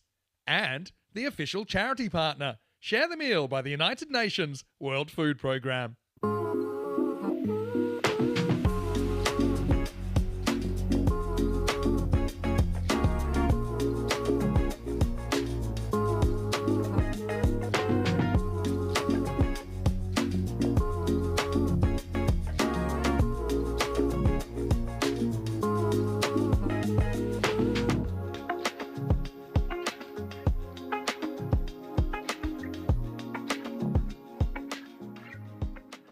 Hello and welcome back to the Costa del Sol. And yes, well, right now the sun is out, and that's a good thing because unfortunately we haven't been able to play any matches so far on finals day. We saw the Eliminator washed out. That meant Finland survived to this game right now. And we saw Qualifier 1 washed out. It meant that Spain have gone straight through to the final tonight. And Belgium, well, they'll have to go the hard way through the Finns here in Qualifier number 2. So a spot in the final up for grabs. Let's get ready for the action. Belgium against Finland. Two teams will play. Only one will get to stay in the competition. Let's see what happens at the coin toss with Ian Ramage and the two captains. Belgium, you're the home team, you'll toss the coin. Finland, the away team, you will call. There you go. European cricket. It's been called European cricket. It's come down parry match, so you've won the toss. Okay, toss won by Belgium, who will bat first. Belgium win the toss then and bat. Well, everybody loves Belgium ball, I suppose, unless you're on the wrong side of it. But Belgium ball has two faces. Sometimes it works, sometimes it doesn't. And Belgium last time out, they collapsed quite dramatically. I think they lost 7 wickets for 8 to be all out for 80 against Spain. And ultimately, it cost them top spot when you look at it, and cost them a chance to already be in the final. But look, I think this will be a very, very entertaining game. Belgium will welcome back their regular openers with Mohamed Munib and Ali Raza back in the lineup. They didn't play in that game against Spain yesterday. And Belgium, look, let's be honest, they've had a pretty good group campaign so far, but they're a bit of a hit and miss team. I think they love the format. I think they kind of eat it up. They've got a long, strong batting order, and I think they do deserve to go into this game as favourites against a Finnish team that they beat pretty comprehensively in the first game of this group. Seems a long time ago now, just 2 days ago, back in match 1. For Finland, though, ever since that first loss, they've been a team on the rise, and they've been pretty impressive, to be honest. In fact, they won all of their other 3 matches to have a 3-1 record. And these two probably fittingly have a shot at the final together because they were very, very close on net run rate. Just a fraction of a point that separated them. For Finland, I suppose they've got a few threats. I'm thinking of Jordan O'Brien, who will bat at the top of the order with Ghulam Abbas, but also a very good hitter. I think Amjad Sher has been very good, and Nick Salonen yesterday had an outstanding innings in that big upset against Spain. Well, even more sun coming out, so I'm liking this. And finally, we'll get to hear from Andrew Ryan, who's been waiting around all day, a bit like we all have. Can tell you, Qualifier 2 on the way, and it is Belgium who have decided to bat first against the Flying Finns. Over to you. Let's get ready for some cricket. Mr. Maximo, thank you very much for the preview, and my goodness, myself and everyone else around here at the Cardimer Oval is desperate to get some cricket underway, and thanks to the rain clearing, we finally have a ground ready for what should be an epic contest between Belgium and Finland, two teams who up until basically the final ball last night were vying for second place in this group. As it is, they are now playing here for the chance to meet Spain in the final. Looking at that Belgium side, probably the big call for them, Hussein Keel Ibrahim, the leg spinner, who has been very impressive throughout the course of this Group C. He has been left out of the team for today. They have gone full on pace, and including Adnan Razak, who, to be honest, copped a bit of tap in his opening spell yesterday. So a big call from the Belgians. They've clearly decided that the Finnish batting lineup has a far greater susceptibility to pace than against the leg spin. Doesn't give them a huge amount of variety though. Doesn't matter though as far as the supercomputer is concerned, giving Belgium the edge by more than 2-1. And Belgium winning the toss earlier today and have decided to bat. And I get the feeling that this probably suits both teams. If you're Belgium, the batting lineup has been very good throughout the tournament. Get a chance to put the total on the board. Finland probably pretty happy to bowl as the skipper Share. The peel early, I think that's swinging down the leg side. Pitched on middle, starting to tail away, and I think it's a good call from the Sheriff, Charles Croucher out there. Well, replay probably hasn't given us the greatest look at the trajectory of the ball, but some late swing from Share, which he will be happy about. His captain's done a good job since coming in to take the new ball in the final 3 games of the group stage. Oh, that one stayed straight. Looked like it was shaping up to come back in to Manib. Play and miss. Good start for the Finns. Manib, this dynamic young left-hander, has been excellent for the Belgians in Group C so far, but the wily customer, Share, giving him a few problems early on.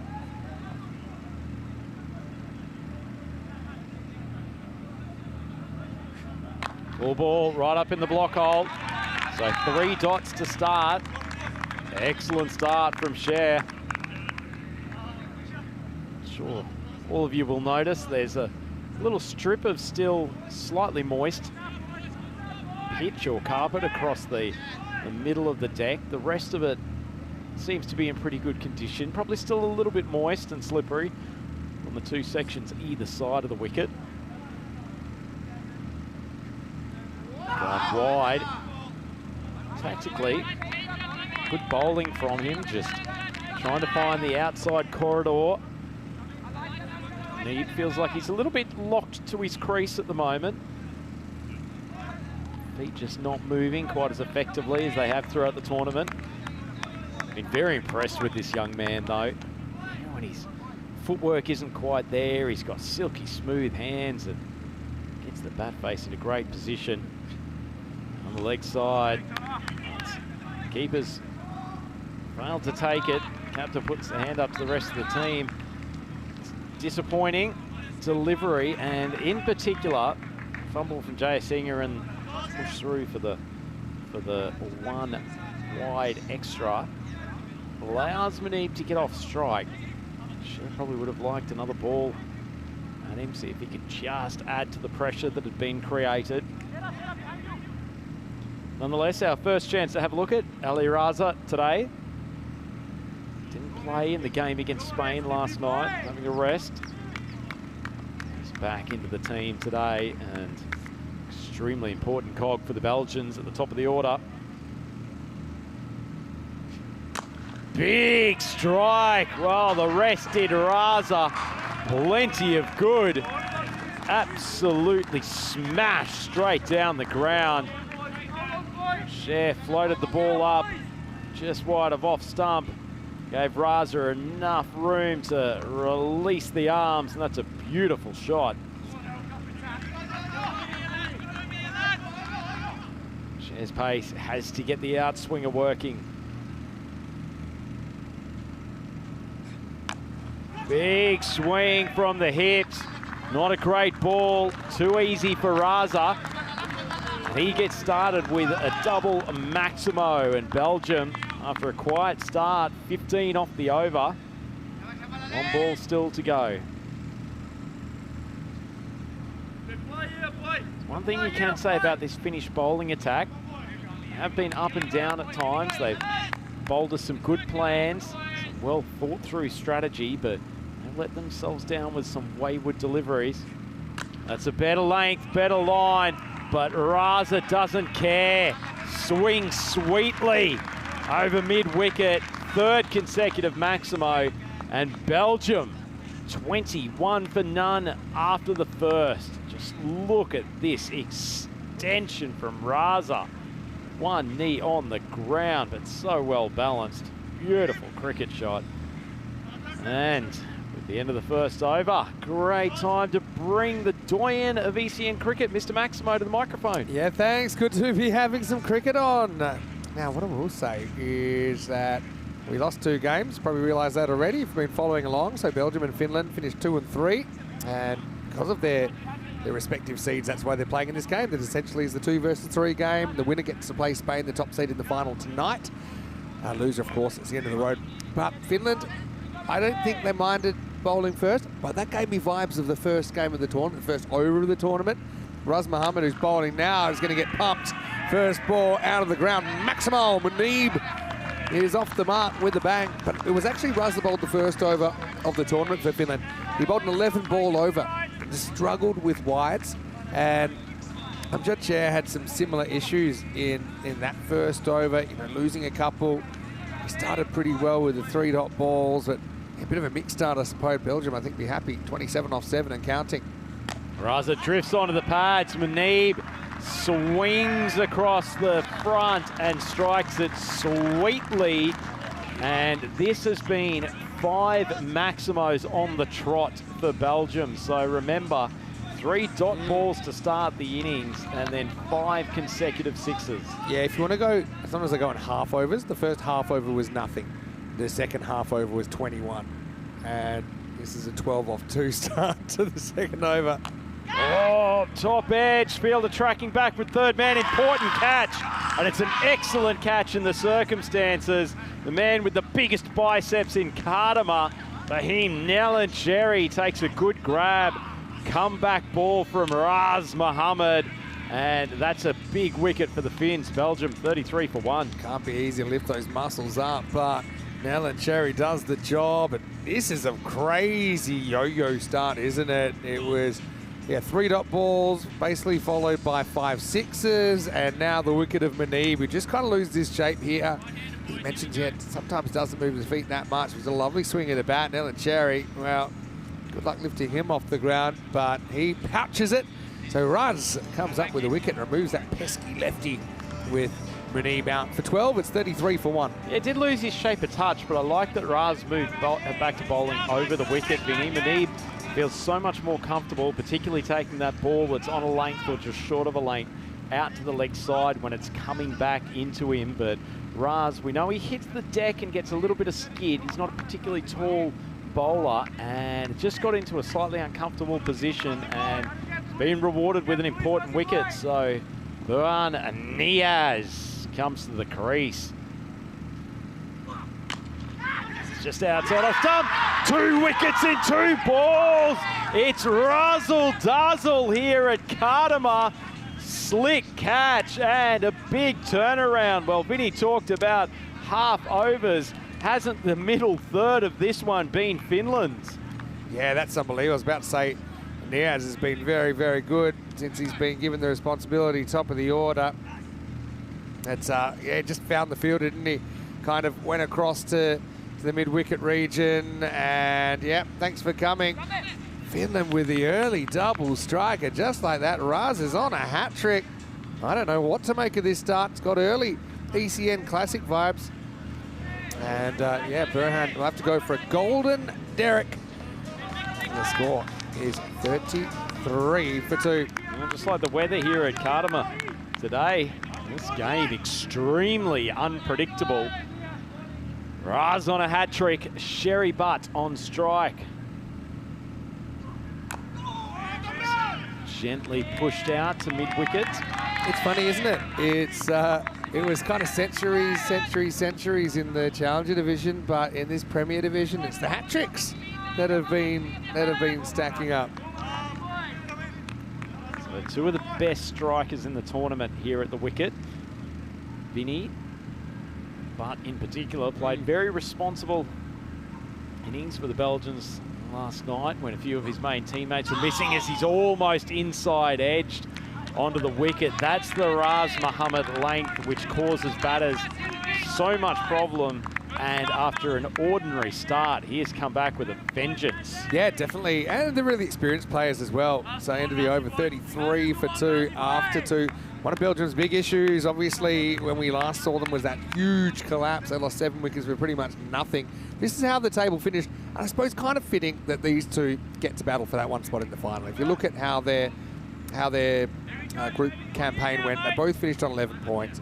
Finland were basically 3 balls too late in chasing the target against Malta last night. And yeah, that meant that they lost the double chance. But then again, so did Belgium. Yeah, how it worked out because the rain came and we couldn't get the field ready in time. Well done to all the ground staff, by the way, and everyone on the ground for the patience. But yeah, it is fitting these two are competing for the one spot in the final. Tambe on the bowl. Oh, that's a good line. Huge swipe across the line from Raza. Interesting call here, Vinny. Tambe coming on a little bit earlier than he's been called upon in other games, but feels like he's found his form in the last couple. Tambe's one guy that seems to kind of step up when you really need him to. You know, how many times in this group campaign has he been able to hold on to an important catch and kind of being able to bust the momentum of the opposition? Short ball, mistimed. Fortunate that there's no outfielder for Raza because he didn't get a great piece of that ball, but it does roll away for 4. I was a bit worried there. Obviously, the field's dried to an extent. It probably helped that we've had no rain for about 3 hours now, maybe slightly longer, but there still might be a little bit more moisture underneath. I was a little bit worried about how Raza's brakes were going to go as he approached the fence, but luckily he didn't go over the top. Ali Raza will take 4, but yeah, it wasn't out of the middle.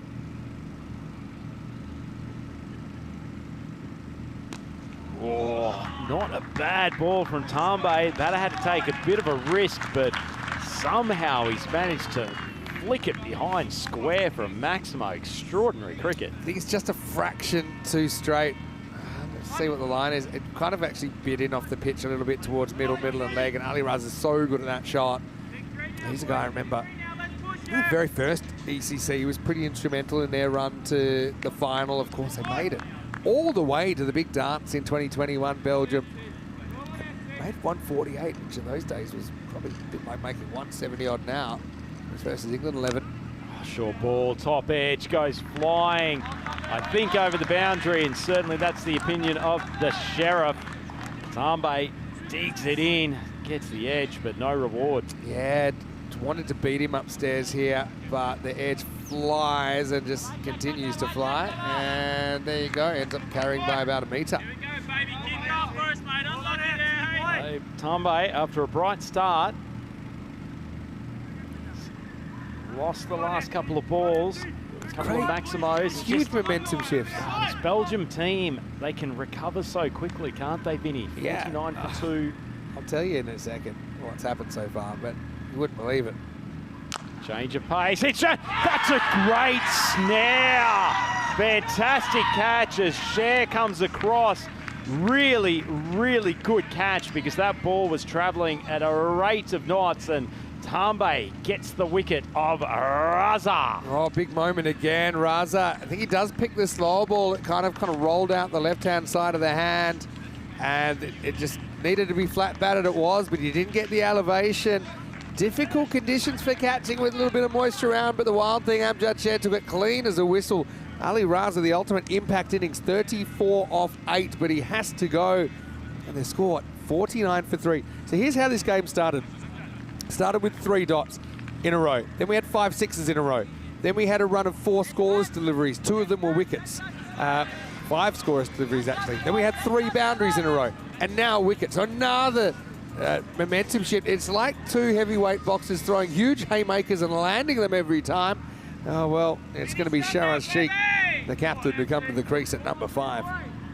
You're happy to start getting into the Belgian middle order this early because they had not been called upon that often in the tournament, and the one time they did against Spain last night, they failed that audition. Tambe finished the over. Oh, short ball, poor delivery from Tambe immediately after the wicket, particularly in the power play. No protection down there. At the end of the third, Belgium 53 for 3. I know I've done a lot of games, but I don't think I've ever quite seen a power play like that. That it basically came in chunks, as if they were, as if it was like a rap battle, and one team did something and the other team got about 45 seconds and just kept throwing shapes. 21, 12 and 20, but that doesn't really tell the whole story. Each over had a good bit and a bad bit for both teams. I like your description of the half overs, and that does often happen. It's absolutely, we often talk with bowling plans about trying to win the first ball, but in T10 it sort of doesn't matter quite so much. I look at half overs when you start getting to, like, you need 20 plus and over, and that sounds quite intimidating. But 10 off 3, everyone knows what 10 off 3 feels like. It's like the end of the game. So then you start trying to break it down into more manageable chunks. Here's a guy we like a lot, Kuchi. who's going to come on with his wrist spin. I wonder how he handles the conditions. Over 4. Decent length ball. A little bit of a swat from Butt. Just drag it for a single. So the field out now. 5 fielders outside the circle. Quick look, Vinny. We've got fielder sort of, Tambe looks like he's pushing more towards mid-wicket area, a little bit squarish. We've got cow corner, Nicholas Harlinen down there at long on. Shout here at long off, and then deep cover, Jordan O'Brien. A little bit of overspin from Kushi. Took it into an awkward height, and Shape just plays it carefully. Yeah, it was the one that definitely came out the back of the hand. Very crafty operator, isn't he? Epawat Kuchi. I think he's learnt a lot across these first 4 games. Decent length ball, swung across, and it's another fantastic catch. Tambe was down on his hands and knees. It looked like he was praying to begin with, but thankfully the gods have been kind to him and have sent the ball straight into his big buckets. Belgium, 54 for 4. Well, never a bad idea to get down on the knees and just say a quick 1 or 2 words to the man upstairs when you got a flat ball coming at you in greasy conditions at the Cardsma Oval. But that was an excellent take. And Kuchi, that's the right question there of Shiraz Sheikh. Tambe, once again, I mentioned he's the guy who steps up when his team needs him. They love him, you can tell that. There's a real sense of spirit and optimism amongst the Finns here. They were so disappointed last night to miss out the double chance. You can tell that hasn't really mattered at all. Sheikh tries to sweep, but not able to get it away from the field at 54 for 4. Interesting observation about Tambe, Vinny. He strikes me as one of those guys who's not always the star, not always the most premier player, but he's got a bit of great... He's certainly in form. He's a class performer. He's kind of done it all before, and he's pretty cool in a crisis. I wouldn't say it's crisis just yet. Still expected 141 here. Belgium, despite the 4 wickets in the first 4 overs. I think Kushi's got to try to go wide here, see if he can get Butt swinging across. Goes onto the stumps. Probably fortunate that actually Butt taking a stride down the wicket turned it into a low full toss. But as it is, that's a compelling first 4 overs for this game. Belgium 62 for 4. Yeah, Finland are a pretty decent batting lineup as well. I think they'll feel 150 or less. If they bat well, they should chase it down. But Belgium have gone ultra pace attack, haven't they? No Hussein Ibrahim in their lineup, the young spinner, left out of the lineup after getting a bit of tap from the Spanish yesterday. Maybe that was just a tip that they think if they are going to get to the final, probably he won't be a part of the lineup. But yeah, it's actually turned into quite a nice afternoon, hasn't it, after the unexpected rain we had earlier? Interesting one here, Vinny. Finland have generally had Salonen come into the bowling attack as part of their artillery. They've turned to Parveen Kumar, who's only bowled a few overs in the tournament. Yeah, a bit of a gamble. Length ball, big swing across the line. He can get some consistent movement away from Butt. Could be an inspired choice. Well, but a bit lucky, I suppose, not to nick this off. I mean, to be honest, when I saw it come out of the hand, I thought it's the kind of length that if you choose the right line, you probably can hit it out of the ground. But against a new bowler, you probably don't quite have your timing calibrated. Good start for Parveen. Oh, another one that's somewhat in the slot, and it's pumped by Butt. Similar length. This one was probably a little bit more at the stumps, but it's that kind of pickup length. I sometimes call it a challenge length on this ground. But I think more and more batters in the last couple of years have been up to the challenge, because you can still get a miss hit here, and you're hoping for a miss hit. It might go up in the air, it might take a wicket, but it is also kind of ball if the batter gets it near the middle of the bat. It's going for 6. Yeah, particularly when it's on that off-stump line, and particularly when you've got the strength that Butt has, he'll always back himself to strike that over the boundary. Kumar a little bit wider of off-stump in the block hole. Good comeback from the Finnish paceman. Better ball, better length, because didn't really have too much to go under there. We just saw Rahimi and I think Sherry Butt in the classic game. I know that while we were waiting for the live action to get underway, we had a couple of pretty good classics on. And Spain versus Netherlands was got a mixed reception around the ground, obviously, with Spain here today on finals day. There's Rahimi on strike. Watches a wide go past, but what we just saw was the famous France versus Belgium golden ball, and it's still the only golden ball we've ever had in ECC cricket, and it came with a bit of rain. So when you see rain during a a rain delay game, you know, things are getting crazy. Certainly crazy indeed, and it probably won't be the only crazy stuff that we see. Stuff bad as a kill. He was the Goldmore hero that night. He's still the bat. Oh, Rahimi rifles Kumar over mid-wicket. Probably wasn't off the centre of the bat, but more than enough. And Belgium solidifying in this 5th over. Omid Rahimi will come for the hairstyle, stay for the Maximos. Just kind of opens up the front side and summarily dispatches that one out of the ground. He's your ultimate kind of impact player. But if he can turn kind of just, you know, I think yesterday he went 6-6-6 and out. You know, if he can turn that kind of 18 into 30, 40, 50, you know he's going to do it quickly. Kumar's got to be careful to him. Good ball in the slot. Nicely timed by Rahimi, though. Only for a single. So Kumar, after he's been hit for a boundary, has actually recovered well on both occasions. Got the ball up into the block hole. Yeah, it has. Yeah, 15, more or less, that's a draw, isn't it? Maybe 14, 15. But let's see, probably 1 for 15, you've won the over. See if you can get the wicket of Sherry Butt. It's got a real price on his wicket here. Outside off stump, and it's struck cleanly enough by Butt. And the hands go up from the umpire. Another Maximo, and he's the key man, isn't he, Vinny? Yeah, Butt goes big, and it's a nice kind of classical cover drive again. It's that length that Kumar was kind of gambling with throughout the over. Sometimes it worked better than others, but yeah, Sherry Butt will send that out of the ground. 83 on the board, then 83 for 4 after 5. Vinny Sanderhu, Mr. Maximo, got Rhino here, and happy Peacock Friday, even though it wasn't the brightest start, was it? Certainly wasn't, but hasn't the sun come out now? And I think it's matching, obviously, the brighter tie that we've gone today. It's so disappointing to lose those first 2 games, but yeah. I think as all the fans out there know, we've got some amazing entertainment here for the final 2 contests today. We definitely do. Switzerland, of course, unfortunately eliminated from the competition due to that abandoned eliminator as Kuchi comes back, drops one in the block hole. It's only going to be a single to Omid Rahimi, but obviously for Switzerland, they did enough to avoid relegation, which wasn't always looking the case. I know they would have had real visions of being able to spring a bit of an upset in that first game on current form, and yeah, they were a danger team. I think the other 3 teams pretty happy to see them eliminated. Actually a little bit shorter. That's well taken by Keeper JC. I think that's completely true, Vinny. Finland would have gone to that game as favourites, but Switzerland definitely improving their performance across the first 2 days, and you always want to get in the contest, don't you? So I know the group were bitterly disappointed, but thank you to them for their efforts the last few days.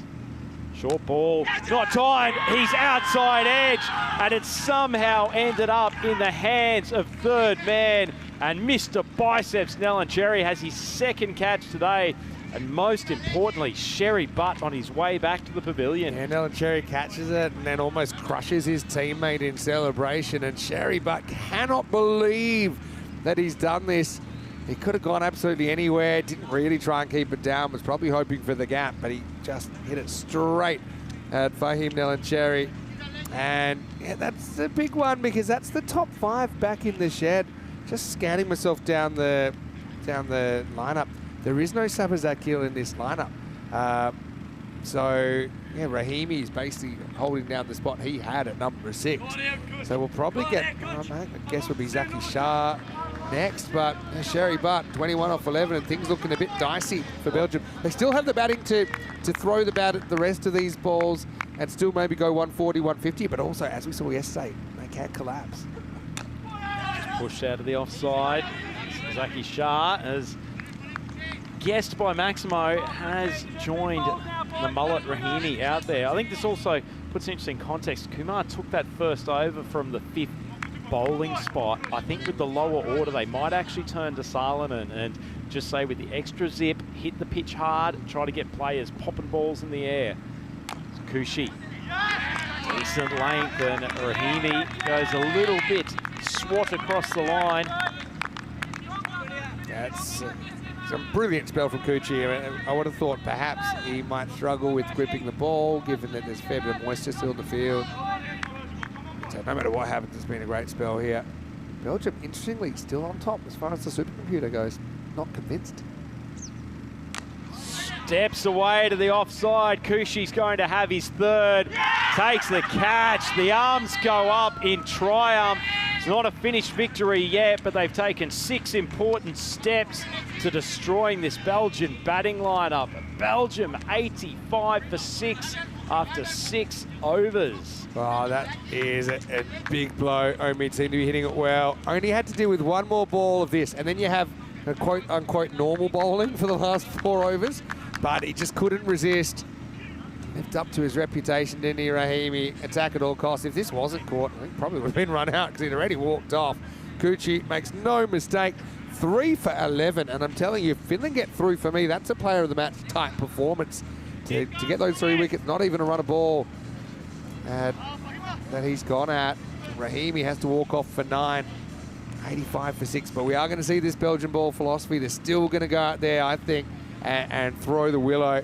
Turn back to last night, Vinny, and the one thing that we saw from the Finns and was slightly critical of in the game against Malta is that they actually got themselves into a position where all of the top order were gone fairly early, but they couldn't finish off the Maltese team in the later overs. It's a good bowling lineup that Belgium has. They would really love to rip out these last 4 wickets. Tambe on for his second short ball. That's the difference, isn't it? Bowling that ball at the chest to Shah, who's a competent batsman, but it's not quite the same as having an Ali Araza down the other end. He's just gone to the umpire, actually. He's maybe been struck in a slightly uncomfortable position. Oh, just gives him a bit of TLC, Assad, just a fatherly pat on the back. So get in there, son. Tambe, 1 wicket for 20, but it was an important wicket. He's taken 2 catches as well. Could just be his day.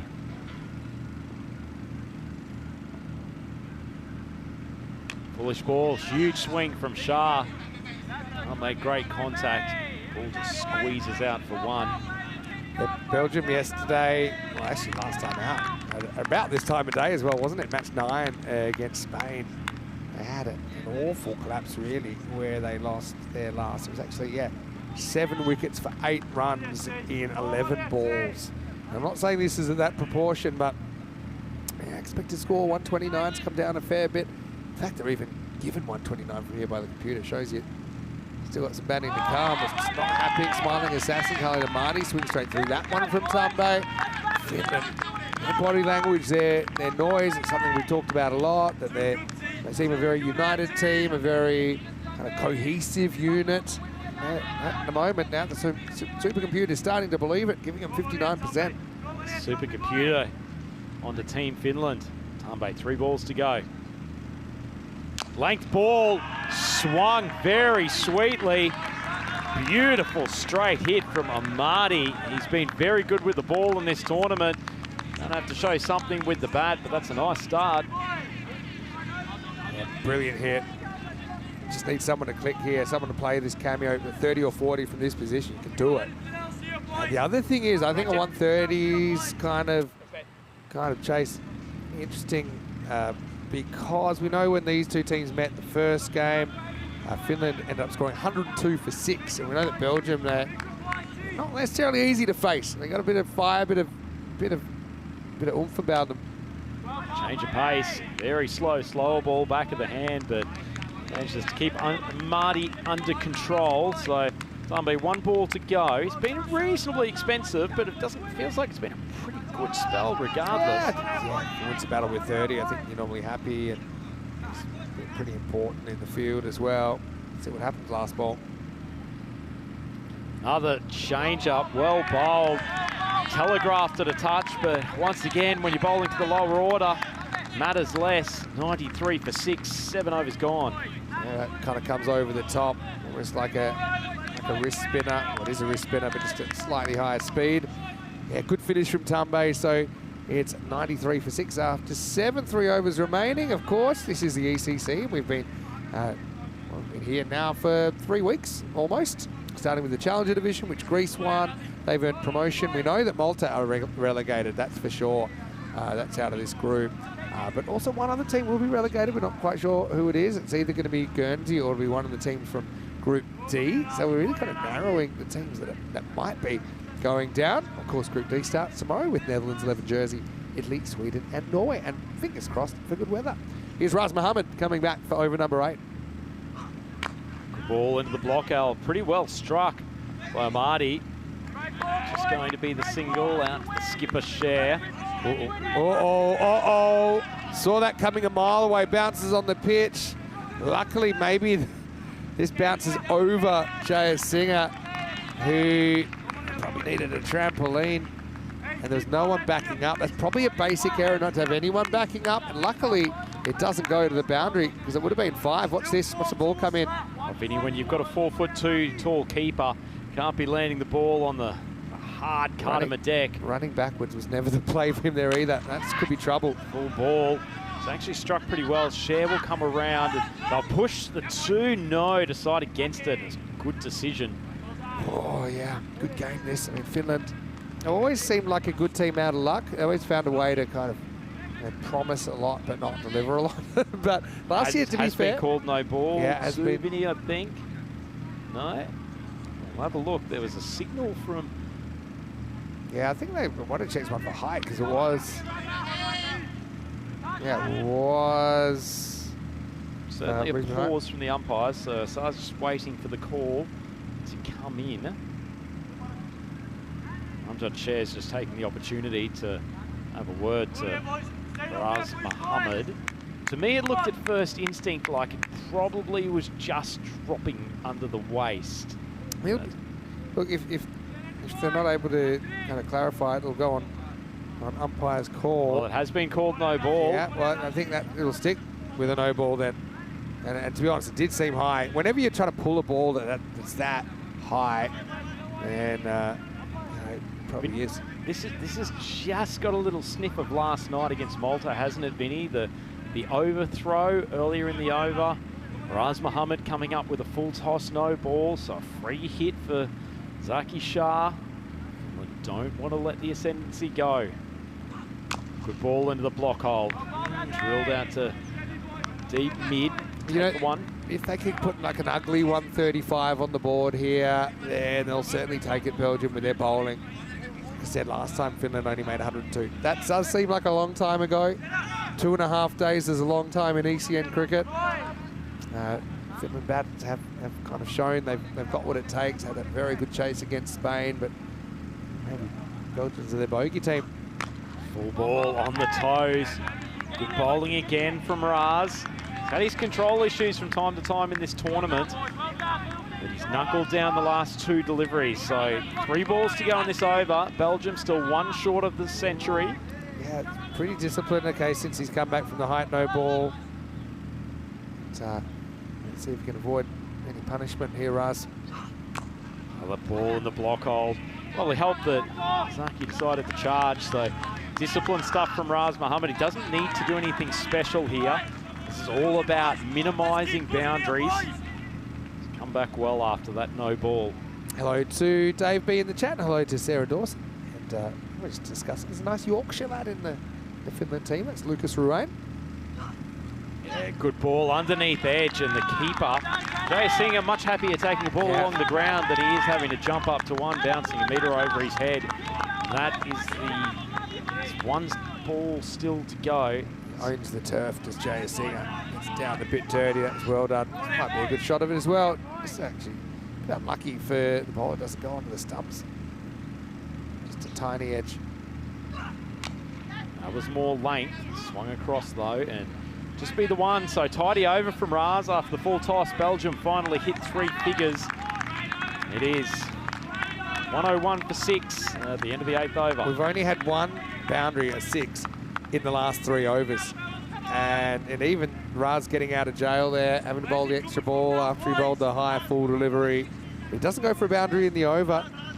So that's why that run rate's kind of tanking a bit. I think now they're looking at 130 if they're lucky from here with 6 down. But having said that, we know that both of these players, and even players that we haven't even seen back yet, are capable of coming out, hitting a string of boundaries that might give Belgium valuable runs and valuable momentum heading into the second half of this must-win match.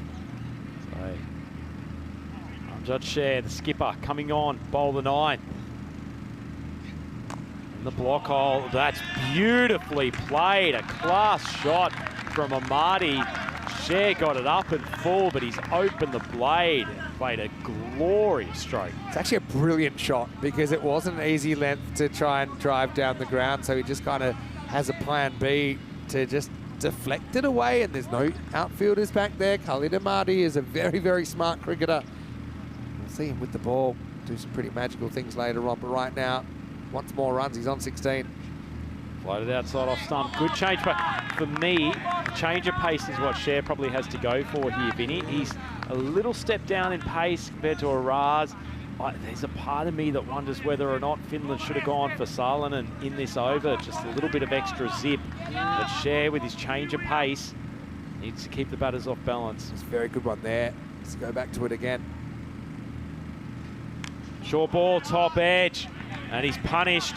Not in the usual way, but a flying top edge. So a couple of boundaries to start this over. They've certainly won the first half of it, Vinny. Yeah, it ain't pretty, but it's effective. Tries to put the pace back on after using the slower ball. JS seeing out, well, even if he had the trampoline, probably still wasn't going to reach this one. Just has to watch it go back. Not quite the backs a moment, not far off, 4 runs. Interestingly poised. Belgium can still get themselves to a pretty defendable total from here. 28 expected, 9 balls left.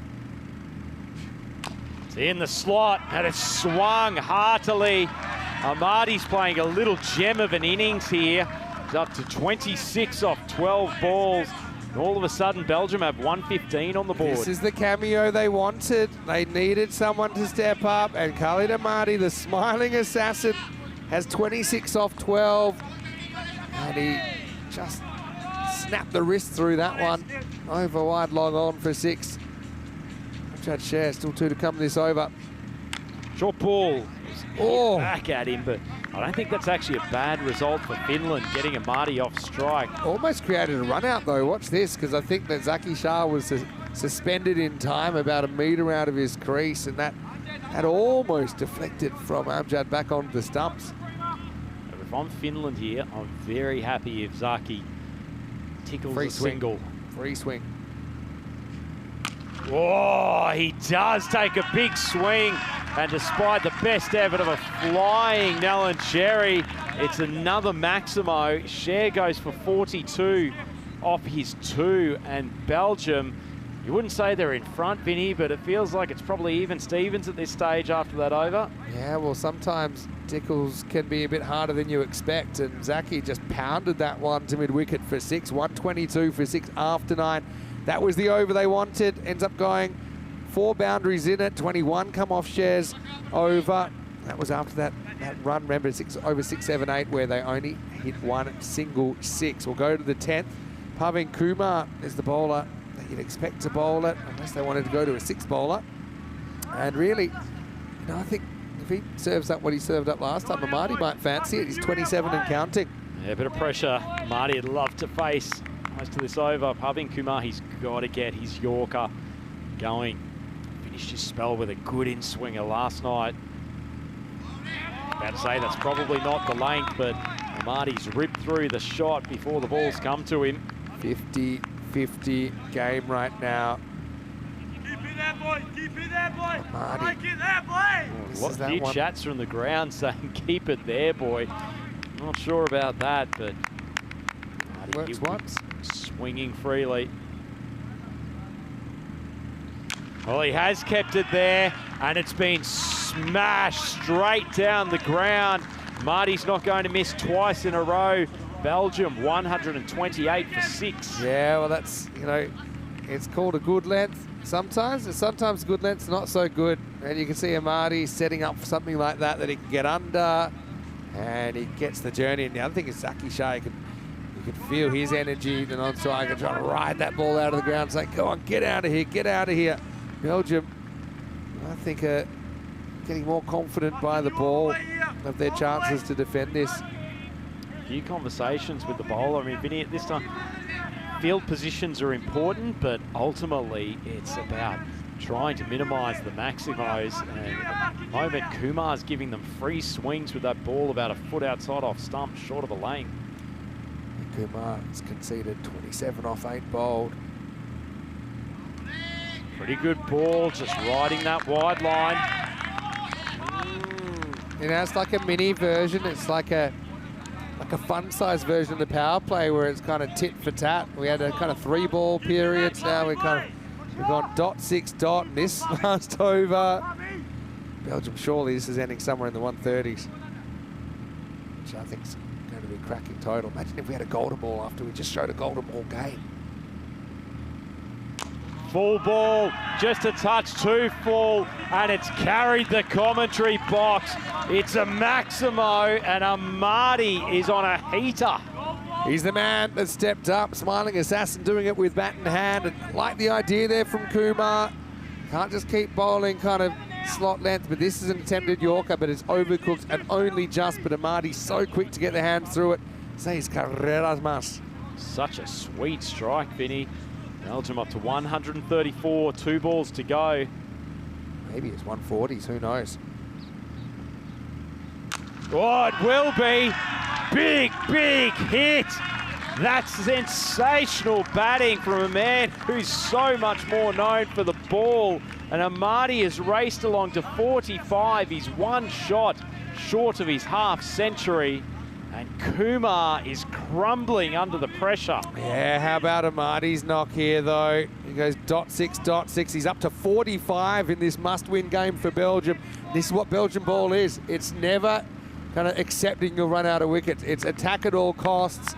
He's even got a chance at his 50 here, Khalid Amadi. If he can send this one out of the ground. Last ball, loading. Short ball from Kumar, gets the dot, keepers alive to the run, and they manage to keep it to none. Zaki Shah just a little bit conservative from his end, but either way, that's a phenomenal finish. Amadi finishes 45 off 19, and if Belgium go on to win this game, Vinny, then that turns into a heroic innings down the order. Oh, definitely, and of course, you know, sometimes it translates into your bowling as well. He's been bowling very well. Anyway, good spot in the comment section as well. No Salonen with the ball for Finland. But remember, he also maybe had a bit battle scarred. He went for 33 in that game yesterday in the last over. Having said that, they won the game because he chased them down. But Zaki Shah, well, he did more kind of watching than batting, but he was involved in a very good partnership. But it's Amadi, the top scorer, coming in at number 8 as we've gotten down to the pointy end as the clouds have subsided. Sun is out and the fun has begun on Group C finals day. But Belgium was a crazy start, wasn't it? They had kind of nothing or everything in that power play, just swinging back to and fro like a yo-yo. Yeah, certainly did, but it was a bright start for the Finns after a few slaps straight down the ground from Ali Raza. Raz Mohammed took 2 wickets in 2 balls, a couple of healthy catches. Tambe, had his face to the floor twice, but took 2 excellent grabs and wasn't Raz pumped. Tambe came out with the ball and Amjad Sher backed him up with an excellent catch, running around from mid-off, and at that point, Finland were pumped and they were well on top of this game. Kushi came to the bowling crease and he kept the ascendancy. 3 wickets for the leg spinner. Tremendous spell and looked like Belgium could be down and out, but you can never count these boys out, can you, Vinny? No, that's just the way they play their game. And it sounds weird, but they're almost immune to it. I think they just come out and they accept, okay, this is the best approach. The best approach is be aggressive and hope someone clicks. In the end, it's Amadi. So it came from an unexpected source. They still get there. Yep, certainly do. Kushi kissing the ball, but tell you what, the Finns, they had the opportunity to really wrap this innings up, but Amadi has played a sensational knock. Saw him get away with that ball that he just opened the blade, put it behind backward point, and from that point on, he got into a rhythm. Wasn't over swinging the ball most of the time and just timing it so neatly, and Sher and Kumar both got pumped in those last 2 overs, and as a result Belgium have got themselves back up to a much stronger total than you thought was possible when we're probably about 2/3 of the way through the innings. 140 for 6. If you're Finland, probably still okay with that, given the potency of the Belgium lineup, but disappointing for them given the position they were in. Yeah, well, let's have a look at the Belgium scorecard. Bit of a funny-looking one. We saw Manib and Raza going out to open back in the lineup after missing the last game. Raza with a lightning 34 off 8, but Sher got him. Just caught it mid-off. Golden duck for Burham, but doesn't waste any time. Sherry Butt looked like he might be the guy to turn it around, and he went for 21, but they just kept losing wickets regular intervals. It was Zaki Shah, and in particular, Khalid Amadi, who really saved things with that partnership. Ended up being worth 55 runs in 4 overs. Considering they were 6 down, quite remarkable. Finland didn't go to Salmon with the ball, but Kuche was an absolute star. 3 for 11. He put Belgium on the back foot. Belgium did recover, probably not a coincidence, after his spell was over. 2 wickets also to Raz Mohammed, who had pretty good figures too for 21 wicket for Tumbe in there. Kumar was used in preference to Salonen, and he probably didn't have the 2 overs he hoped for, none for 39. Share also was a bit expensive towards the end, so really quite delicately poised here, Rhino, heading into the second half. Yeah, certainly is. We've got an absolute cracker of a game. It is qualifier 2 here for Group C. Middle of this contest, Belgium put 140 for 6 on the board, so Finland will need 141 runs to take them through to the final against Spain later tonight. It's Andrew Ryan here for the European Cricket Network, here with Vinny Sandhu, Mr. Maximo. We'll be back with you in a few minutes for The Chase.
The European Cricket Championship is proudly brought to you by Dream11, HCL Software, Paramatch, the Junta de Andalucía, and Victorinox. And the official charity partner, Share the Meal by the United Nations World Food Programme.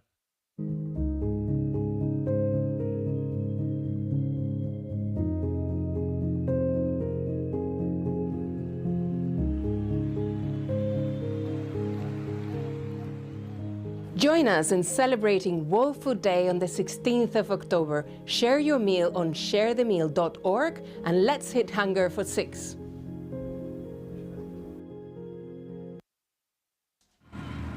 Hello and welcome back to the Cartmel Oval. Great to have your company. We're on the Costa del Sol and the sun is out through the second half of finals day. Well, at least for now, of course, the lights will take over in a couple of hours when we'll have the Group C final. It'll be Spain against the winner of this match that is in progress between Belgium and Finland. The story so far is that Belgium won the toss. They elected to bat. They've put 140 for 6 on the board, thanks in large part to lower order hitting from Khalid Ahmadi, 45 not out. So Finland need 141 for a spot in the final. There's their openers going out there, Gulam Butt and Jordan O'Brien. Vinny Sandu here, Mr. Maximo, for the European Cricket Network, and taking you through all the action. Along with me is Andrew Ryan. What a very interesting position this game is at the halftime break. We were just talking off air, Vinny. Yeah, that was a phenomenally entertaining first innings. Got the methodical, well-planned nature of the Finns, who executed well with the ball for the most part, versus the absolute rogue batting of Belgium. Both approaches paid dividends at times, but Belgium really got themselves back in the game, ending up with a total of 140 for 6, and it was Khalid Ahmadi, pace bowler, who they have to thank for that. He came up with a phenomenal 45 off 19 with 5 Maximos at the back end of the innings, and plenty will also be asked of him with the ball. Belgium's pace attack, they've got enough speed to worry this Finnish lineup, and 2 openers, they certainly got a good hit out last night against the Maltese bowling attack when they went on a sprint to try to pull down the total, approximately 4.5 overs, but they need to deliver against a top-notch opening attack. Jordan O'Brien looking in the zone. Gulam Butt, he's a pretty relaxed customer and one who we haven't quite seen the best of at this tournament, but it would be a phenomenal time for him to pull it out now. Yeah, and he's done it before, hit the Cartmel Oval. We saw him in the ECL earlier this year, playing some pretty big innings.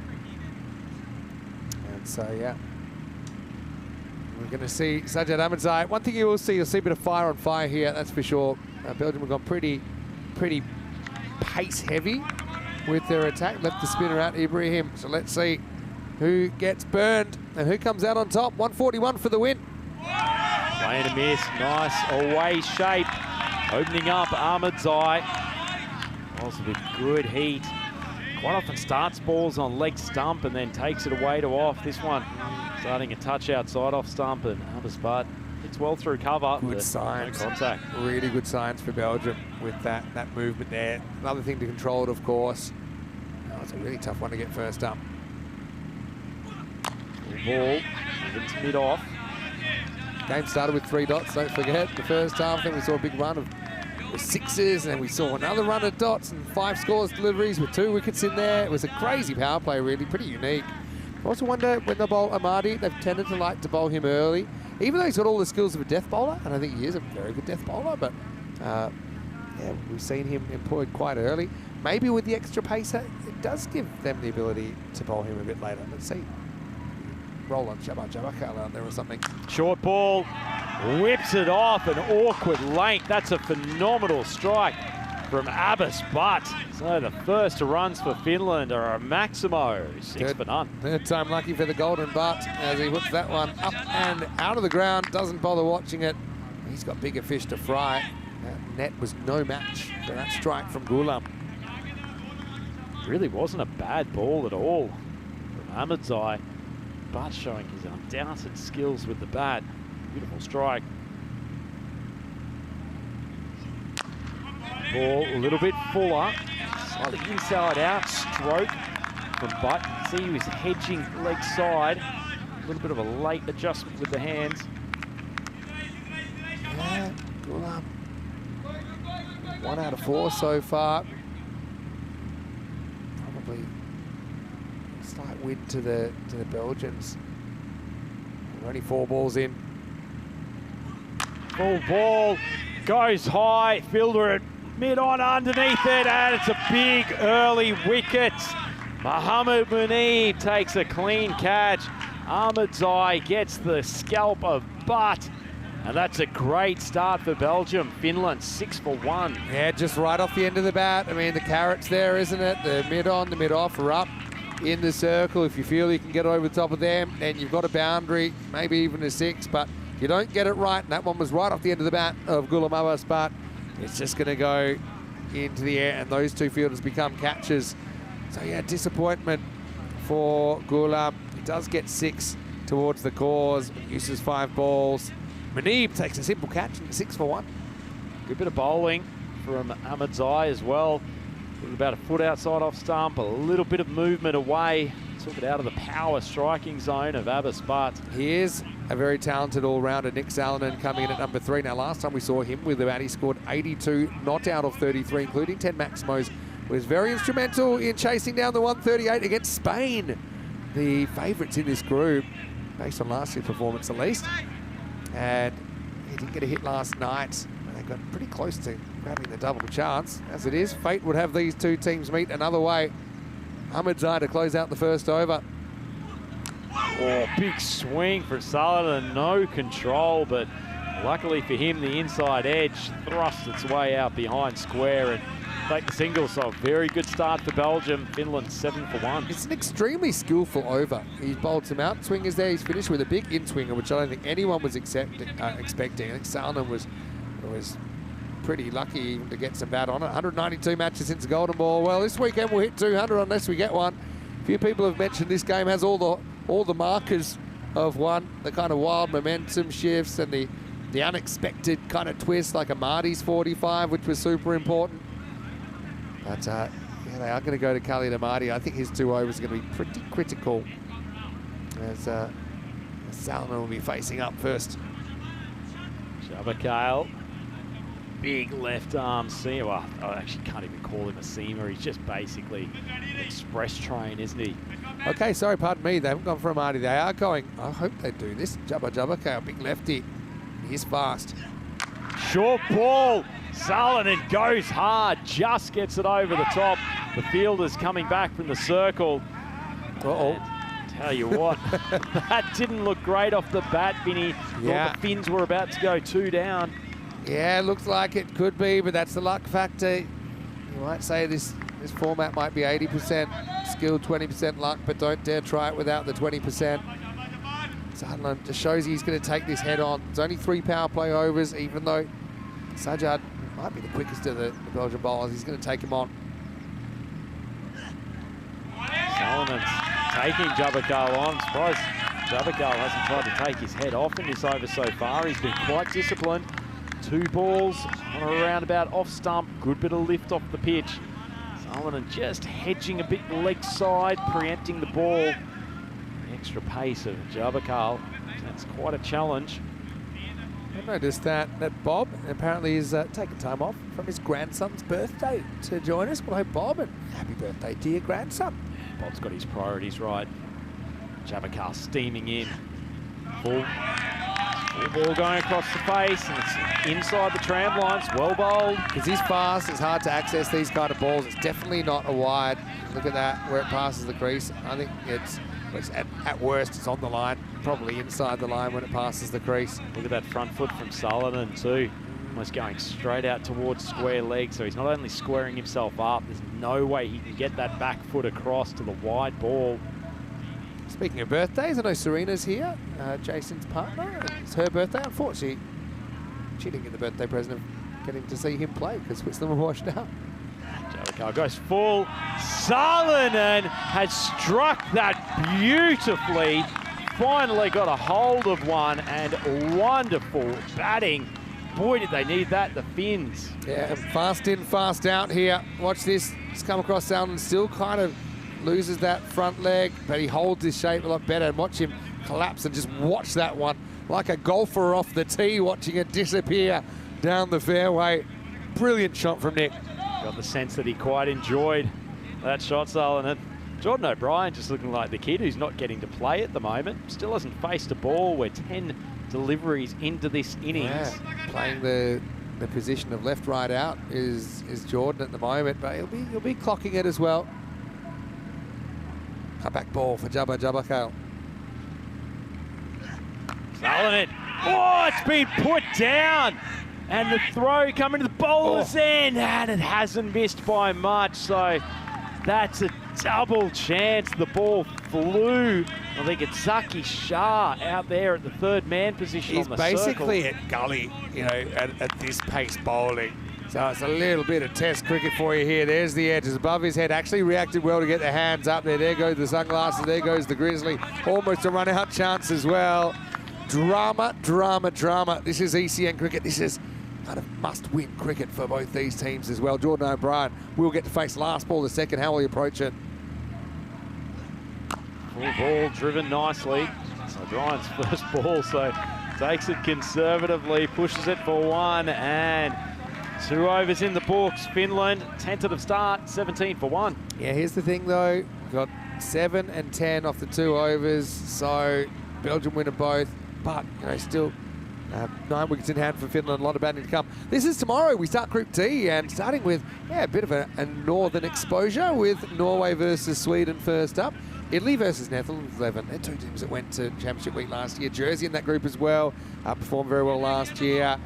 That should be a great group. And so I'll be here. I think we've got the first game together starting tomorrow at 9:45 a.m. GMT, 11:45 in Central Europe, and 3:15 in India. And all things being well, Corey should rejoin us for a bit of commentary in Group D as well. What a treat for the ears.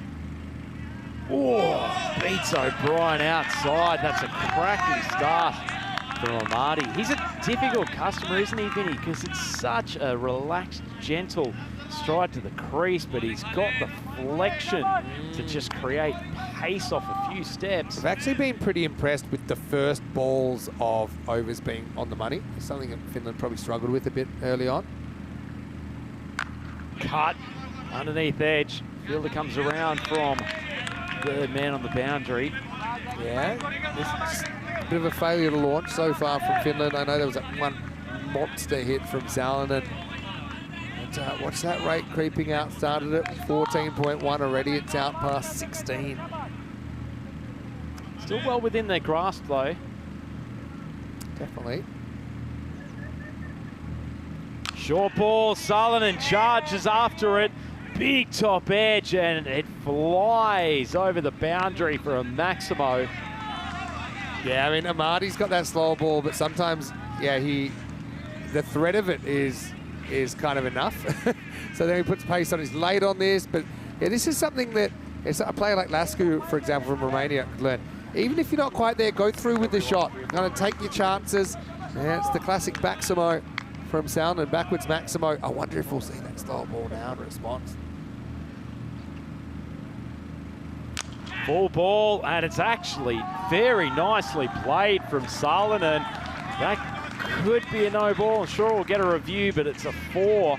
But just look at the way that Salonen holds his shape here, gets his hands into great position, and times this beautifully. Yeah, and it's probably top of the pad height, something like that. But yeah, it's just technical, isn't it? It's a good technical shot. Shows he's just staying still. I still think we haven't seen enough slow balls from Khalid. Oh, there on the money. Vinny Sandhu picks it. Nicholas Salonen certainly didn't. And Amadi's got a clean bowled, and the Finns have lost their second. Yeah, well, sometimes you have to pull out the old reverse card in Uno, and Khalid Amadi has done it perfectly here. He's held it back, held it back, held it back, and then just at the moment that he wanted to, he pulls out his trump card. Salonen was nowhere near it. It's one of the best slower balls in Europe, if not the best. And just look how quick he's through the shot here before the ball arrives. Just look at the release here between the thumb and the forefinger. That is picture perfect, and it gets him a big wicket. Smiling Assassin doing his job perfectly. Salonen hits a handy 20. but he gets done by a good one, 28 for 2. Oh, that's a huge wicket. Amadi, beautiful bowling. No wonder he's wearing a smile like a Cheshire cat. That's sensational execution. Brings a skipper, Share to the crease. He was good last night, player of the match in match 10.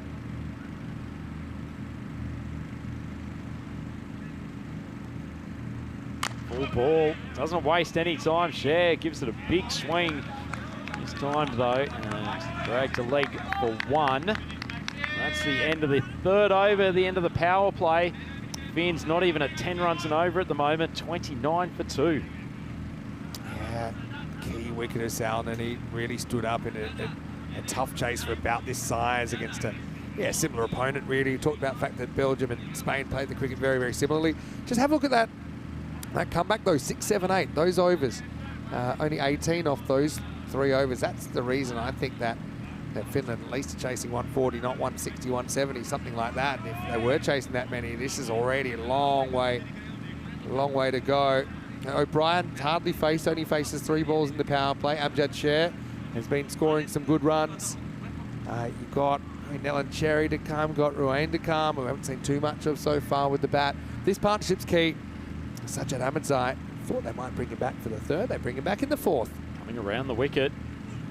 Puts it across the face, and Share, as a few of the Finnish batters have done, trying to heave to leg immediately. There's plenty of open pastures out there on the offside. Fielder at deep cover, one just behind point, but traditional cut shot will get you 4 every time. Yeah, it's funny. Sometimes you just call things at the right moment, and Amadi, I wanted to see the slower ball. We had said it a couple of times before that, but it was right on cue, wasn't it? Another instance, that's excellent bowling. Intriguing choice here. They've clearly watched Share, and they know his typical hitting swing.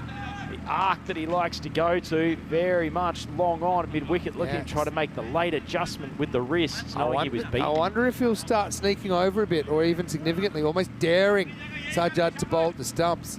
Because he needs to do something pretty quickly here, the Wild think. Oh, that is a wild delivery, as Ahmadzai's probably made a little bit of a late reaction as Share has taken half a step across. Big wide. Finland needing 111, 40 balls to go. So we had look at the Manhattan before. They need a couple of 20-run overs. Yeah, need a turning point, don't they? Need a partnership. Oh, big swing from Share. Katsuka Mikaluoti. He has launched a massive bomb over long on, and didn't the Finns need that? Well, I love you putting the finish on it. I love Amjad Sher putting the finish on it as well. And that's what happens if you get too close to him. He just missed his mark a little bit to the right, even though it's outside off. Sher steps across and escorts it out of the Carter Oval. That's a huge strike, isn't it, Vinny? One of the classic matches, Rhino, was the classic Q2 from finals day last year. Are we watching a similar kind of ECN classic loading? We said it had all the markers. That was a brilliant counter-attack from Amjad Sher. Oh, it's brought about some changes in the field, so man's gone back now, a deep backward square. They brought Zaki Shah up into the circle at 3rd man. Oh, change of pace. Look, that's hit the wet patch. Watch this, it's drying out, but you can see there's a little bit of leakage. This one, by design or not, I think that's hit pretty close to that patch, and it just, took about the air out of the ball. Is this like Warney aiming for the worn part of the deck just outside leg stump? I think it was. I don't know if he knew what it was going to do when it hit it, though. Full ball outside, that is a wide. So Ahmadzai sticking to his plan. One time he's heard onto the stumps. I liked his plan. I know he got hit once, but I liked his plan, to be honest. Do you see that a little bit too often, don't you, Vinny? That actually one shot can change what is actually a very viable strategy. If you go .6, you actually won those 3 balls. That's only 2 a ball pace, which is 120. Obviously, I need more than that. Make you do it twice in a row. Full ball, nicely struck. It might actually beat the 2 fielders converging. Brilliant placement from Share. He goes to 11 off 6, and Finland just hanging in there. Yeah, I reckon now you're racking up the balls on Amjad's snooker table. You're playing on his turf, you're playing his game. He loves that angle in, and he loves... He's not perfect, but who is? And he's pretty effective. Sajjad, I wonder if he'll think of switching back. No, he's going to stay over the wicket. Last ball of his spell coming up. Almost repeats the dose, just not quite as well timed. Scoot through for the second. Well, Jordan O'Brien still can't get a look in. Shares faced 7 balls. He's on 12. Finland 2 for 2. Yeah, Jordan's faced 3 balls, and his partners have faced 21, or 7 times as many so far. Let's have a look at the Worms, and you can see Finland didn't have a great start. Belgium did have a pretty good start, but then lost their way, had a bit of a recovery towards the end. That red line, of course, is what the Finns need to be on top of at the end of this game if they want to take the win and head into the final against Spain. Zaki Shah coming on to bowl. He's been very good in the middle overs. The Belgians, good change of pace, excellent Yorker. Not quite as express as some of his teammates, so Share will get an extra couple of milliseconds to size him up. All outside off. Hefty swing across the line. Once again, not well timed, and it will just be a 1. I'm trying to make out whether it matters or whether it's a negative or a positive that Jordan O'Brien's been out there, hasn't faced it all. One thing is he's seen a lot of the bowling, but then he hasn't really faced any of it. He's getting a look at Zaki Shah now. Oh, big swing. It's gone up high. Fielder coming in from deep mid. O'Brien just didn't get a great piece of it. Hasn't been helped by losing his rhythm, by having no strike. And that's a really, really good catch under pressure. Finland 43 for 3. Yeah, it reminds me of when you turn the key in the car and it doesn't really start. That's kind of the analogy I'd use for Jordan, who has been there. He's spent a lot of the time on strikers then, but yeah, you'd like him facing more balls. That's why he's at the top of the order. And I thought off the bat maybe he did enough here. It was a slightly slower ball, I think, from Shah, you see, and he goes with the movement, but I've got to say, very good catch out there. And guess who? Khalid Ahmadi is the man that takes it. Smiling Assassin strikes again. Jordan devastated to be out for 2 in this critical match. It's 43 for 3. Yeah, well, he'd faced 3 balls out of about 25. They probably need to put him in the microwave and warm him up a bit because he'd gotten cold at the non-strikers end. Man, he's going to have to get on fire soon. Alan Cherry, big swing. Tell you what, you can guarantee, Maximo, that he's not going to be nudging too many singles. Yeah. Cherry. Well, I have it on good authority that Alan Cherry, he's obviously pretty well built. You know how you get those Superman costumes that have a little bit of pattern built in? Maybe it's not all on the level. Just looks like it's painted on. That's a shocking ball from Shah, and it will actually be a free hit because it's landed off the pitch. Yeah, just missed the surface there. Just puts his hand up. It's actually swings. Look at this from the hand. Just keeps going. And you can see pretty clearly it's off the pitch. So instead of being a wide, a snowball. Still a rule I'd probably change because the bat has to wear a dot for that. Freebie missed. Now Cherry's come out.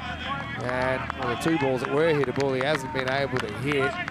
And you just feel it's getting a lot to do. They're going to need 90-something off the last 5 overs. And that's with their top 3 back in the shed.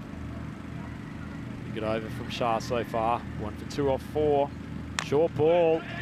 Cracked Alan Cherry, but might check if the ball's okay. It's a solid body to hit. Looks like it had a bit of this is straight into the helmet and gets off the wet patch. Have a look at it.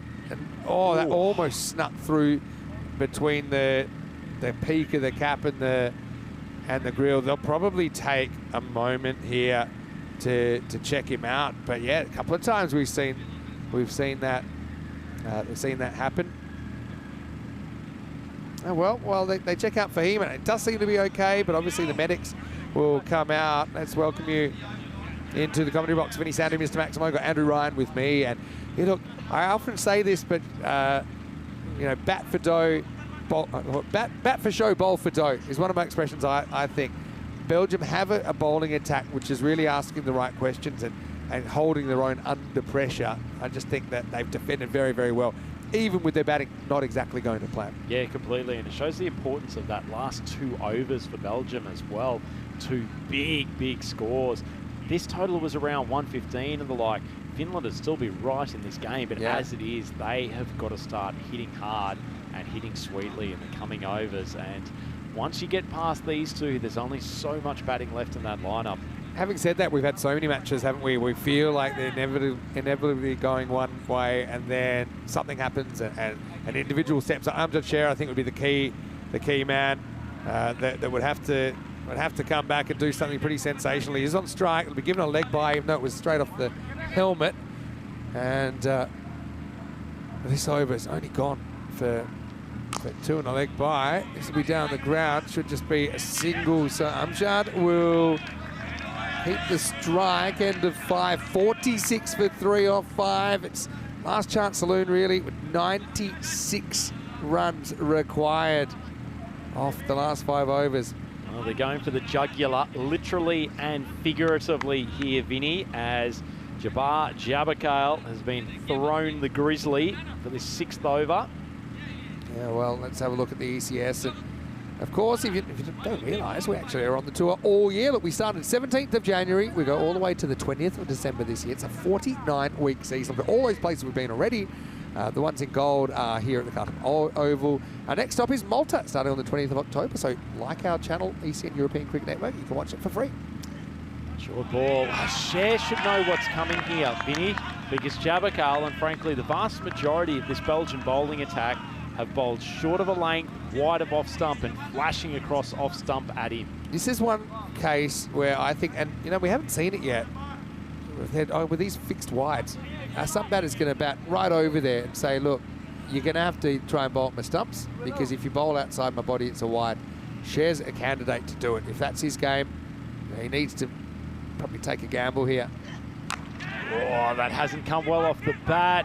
Just falls into safe territory. They will come back for the 2nd. Gee, that's a powerful arm coming out there at the square left boundary. Zaki Shah. Yeah, but he kind of does it here, but he's not really set the shot because it's a late step. I actually think I would be showing the stumps behind my heels and daring Jabakale to go at them, and then hoping I can catch up with the ball or something like that. I don't know, it just feels like with Cher, what he's doing at the moment is not really working, and he's going to have this bowl on for at least four more balls. Full ball on the stumps, launches it to the leg side, but it will just be a single. That was the one he was looking for. If anything, that's probably an error. Bowling from Jabakale, but he's not punished. I like the darts comparison as well from Paul, saying, yeah, trebles for show, doubles for dough. See it in golf as well. They say drive for show, putt for dough. Well, I often say battles will win your matches, but the bowls will win your tournaments. They'll get you through. Philosophical magic from Maximo. Short ball, Nalan Cherry's gone high. That is the strength of Mr. Biceps. Strikes it sweetly down the ground, and after taking 4 balls to get ready, he launches a Maximo. I don't think that's padding in the shirt. This is a little bit of a cross seamer. Right off the middle, got the height, got the distance. Wind's not so much of a factor today. Nice to see the blue sky as well, which we didn't have too much of this morning. It's a cracking strike, Maximo. When he hits it, it goes a long way. Just tends to suck up a few dot balls. Big challenge against the pace of Jabakale. Can't repeat the dose. That's smart bowling. The keeper goes and just misses the leg stump. Oh, boy. I mean, one thing about Belgium is you can just see they've got a few more tricks in the toolbox, don't they, than Finland were able to provide. You see here, they're saying we're running. Oh, we're not. That would have been out by a mile. They almost go to the other end. And obviously, Kuchi is quite a tricky customer, but the rest, you know, yeah, just, I mean, good bowlers Finland have, but Belgium, it's got a few more variations. Oh, Nalan Cherry doesn't worry about the variation. Smokes a Maximo over the leg side. And that's a great way for the Finns to close out the 6th over, 61 for 3. Yeah, 20 and over required. So we're getting to kind of Zulfikar territory, aren't we, as we call it, when you need to go basically magical pace. And the thing is, they haven't looked like doing it. They've gone at half that pace so far in 6 overs. So it'd be a dramatic finish, but yeah, no pun intended. The Finland team will need to go large. And this is now also territory where if Belgium winning over comprehensively. There's almost no path back. Zaki Shah to bowl the 7th. Oh, that's an outside edge. That's a huge wicket. Zaki Shah bowled a tremendous first over. He's come back for his second, and he's picked up the skipper share. And Finland now 61 for 4. And you see the complication against disciplined bowling teams that have a bit of heat, that can actually control what they're doing, just to be so biased towards wanting that leg side.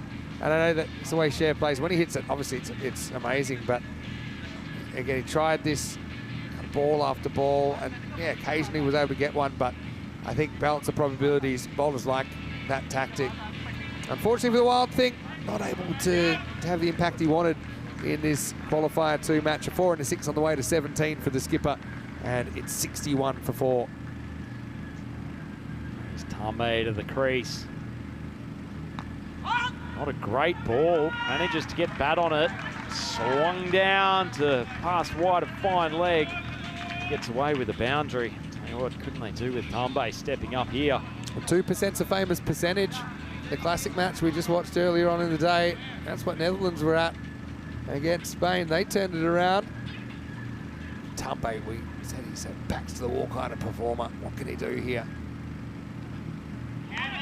Well, very lofty swing, but it's discipline, line and length. It's been a really, really clever performance from the Belgium bowling unit. They have not given too many freebies away at all.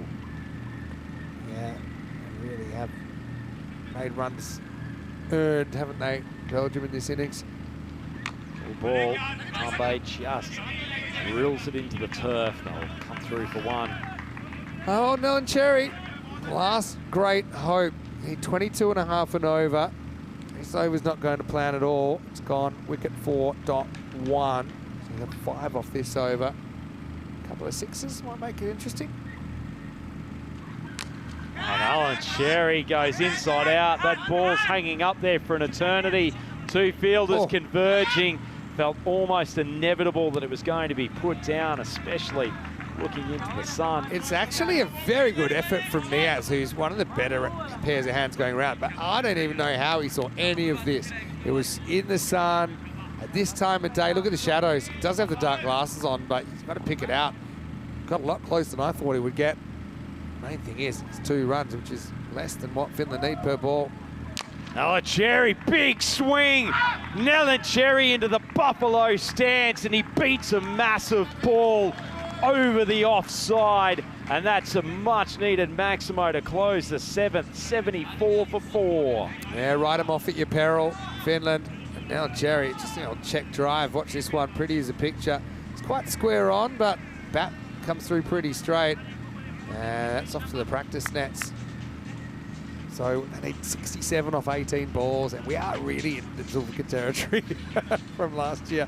Belgium versus Finland is what you're watching right now. Spain waiting for the winner of this game in the final. The toss will probably happen in around about half an hour's time, I would imagine. And yeah, that's coming up at 6:30 GMT, which is 8:30 in Central Europe, midnight in India. Let's rock and roll over number 8. Okay, that's a single for Tambe. But Alan Cherry, I think this is where the rubber hits the road. You've got Razak, who is going back to his traditional role of kind of death bowler. He was certainly one of the best Yorker exponents. Tell you what though, Vinny, he did get pumped last night when he came in to bowl his 2. All right, here we go. It's in the slot. It's a no ball. Alan Cherry goes inside out. Sometimes you look for turning points in games, Maximo, and having Razak to bowl 2 of the last 3, coming up with a no ball that gets spanked, could this be it? Yeah, overstepping, and look at that one's on top of the practice nets. Yeah, you're right, they were down to 1%. Finland marking out the run again. Yeah, again, it just shows he's on the defense already. And they've jumped from 1% to 5% with that 7 up. Of course, the 7 up doesn't even count as ball. Alan Cherry's just got to keep his shape here, Vinny. Razak nowhere near as swift as the rest of his Belgian teammates with the ball. I think also Alan Cherry, I'm always considering not taking ones anymore. I don't know, just need a lot of sixes. Freebie. Oh, swings it over to the leg side. Needed to get it much finer, and they take the one. It's like when you've dug a big hole, but then you've been able to kind of climb out of it so you can see the top of the hole, but you're not out of the hole yet. That's where we're at with this Razak over. Tambe, I feel like they need something out of him. Huge swing, no contact. Very least he has to change the strike over. I would even consider, you know, with Tambe, if he swings and misses another one, I'm sending like a Ruane out there or something else, just something else, because he's not. Otherwise, this game's out of control way, way too quickly. 23 runs and over needed. It's still possible. Nah, he's gone for me. There's still two to come in this over. Great bowling from Razak. Oh yeah, credit to Change of Razak. pace. Credit to Razak. And I love Tambe. You know, I'm a big fan, but I just think situationally, 6 and 6 in this spot. You've got other options. I think it probably would make the change. Big stretch and pulled good by the Sheriff. This is it. It's that's Armani Assad Ali out there. Armani Assad. So you remember, if it hits any part of the line, it's okay. And so he feels this gets some part of the line. But to be honest, you could see where he was going with it. Last ball, the over coming up. Tambe strikes it down the ground, and the tambourine finally starts playing a sweet tune.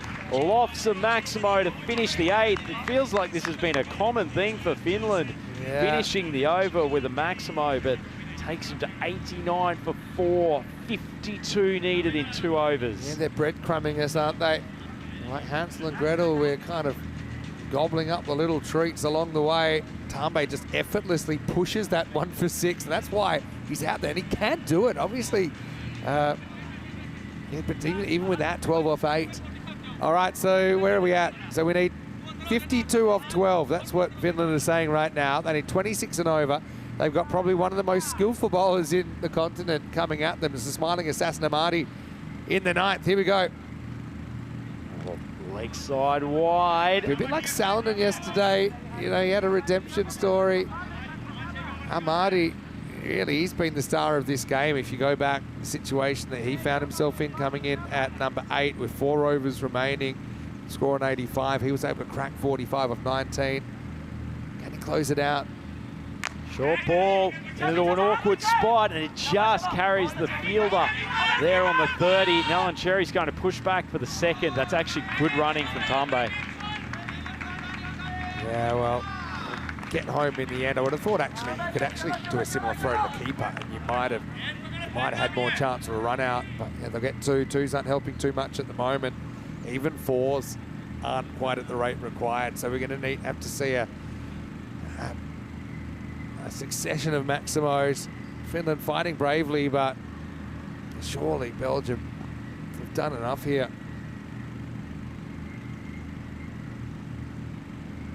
Another leg side wide. What Finland wouldn't give for a keeper error and have one of those fly away to the boundary. Yeah, true. Marty, I like the tactic though. He's trying not to give Nolan Cherry any room for a free swing. Missed the mark slightly. Cannons into the pads. Nolan Cherry, you know what he's trying to do. He's just split that front leg out, gotten squared up. I just don't think you can have your top 5 or 6 not fire and expect to chase this down against the Belgian attack. Even though I know we see 141 chased all the time these days. Oh, sensational slower ball Yorker. There's not too many bats across the continent who can deal with that quality, and that's a fantastic delivery to cap off a tremendous game for Amadi. Yeah, and yeah, this is why. Because you've got Amadi coming in. I actually think he's got to bowl at least one of his overs at back end. I probably would have him, because they've got so much firepower up front, I would be having bowl 2 in the last 4. And just have a look at this again. Comes out of that that thumb and forefinger. So the thing is, it's one of those ones, it's quite difficult to pick because the arm still comes over really, really fast, same speed. But I think maybe with the grip you could pick it, but then once you pick it, you got to then deal with it. And it's got a lot of drop on it, it's got a lot of overspin, and yeah, most of the time it's zeroing in at the stumps. Absolutely. Just fantastic skill. Absolute pleasure to watch. And he really has carried this Belgian team. It's such a crucial game. You get to knock out cricket. Yeah, I was knocked out the power there, but Joe Singer, well, he's fun to watch. You can see some crafty shots here. Not a fun situation for him. Pace ball, steps away. It's gotten out of the hands of the keeper, but managed to parry it away, so they will just take the one run. Okay. Really, now we're talking 8 sixes of 48. They need some help from the Belgians here, really, don't they? Well, the 7-up kind of opened the door a little touch, but then I think it's been slammed shut again before too long. Tambe also, obviously he's been trying to attack. Yeah, you've got a feel for him as well, but Amadi can close it out. Beautifully bowled again from Amadi. Such disguise. Have a look at it again. It's got a great rotation on it. Shows some patience in using that ball too, doesn't he? Really? He held it back last night, didn't use it against the Spanish. He used it selectively today. Oh, what? He's been a bit less patient using it in this over, but given the Finns haven't made any contact, well worth it. Amadi 2 for 16, Really and Finland 94 for 5. He really wined and dined us. He took us out for dinner. He put on our favourite tune, and eventually when the mood was right, he unleashed that slower ball at a moment where Salonen was looking threatening. And, well, now he's showing that he can make it last. 9 overs down, 94 for 5. I feel like we've just been fed probably 5 oysters by Amadi there with the Luckily, this is in barriers, many time slower zones in the balls. middle of the night, but I think you get what I'm saying. It was a classy performance from an experienced customer. Certainly was.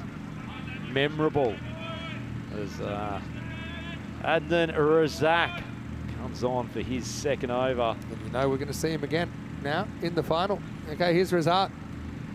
Jay Singer steps down the wicket, swings it across the leg, but will just be the one. And tell you what, one of the big upsides of Belgium making the final, we'll see that man again. I mean, Rahimi, full flowing hair. So surely we could do some social media content with Rahimi before the next game starts. Well, maybe. Just need to bit of hairspray, touch him up. It's a ball that's almost, that's a slot ball for a top order player, isn't it? You can see why Razak got into a little bit of trouble bowling against the top order. It's hard to last night. Hard to bat with a broken heart. Jay Singer, he'll probably try a few inventive things, but you know, Finland, I love the way they've approached this tournament. Okay, it hasn't really worked out for them in the end, but have a look at how they performed along the way. Obviously, they had that disappointing first performance. Oh, would have been out. Instead, it'd just be a single. But yeah, we're really hopeful that we can get to Finland again next year. And I think that would be great for us. I know, speaking to all the Finnish players as well, you know, they love the kind of the box office of the format and playing on ECN. They've got a great ground up there as well in Kerava. Oh, that's one last pump when Tambe Maximo over to the leg side.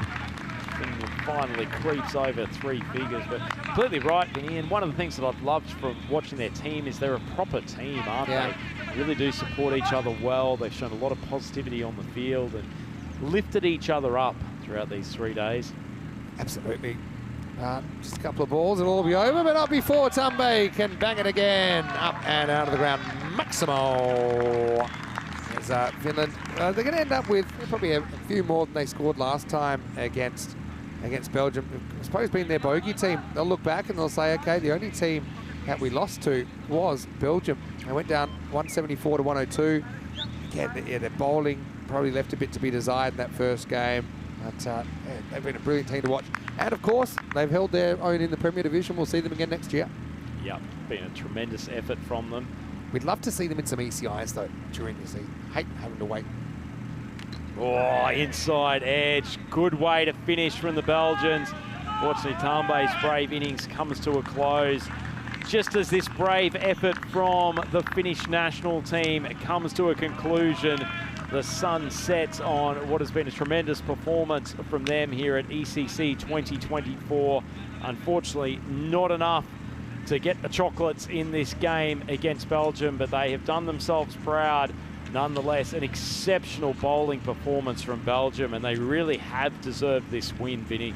Yeah, they do. And Belgium just, I suppose, probably their depth shows through. I mean, obviously, when you've got a batter that can come out number 8 and top score for you, and have the attitude that they weren't scared of getting out, and just riding that attitude to the extreme, and then coming out and you saw the bowling. They'd had a good look at the Finnish batters. They had specific plans, it looked like, to specific batters at certain times. They executed those plans for the most part. Obviously, they've got some God-given attributes like the pace they could bowl at, the swing that they got. They were able to control it, locate the ball pretty well. Finland, great bunch of guys. You know, really, really enjoy seeing them. Like I said, I'd love to see them throughout the season as well. If we can do a week or two there, that would be great. And also, obviously, we'd love to see them maybe touring and playing some series around Europe. But this is where we're at. Spain versus Belgium. Rematch of the first ever ECC match in 2021. This time, they'll be meeting for a place in Championship Week. Spain did beat Belgium last night. Got them on a little bit of the old Calypso Galapso. But their toss is going to come pretty soon. And before you know it, it'll be an hour and 20 minutes away that we will have the first ball of our Group C final. Guaranteed fireworks this evening, Vinny. Sun was starting to set on this game, but it was beautiful conditions after the rain earlier on. And it was a bright enough start for Finland as Gula Mabaspat showed us his capability, but unfortunately it was a very, very brief stay before he holed out, just lofting a ball from Amati, who bowled a very good opening spell. Zaki Shah's hands weren't too good on that occasion, but he came back well with the ball later on, and the Finns could have done with a big Nicholas Salonen innings. Jordan O'Brien, he basically went cold from standing up the non-strikers, and boy, he watched Salonen get done by an absolute peach from Khalid Amati, and the smiling assassin from Belgium had an incredible game.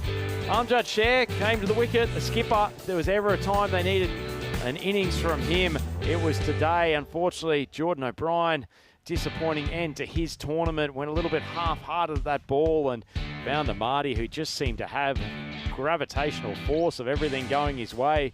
Nalan Cherry got whacked in the helmet, but it seemed to do his batting some good because he returned to smash a few Maximos, and he looked like the hope at one stage, Vinny. Yeah, he did, but no one ever came out and bossed this innings, and as much as it's a team game, I think Finland is the kind of team they need someone to stand up and go large, and we saw Salonen do that in a similar size chase yesterday. And it's been different players, different types. Sometimes it's been Amjad Sher, Ghulam Abbaspat and O'Brien have had their moments. We saw Nalan Cherry with some bursts there. But yeah, I think all credit has to go to this Belgian bowling lineup. And also, I mean, have a look at this poetry in motion from Amati, and it's just very, very difficult to pick. And even if you can pick it, you fraction of a second to make the adjustment and try and play an attacking stroke. So yeah, Khalid Amati, it was a brilliant game. It was a brilliant individual performance from him that led Belgium in this one. And he's backed up by most of the other bowlers as well. This is the way it finished, with Razak getting the chop on as Tambay again tried his best, but he ended up going off the last ball for 25. And that means Belgium are in their group final. And yeah, the thing about Belgium is that we've been waiting a while to see them in Championship Week again. Well, guess what? They are one game away, but those pesky Espanolas, they're in the way. No one able to get 30, but Nalan Cherry top scores with 29 for the Finns. Tambay with 25, Salonen with 20. But the biggest moment for me there, probably that slower ball of Salonen. We didn't see it for what seemed like ages, and Khalid Amati pulled it out the back pocket at the perfect time to get the inform number 3. And from there, it never really got on track for the Finns. Yeah, gutsy effort from Finland. They tried hard, but ultimately needed a few more runs from the top order. It was that man, Khalid Amati, 2 for 16. Tell you what, if I was a young Tyke Vinny, after watching this game, I'd be going out in the street, obviously being cognizant of the traffic, and practicing that Amati slower ball, because that is an absolute weapon of mass destruction. Absolutely sensational execution from him. He's a pleasure to watch and fantastic young cricketer. But in the end, really, really gutsy effort from Finland. 109 in pursuit of the target of 141. But in the end, they just couldn't cope with the speed and change of pace from the Belgian bowling lineup. Excellent effort from them. Alan Cherry was brave, 29 of 14, and Tambe came in late.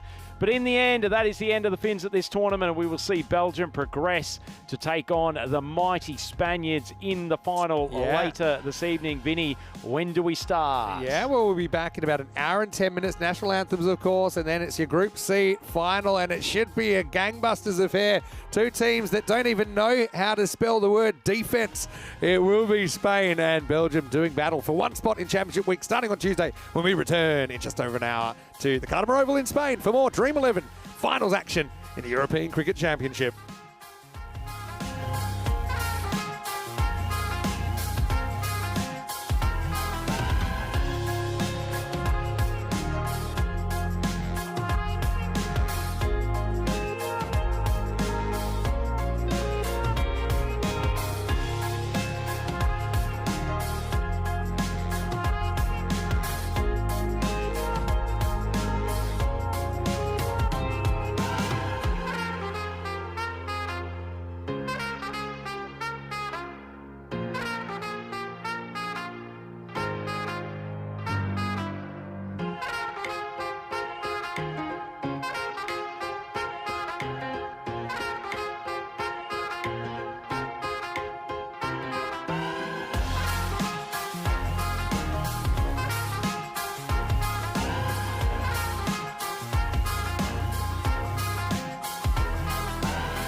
The European Cricket Championship is proudly brought to you by Dream11, HCL Software, Paramatch, the Junta de Andalucía, and Victorinox. And the official charity partner, Share the Meal by the United Nations World Food Programme.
Spain, you're the home team, you'll toss the coin. Belgium, the away team, you'll call.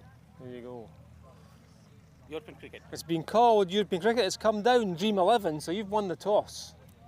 Okay, toss won by Spain, who will bowl first.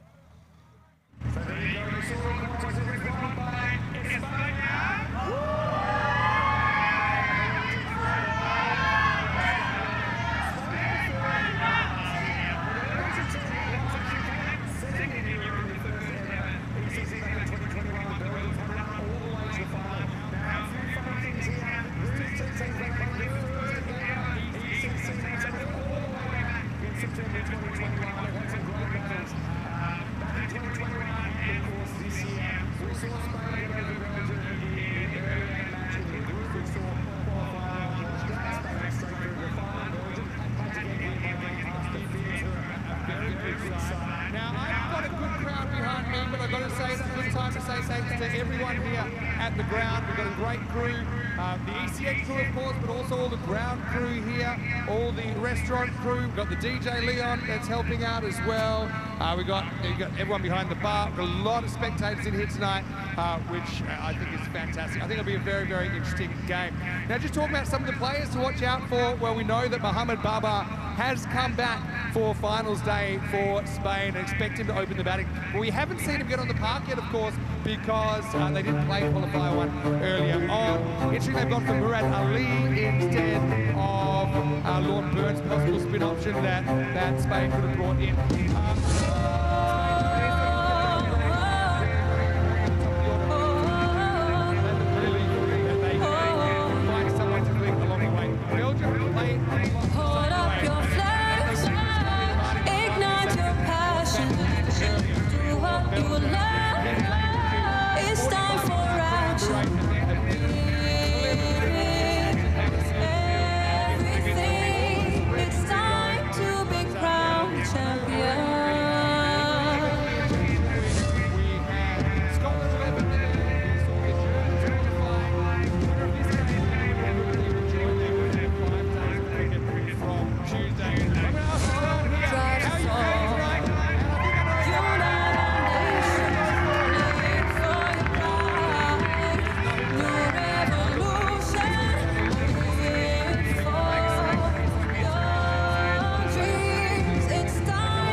Welcome once again to the Group C final.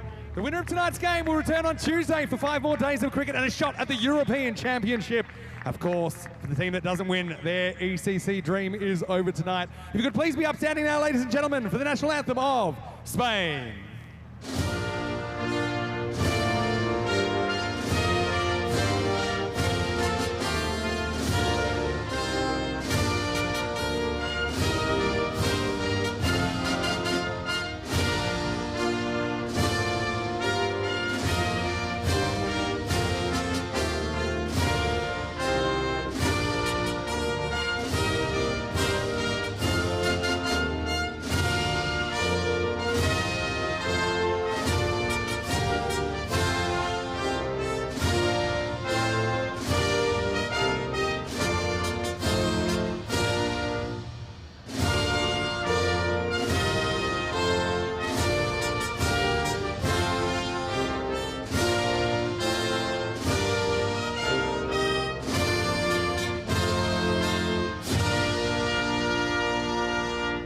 Team Spain, third in the Euros of Cricket in 2023, led by their captain, Christian Munoz Mills. Please remain standing now for the national anthem of Belgium.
Belgium, European runners-up in 2021, led in this Group C final by their captain, Sharaz Sheikh. Let's have a wonderful game. This is two teams that I love to watch. They're going to play into the night. They're not going to give up without a fight. Andrew Ryan in the commentary box, ready to take you to the first ball. Spain winning the toss, Rhino, and they are going to bowl first. I'm up there in a second. Let's get ready for a thriller under lights. Certainly should be MC Maximo introducing us for the Group C final here between Spain and Belgium. Probably the two teams that we expected at the start of the group that would make their way through to this game, but they have both taken differing routes to get there. But we have a cracker of a final ready here. Belgium will be batting first, so Spain taking the ball, and under lights this should be a cracking contest. Belgium coming through an extremely tough game against Finland just earlier this evening. They really looked in trouble at one stage with the bat, but they fought hard, and in particular Khalid Ahmadi had a magnificent all-round game, really saved them with the bat and then a couple of crucial wickets. But Spain, this is the first time they'll take the field today. Of course, the two washouts earlier today, the game between Switzerland and Finland to begin with, so Finland progressed, and then Spain got the win against Belgium from the washout. So Belgium's second game today, Spain's first, but the Spanish still favourites with the super computer. The Spanish very, very confident under lights there. Pace attack will enjoy a little evening moisture, skid off the deck. This Belgium lineup, they have plenty of firepower, and a man who brings firepower of his own, Mohamed Babar, one of the undoubted kings of this T10 game. He's back in the lineup for Spain. Big call. They left the leg spinner Lorne Burns out of the 11. As far as Belgium goes, Mansour Malingzai, he's the 12th man, but Sabah Zakil has come into the lineup. So Razak taking his place on the bench. As Sharaz Iqbal comes in for ball one, short. Munib could not time it any better. A short arm jab, and he swings a Maximo to get us started. Just short of a length outside off stump from Sharaz. It's the back of the length ball that Spain focused on in the game last night when they ran through the Belgium lineup in a hurry. Munib showing that it won't be a pushover this time. It's a great start for the Belgians.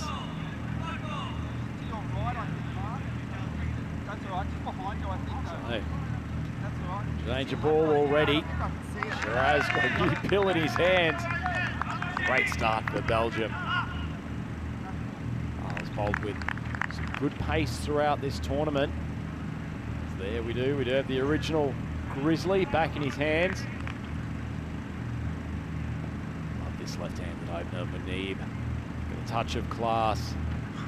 Short ball, a little bit of movement away. Either didn't carry off the pitch so well, or has rolled the fingers over it a touch because it hasn't carried through to the keeper. Looks like it's just died a little bit of late movement.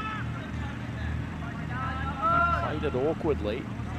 themselves some room to carve to the offside. Spain, similar to what they did last night with this very wide fielder, halfway between third man and point. Ball goes down the leg side, and wicketkeeper Awais Ahmed moves well to his right-hand side and stops any further damage. Well, trying to move the ball both ways, giving Munib any level of predictability. Partnered by Ali Raza. Some good shots in the previous game. It's popped up into the air, awkward looking shot. Ali comes in, he's great under the high ball, and he takes a catch, and the first wicket down in the Group C final. Belgium 7 for 1. And after a slightly shaky start, Iqbal shows the value of good swing bowling, and it's probably been the nemesis for Munib in this tournament. Those opening bowlers who have managed to move the ball, giving him some problems. He goes back to the pavilion. A very short stay, 6 off 3. Great start for the Spanish. Really got the bottom hand through, not much control over the shot. And Murad Ali got a job to do with the ball later today, but he's got very good hands. Moved efficiently, picked it up well in the night sky. It's a comfortable catch in the end, and disappointing end to Group C for Munib, but he's given us plenty to enjoy over the last few days. Brings Nias to the crease. He was a first ball duck. Last game against Finland. Well, short of a lane. Moves appreciably off the surface. Spain. Seeing Iqbal fly for Maximo on the first ball. It's just started to outswing halfway down the track, so great control from Iqbal, but got him a top ball. And that's a big, high, handsome shot, and it's landed probably a good metre in front of our commentary box. Both Maximo and I were fighting over the catch, but Nias has got himself a Maximo second ball. So 1 ball still to go, 13 on the board. And that aforementioned fielder in the comms box, Maximo, he's on deck now. Yeah, I'm on deck, and I had to give you the warning tap there because I think I was heading straight for you. I think it just luckily tied back. That's the Rhino, and there's the emergency, and you are right to be afraid of that Grizzly. Trying to hold position. It actually takes you back to an earlier tournament here where you were sitting quietly in the back of the rest cube and you got startled by a Grizzly. Just a young man trying to do some work in between games.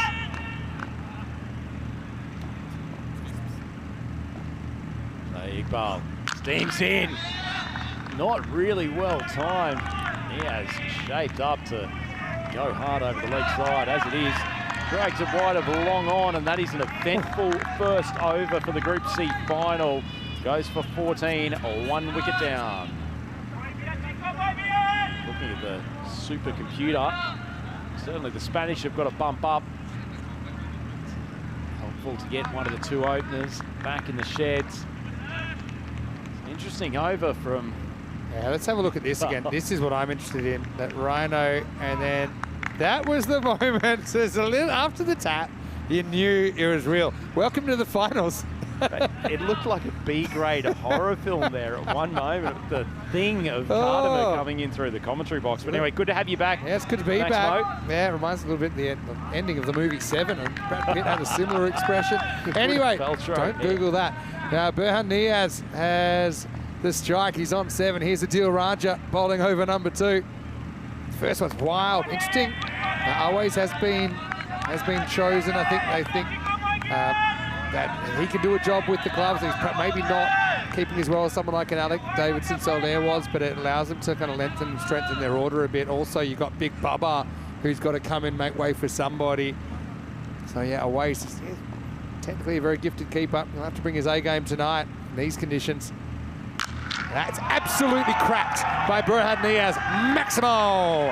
And one thing about these finals, it gives an opportunity for our player to shine. You know, go back to kind of Nabi in the ECL. Burhan Nias, he's a player, he's been rising in front of our very eyes. He's played some very good cricket in this series, and that one was an absolute bullet. Shot of the day, Maximo. That has gone like a missile off the Niaz bat. It's a sensational strike. Raja under pressure. Yeah, I mean, let's see if he sticks to that kind of length. Just one mistake, and Niaz could be history. No, it is flat this time. One hopper down to Daniel Dorkaya. Got to say, I love the mood in the fan zone as well. Obviously, with the home nation being involved, there's a lot of Spanish support there, and they're going to find out whether they have a team to support in Championship Week, which starts in just a few days' time on Tuesday. Indeed, great atmosphere here. Also good to see the teams vanquished from Group C already. The Maltese, the Swiss, and the Finns here in support. Raza finally gets to face. Oh, it takes off. It's going to be called a wide. In fact, it's going to be a no ball because it's the second short ball of the over. The ball really does fly at night, so this is going to be, it's not a wide, because it's over the shoulder, but not over the head. And Raza confirming the call. Free hit to come. I feel like this is quite a big moment early. Question for you, Vinny. There's a couple of times I've seen Raja running into bowl. He just doesn't look 100%. Still generating some pace, but I wonder if he's carrying a bit of a pre-existing niggle and he's lost his rhythm a touch. Raja, like any bowler of his type, and he's had his moments with his body. Probably depends on the day. Previously, he's played for the UAE as well. Adil Raja. So again, he's played a very good level of cricket. Free hit. Slower ball, gutsy, it's in the air. Just got to keep this inside. Dorkaya goes back to the rope, takes the catch, sets the crowd off, but it won't count because the no ball before meant it was a free hit. And all the new Spanish supporters will be a little bit more confused after that moment. Yeah, try explaining a free hit to them. But anyway, great to see plenty of voices in the crowd. It's an excellent atmosphere at Cardimer Oval this evening. Great way to spend a, I think it's a Friday night, isn't it, Vinny? You just lose track during the weekdays. It is Friday night. Friday night frolics at Cardimer. Niaz on strike. Started well. Little tickle on this, not going too far. The 10 balls in, 24 for 1. Probably a bit of a draw so far. Spain started 67%. They're pretty much still that percentage. Belgians are one team I don't think anyone ever feels comfortable running into, though, Rhino. No, and Spain keeping up this short of a length attack to the Belgian batters, really trying to stop them from hitting down the ground as much as possible. Goes heavy length. That's pretty good control from Raja. Knows he can't bowl another one over the shoulder. And Burhan, he's not going to be slam dunking too many basketballs. That one just cramped him for room. Yeah, nice piece of bowling from Raja. Plan worked for them last night, and Vinny, they've once again employed this fielder who probably even a little bit squarer this evening. It's not a traditional third man by any stretch. It's probably about 15 metres wide at backward there for point. a thicker edge. You never really know where an edge is going to go if it comes. Raja 10 off the over. Last ball coming up. There's 4. Throws the hands at it. This will run away for 4. So Niaz continues his good start. But it's kind of like heavyweight fighters fielding themselves out so far. I don't think anyone's clearly ahead after 2. It's 28 for 1. Yeah, that was probably his first genuine mistake. The ball, low full toss outside off stump. Tough ball to keep in the field, particularly during the power play. Only 2 players outside of the circle, but fairly even Stevens in these first 2 overs. Good chance to look at what's happening in the much anticipated relegation Yeah, well, battle. this is where we sit with Malta as certainty to be relegated now. But the question is, will a team in Group D outperform Guernsey? And if they do, they'll stay up. Otherwise, Guernsey will be the team relegated to the Challenger division. So, yeah. Maximo assumes so Malta cannot escape that because one of the other team, there can't be 2 from the next group because one of them will score a point. You are absolutely correct. So that is locked in. But the Guernsey situation is quite interesting. And with Group D, pretty strong across the board. Yeah, I think it's going to be pretty unpredictable. Here's Iqbal coming back. Big swing and a miss this time. Raza hasn't really had it early. He's 1 of 4. Just subtle changes of pace here for Iqbal. He hasn't got the big change up like some of his teammates, and certainly not like some of the Belgian pace bowlers, but it's effective. He's disguising it well, just sits in the deck a little bit, and Raza well through his shot. 1 of 4. Heat's on him. He's used to the heat, Raza. This is going to be up over the top. Mid-off was up in the circle. It was El Capitan, Christian Munoz Mills. Raza breaks the shackles with a boundary. I think they'll be okay with that, though, the Spanish. They're okay challenging the batters to go mid-off. You'll even see them later in the game. They'll sometimes keep that fielder inside the circle. And they'll take the punt that the batters are looking to hit hard over the leg side. Yeah. Almost a mistake from Raza. Gets back to run a ball pace. Hard to say what a good score is. These teams are both so unpredictable. That one's cracked down to the ground. Maximo! 4 and 6 to pick up sixes. Ali Raza picks up the pace for the Belgians. Isn't the ball flying all over the place this evening, Maximo? There's no chat of heavy atmosphere at Cardimer Oval tonight. A couple of the biggest blows we've seen in this group stage. Rocks onto the back foot and launches it over the leg side. Just shows you how quickly Innings can turn around. We were talking about him struggling. That seems like forever ago. It was about 60 seconds. Now Raza gets one not quite out of the middle. That one was, I think. 2 balls left in this third. 2 balls left in the power play. 38 for 1. Success or failure in this power play probably comes down to these last 2. Oh, this one's a rolling cutter, and it's going to disappear as well. Maximo! Well, mind yourselves in the cheap seats as Raza's getting hot. Raza did very well. I don't think he picked the slower ball out of the hand, but he just delayed his strike long enough. Shiraz Iqbal probably thought he had him beat part way down, but excellent batsmanship. You'll see this just held it a 1/10 of a second long enough. Great contact, swinging it over backward square.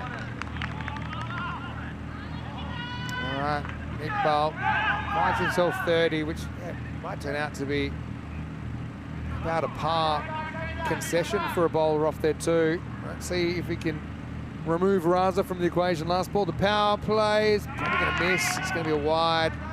Didn't quite get any of the line. Good time to just go to the YouTube chat, Vinny. Welcome everyone who's joining us for the coverage of this Group C final. Should be a cracking contest. Paul Kempen and Wayne in there. Was Dave B, as always, marshalling the troops. Great work from Dave B all week. Always.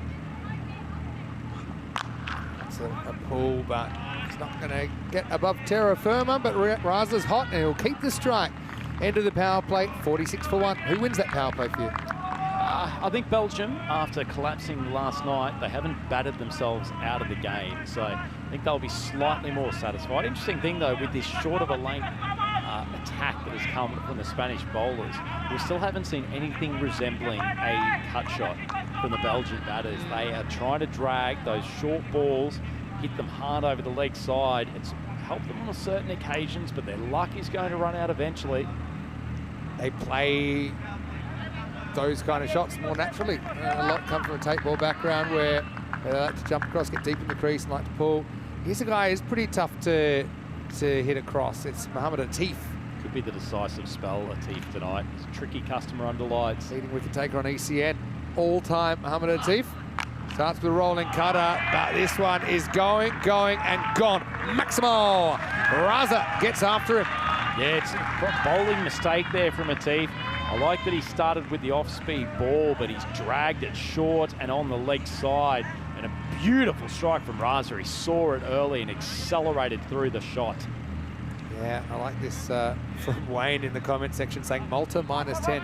Good golf score, long sport, unfortunately. Probably one of my best takes of the day. Malta, they'll have time to analyse that, slice and dice it. We'll see them pretty soon in the European Cricket Series. Atif with a comeback. That's also going to disappear. Just fraction too short. Raza's got his measure. Maximo, back to back. Atif so much better when he's sliding the ball across the right-handed batters. He's dropped both of these on leg stump, middle and leg. What he's really got to do is try to push this almost starting on off stump and moving away from Riaz. At the moment, he's playing into the Belgian Stars' hands. A very well executed pull shot there. Atif's got to at least try and draw Raza forward into an error. He's got a couple of men on the nick, so he's got a pretty fine third. He's got a deep backward point. So that's one way you might be able to get Ali Raza out. You might say, well, are you trying to attack like that as a bowler? But I still think taking wickets is the easiest way to try and slow things down, rotating the order, We saw Spain actually take 7 wickets for 8 last night. And interesting also, they've kept Murad Ali in the lineup, the man who took 5 for 6 yesterday, which were still the best ever figures in an ECC match. Yeah, fully deserves his place. Boy, there's some pressure on young Atif now. Maximo's off his first 2 balls. Does draw him forward, and this one will go the same way though. Maximo! More catching practice for the fans. That is a brutal strike, Vinny. Much better ball from Atif. He's finally achieved his objective. Gotten the ball outside off stump, but Raza has picked the change up, held his shot, dragged it to the leg side. That's a sensational strike. Really is. Well, certainly the first half of the over is Belgium's. Can Atif come back and win the second? Yeah, 6-6-6. Doesn't get much better than that. Belgium percentage ahead now. Leg side. I will say Atif played a lot of cricket on the network.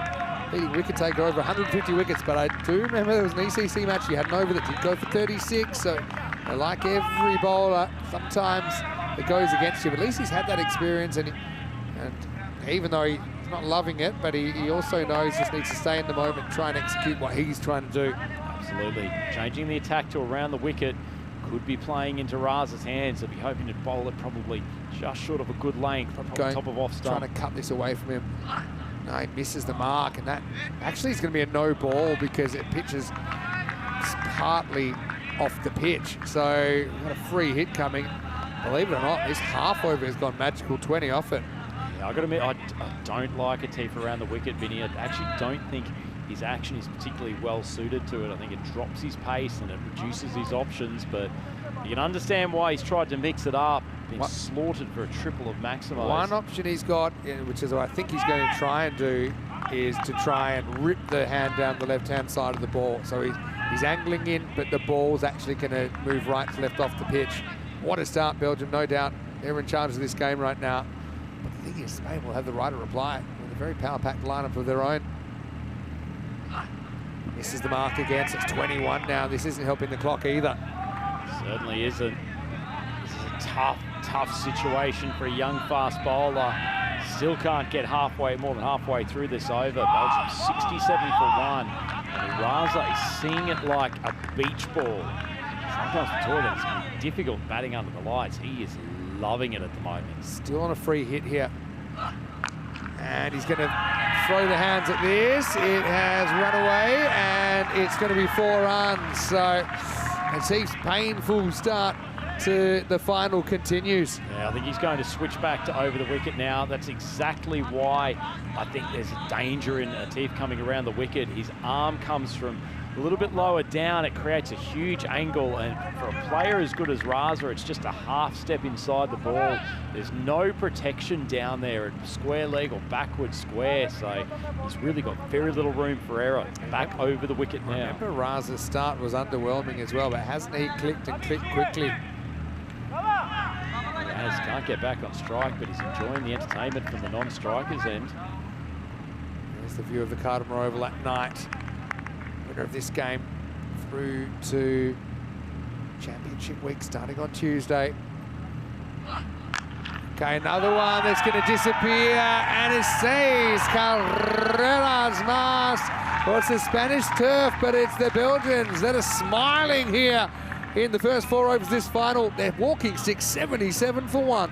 Incredible striking for the Belgians. Saw in the previous game, the qualifier against the Finns, their top order was decimated within 5 overs. Now, Chris is almost getting a sore arm from throwing it back inside from the pavilion.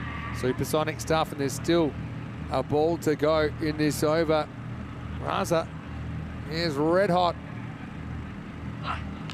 And he's going to get lucky here. It's going to run away for 4. It's 50 for Ali Raza off just 15 rocks in this final. Belgium trying to get back to Championship Week. It's been a long time.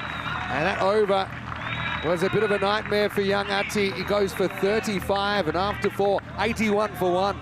Sensational stuff, Vinny, from a tremendous cricketer. 15 balls for a 50 in such a big game. 6 Maximos in there, including a succession of them. You see those red lines All on the leg side, some big hitting over mid-wicket and around square leg. Run rate's just above 20 at the moment, which is also, for Spain, this hasn't gotten out of control yet. They just need 1 or 2 wickets in the next 2 overs, and they've called on a superstar all-rounder, Hamza Salim Dar. Yeah, well, they need someone to try and stop the bleeding. So often it has been Hamza. Let's start with a dot. Yeah, so just looking at these two teams, obviously they played the first ever group, actually, of the ECC, first ever match. Belgium played Spain in the final all the way back then in September 2021. Belgium 134, defeated Spain 107 in the final. But with the format that year, both finalists did get to continue to the championship week. That's absolutely slammed by Niaz. He's been the quiet partner because he's had to watch for a while, but he's hitting him like traceable. It's 6 more to the Belgians. Well, the practice Belgium had earlier today has certainly helped them. Tell you what, Niaz has cracked probably 2 of the biggest maximos we've seen all tournament this evening. He's had trouble getting the strike the last few overs. Hasn't worried him whatsoever. Yeah, packs a punch, doesn't he? Farhan Niaz. I think, yeah, probably a couple of years ago, he was a bowler who, you might see batting at kind of 7, 8, something like that. But, he's stepped up his game, and they love him up the top. Now, the top 3, here's Hamza again. Another one that's up in the air. Now, this might be catchable, and it is taken.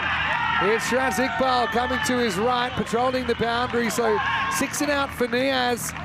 Spain just needed a circuit breaker, and there it was, a wicket for Hamza, and it's 87 for 2. Oh, it's a huge wicket, Vinny, and a pretty intelligent piece of bowling from Hamza. Just his extra pace and a little bit of tail away took it out of the power zone of Niaz, who's gone very hard. Even with the mishit, it almost went for a maximo, but an excellent catch on the boundary, and Spain have to be good in the field from here, and that's a really good take from Shiraz Iqbal. Yeah, well, Yasser maybe didn't realise the outfielder was able to track it and kind of chased it. Decent innings, though, from Niaz, and does his job. Hits 2 massive bombs, 18 off 9 is his contribution. The score now in this final is 87 for 2. And Niaz, pardon me, I was a bit behind. He was 24 off 11 in the end. Here's Sherry Butt coming out at number 4. Certainly some sensational strikes. Innings from Niaz. Ours are still out there, 50 off 15, but probably the class batter in this lineup. Nerves in the Spanish camp. Oh, it's a good one first up from Hamza.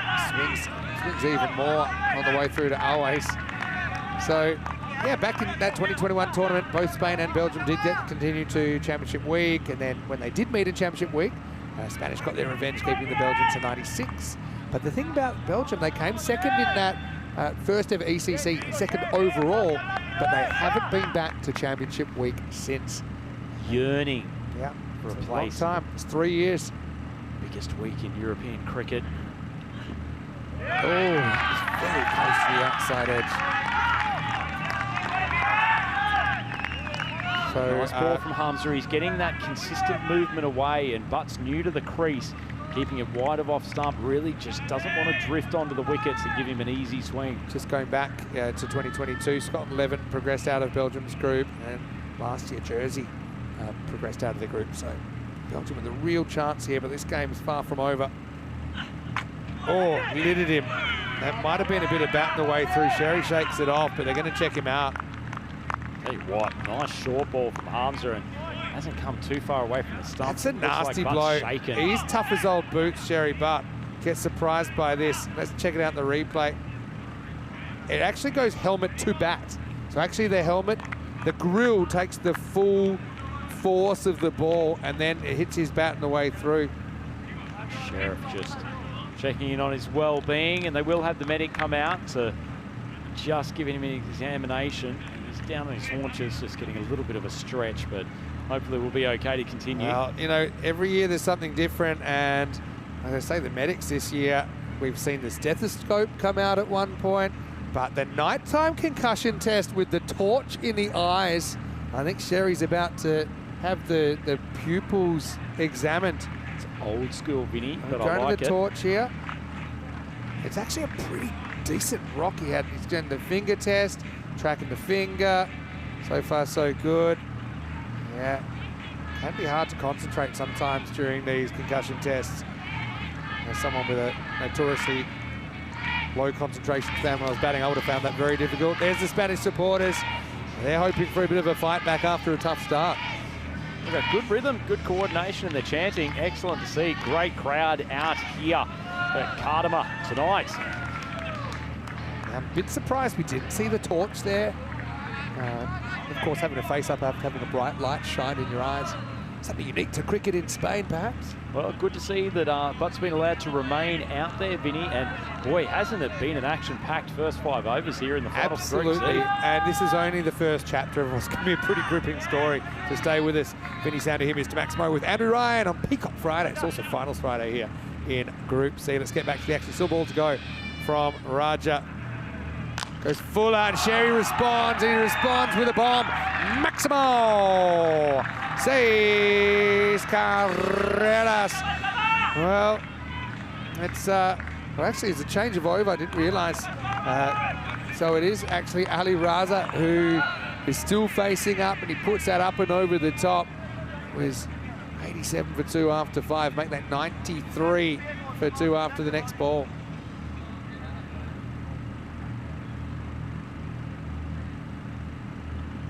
Now it's a thick edge and gone. Perfect field position. Mohammad Baba in the house. It was Raja that gets the thick outside edge. Raza goes for 56. It's great strategy as well as great execution from Equipo Rojo. And Belgium a 93 for 3. I got visions there, Vinny, of Mohammad Baba just turning up in his car and gingerly wading onto the field in the third man spot. Got woken up quickly by a flying edge. This was a quick ball for Raja.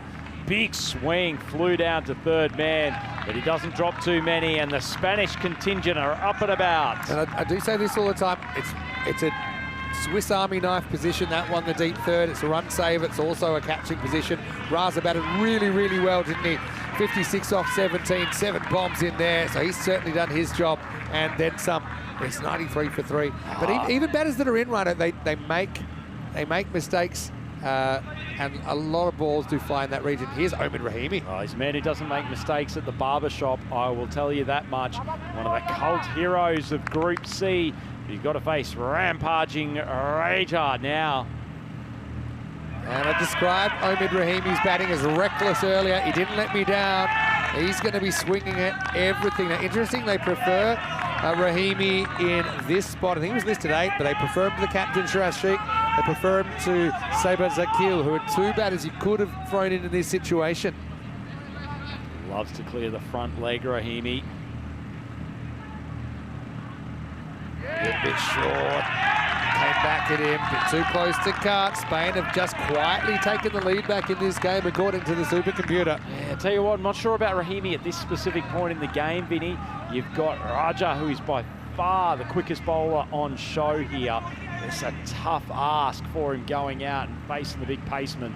2 batters without a run out there, and it still remains that way. Raja goes 1, 2, 3, and since that 6 at the start of the over, we've had 4 scoreless deliveries, including the wicket of the set batter, Ali Raza. Yeah, it's been a fantastic over. Copped a bit of tap in his first, Raja, but he's come back very well. How things can quickly turn around. Belgium 93 for 3. Ball to go in the 6th. That does it again. So how about that for Raja? What a way to respond after disappearing for 6 first ball. It's the end of the 6th over, 93 for 3. Well, looks like Raja's signalling, asking if he can actually go off the field. He's got a bit of a hamstring complaint. Did mention earlier in the game, I thought he might have a little bit of an issue in his leg, but he's come back with a tremendous over there. Just spot on the last ball. He's ripping those out cross seam, Vinny, so he's not worried about sideways movement at all. Just sending it through quickly. That's an interesting one, because if Raja has come into the game with an injury, then he probably can't be replaced. He could go off, but you couldn't have a sub-fielder. That might be what they're talking about right now, because internal injuries. Bowled is 2. Of course, the simple thing to say is, no, it's a new injury, and I picked it up just then, and that's what most most would say, but I think he's going to have to stay out there. It's good officiating, yeah. Really good officiating. And we picked it up early. He's in a little level of discomfort, but he's going to have to stay out there. I suspect they'll try to get away with him being in the infield. And the big wicket taker from last night, Murad Ali, coming to the bowling crease. 7th over of the game. Took 5 for 6. Took 5 for 6 last time out against Belgium. And the first one is straight through. So he also, you know, he's getting through a lineup in a similar place to where he destroyed it last time at a similar time in the innings. I'd say Oasis kept pretty well tonight so far. He's a little bit sloppy earlier in the tournament, but he's got a key role to play for Spain. Bowling action with all the arms flailing. Looks like a 3-year-old on one of those playground carousels going quickly at times, but it's so effective. Must be so hard for the batters to pick up the ball. You're right. Looks like he's clutching for a lifeboat, doesn't he, at times with that left arm. Misses wide. Cherry, but still hasn't scored. You've got 2 batters out there, combined 0 off 8. But they're not really in a position where they're that comfortable, I think, making a strategic change because how it might just fall off a cliff. And still expected to get 50 runs from here, according to the computer. It's incredible how 1 over can change things. Yeah. Isn't it, Vinny? You would have said that Belgium were really, really well positioned for a mega total at the end of the 5th. This is hit up in the air, slicing away. Can anyone reach it? No. Well, Isan tracked it in. They left it for him. It wasn't an easy path to the ball. Hamza was lurking as well. A false shot as Sherry Butt finally gets off the mark. Tell you what, Vinny, I reckon Hamza had an easier play on that than Isan. Isan took a great catch coming in last night, diving forward, but as it is, so much asked of him on that occasion. Yeah, well, Hamza maybe didn't pick it up, and we know it's not so easy under the high ball here. And the Black Knight, Sky Rahimi, 4 dots to his name, faces up. We'll get some bat on this, but it could be another dot, almost a run out. Oh, that's pretty, I think he's home, but it's worth a look. Tell you what, it's not an arm you'd take on. Raja, he may not be moving too comfortably, but he's still got an absolute rocket. Oh, and no luck for Rahimi, that could have gone anywhere. Just checking his bats down here. It is just in time. But a few heart palpitations. Yeah, I mean, the thing is right now, would you even want to get them out? There's an implied risk that they could click, but they're not clicking yet. They're 1 off 10. If I could send Sherry Butt to the sidelines, I sure would. I think Rahimi's got to go. They might even retire him right now. You know, he's 0 off 6. He's going to get 2 more balls of this, and he doesn't look likely. I'd be very, very surprised. Certainly the end of the over, but I think that they're contemplating a tactical switch here. Rahimi just has not worked. They've got to make a move, and he's been beaten on that short of a length, speared in from wide of the crease, about a foot outside off stump on almost every occasion. What Belgium did very well earlier. They hit their spots, they executed their plans with the ball. Right, he does get a chance to catch up. We'll get this, but not too far. Jammed out for a single. I mean, now he's not facing last ball. I think there's no doubt in my mind he's getting retired out after this ball. I think they're going to send in Saber Zakil and say, right, let's see if we can make something of this. If Zakil doesn't work, you've still got someone like Khalid Ahmadi, who top scored earlier on, that hasn't batted. 18 balls left. And Omid, we know he's instructed here on his day. It just hasn't happened for him under lights tonight. Murad 3 off the over.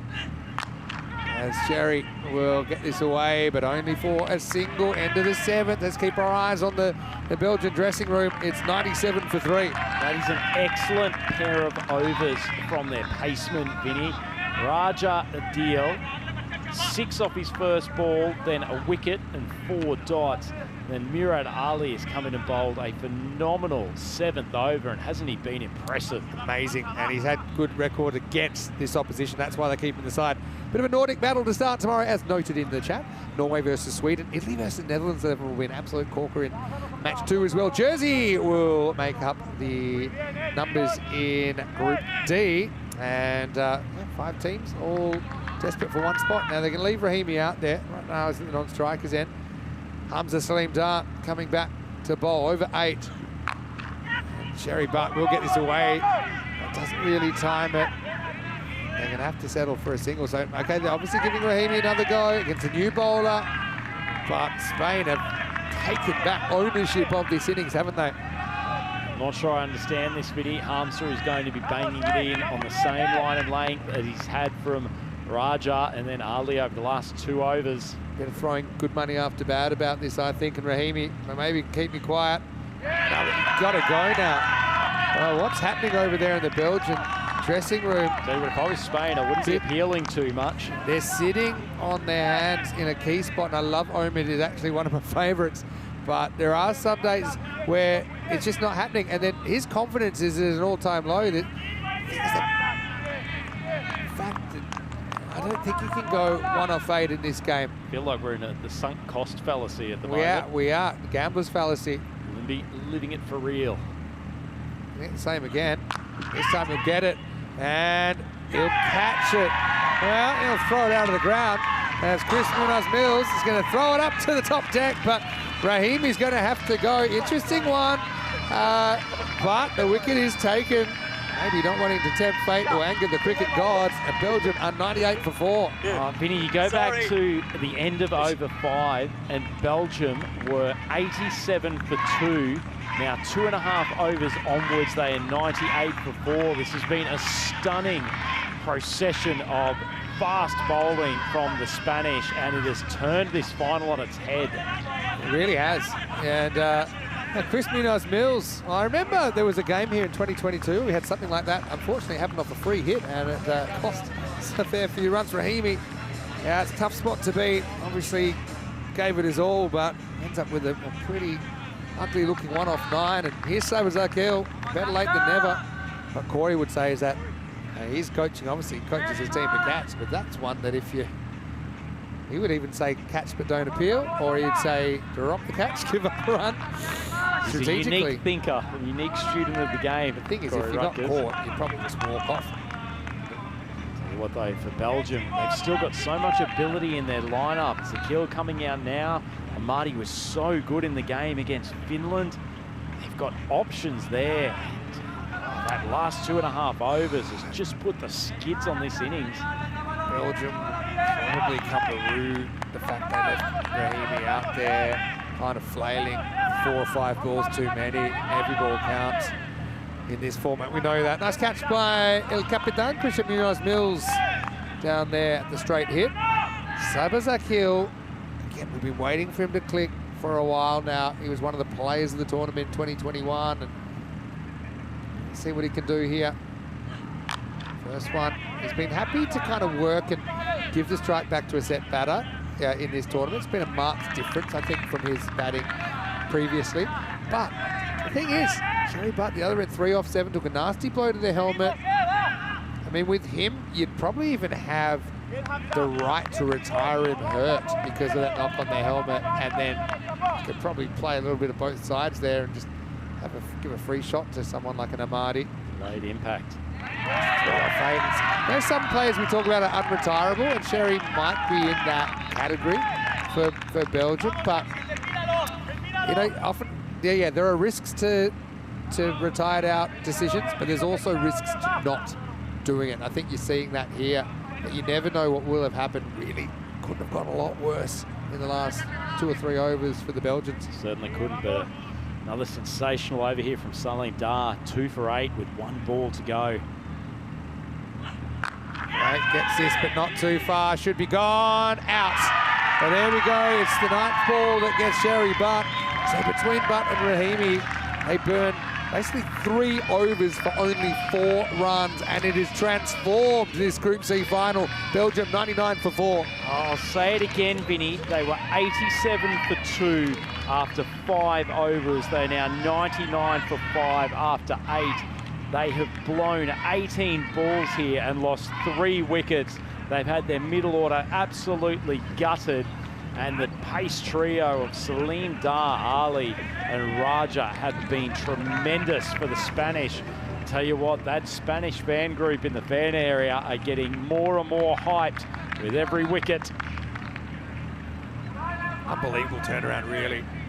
Yeah, they're actually 93 for 2 after the first ball at 6 overs. And since then, we've had 17 balls and we've only had 6 runs. Here's Murad coming back. And meanwhile, there's one guy that's been waiting for his chance. Sabres the kill, puts that miles out of the park. Maximo.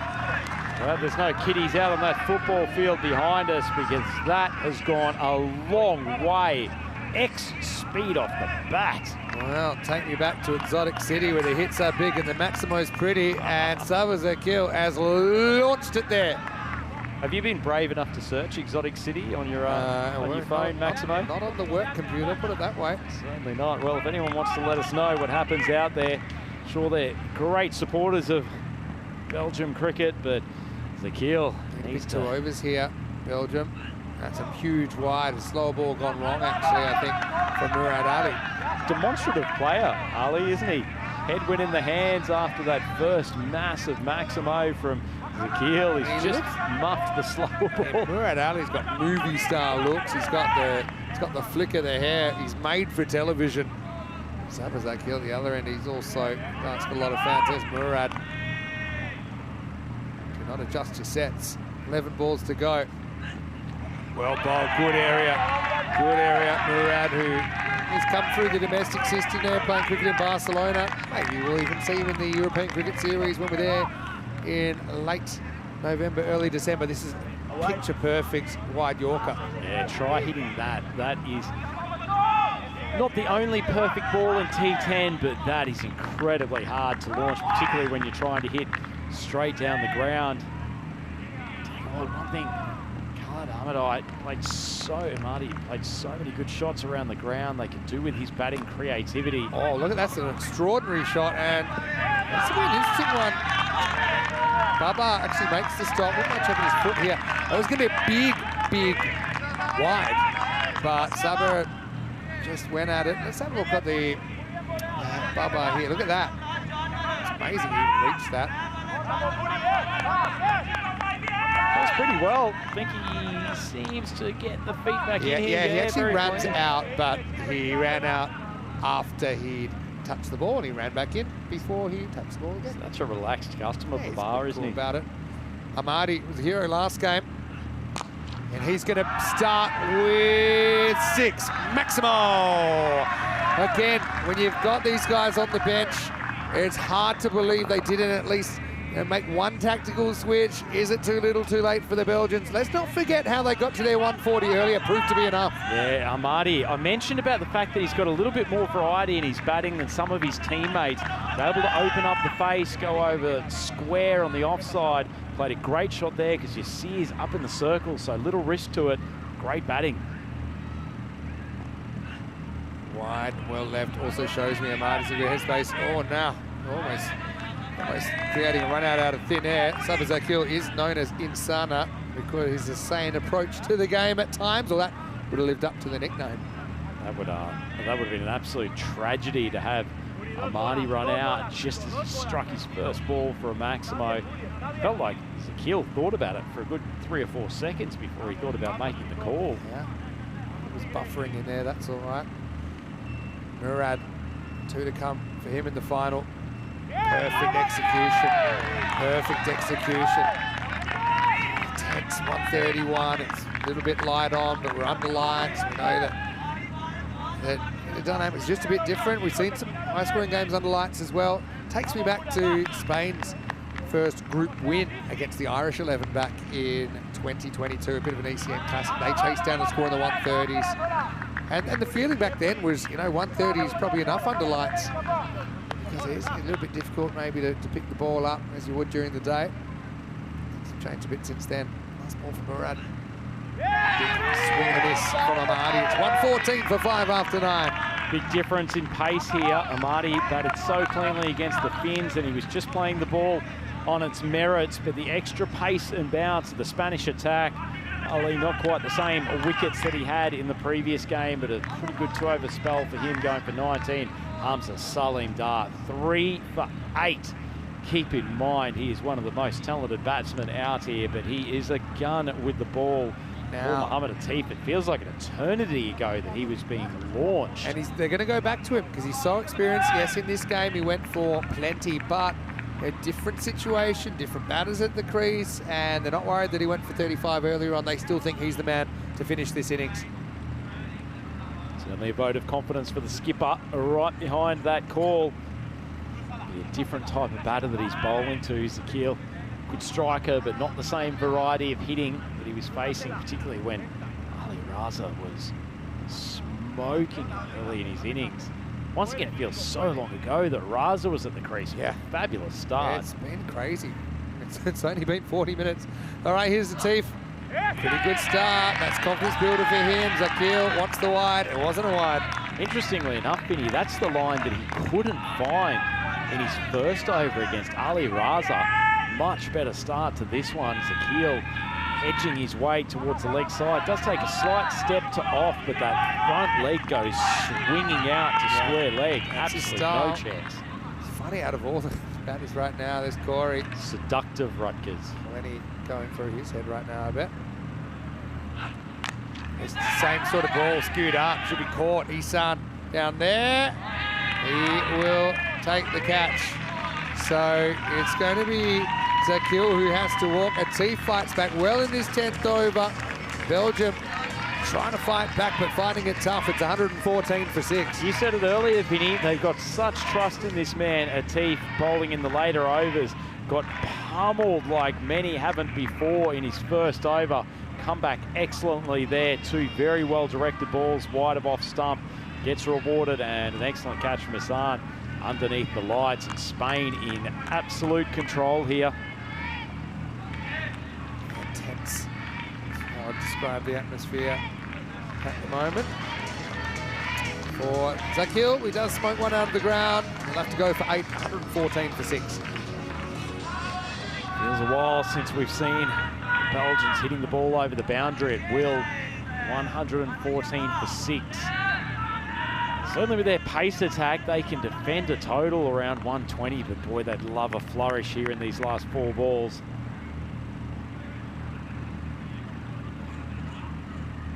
All right, here's Shiraz Sheikh, batting quite low. The captain missed that first one. Probably worth running, I think, there. So you see the second bounce to waste, you know it's going to be a handful. But Amadi wasn't ready to pull the trigger. Marty needs to be more alert there, Vinny. There's a chance for him to get back on strike and face the final 3 balls. Best option out there at the moment is the Spanish flag flying proudly. Support crew very confident now. They're a little bit quieter in the first 5 overs.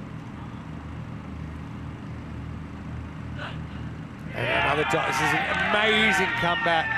Amazing comeback from Atif. Yes, different situation. It's had a bit of time to process it, but it shows you how mentally strong bowlers have to be in this format. And this one thing this young man has a lot of is experience in the game. He's got guts too, Vinny. He's a courageous bowler. Keeps on trusting his changes of pace. Knows he can execute under pressure. 2 balls to go in the innings.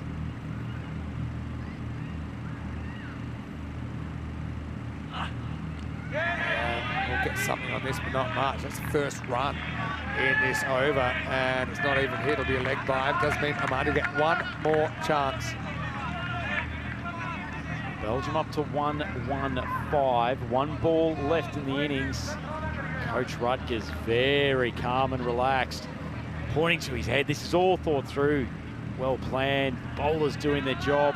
Well, sometimes we're a bit tongue-in-cheek, but there's been some very clever field places here. For example, how they got Ali Raza. I think that was very smart to keep that man back.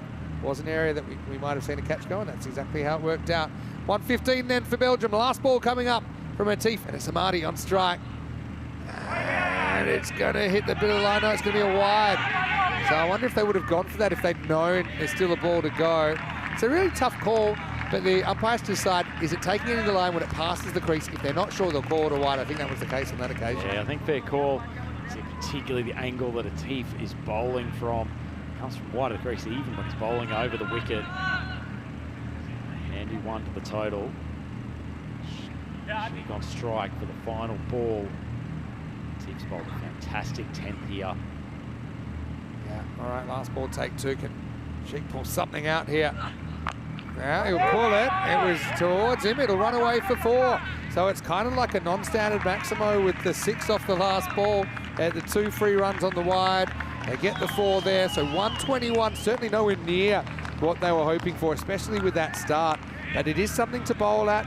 Just the breakdowns there, though, with 87 off the first half, only 34 off the second. 34 off the second, 28 off the last 28 off the 29. Yeah, 28 or 29, less than a run a ball. Amazing comeback from Spain. Belgium, well, they actually bowled out of their skins before against the Finns. Well, they're going to have to here against a strong Spanish bowling, against a strong Spanish batting lineup, but still not prepared to count them out just yet. No, absolutely not. If there's one bowling attack here that can do it, it is this Belgian pace battery. They've been wicket takers before, and some early scalps will certainly help them on their way. The moon looking resplendent above Cardimer Oval. It was a wonderful presentation ceremony pre-game. MC Maximo on the mic, and the players, special moment for them, hearing their national anthems before they go into battle. And everyone gets a bit nervous, of course, before a final. We had a few nervous moments up here as well. We saw Munib obviously trying to be pretty attacking, but he was an early casualty. We saw Niaz come out at the number 3 spot, and he was able to hit him pretty well. But Ali, after a short start, Ali Razi completely turned this on. And really, without his innings, you wonder where Belgium might have ended up. Yeah, certainly it was a fantastic set of strikes from him, in particular taking massive damage off the bowling of Mohamed Atif, but he was able to hit boundary after boundary, even one that almost crept into our commentary box as the thing of Cardimer was on its way in. Unfortunately, this was where they really started to get stuck. Amid Rahimi came out mid-innings, got a barrage of short balls outside off stump, which he couldn't make contact to. Eventually, when he did, he sent one straight down the throat of Munoz Mills. Yeah, he did. And that was a funny moment as well, because we thought, you know, that catch you really want at this stage? Rahimi, they were leaving him out there. He was just having a really tough night. You actually feel for him. Probably would have been better for him if he'd gone a little bit earlier. And then we saw Sherry Butt go. Spanish supporters went off again. Harm's an outstanding spell. He seems to perform in big games, doesn't he? Remember last time we saw him in a finals match here. It was Qualifier 2 against the Netherlands, that all-time classic. Took a hat-trick and an 11-ball 50 in that. Isan took a good catch down there on the boundary. But yeah, even though they did get some new batters in there were signs of life from Amadi. Eventually we got a 4 off the last ball from Shiraz Sheikh. But Spain, if you had to choose a team you'd rather be at the halftime break, I'd rather be them. But Belgium, they do have a very potent attack. They're going to go hard with the pace once again.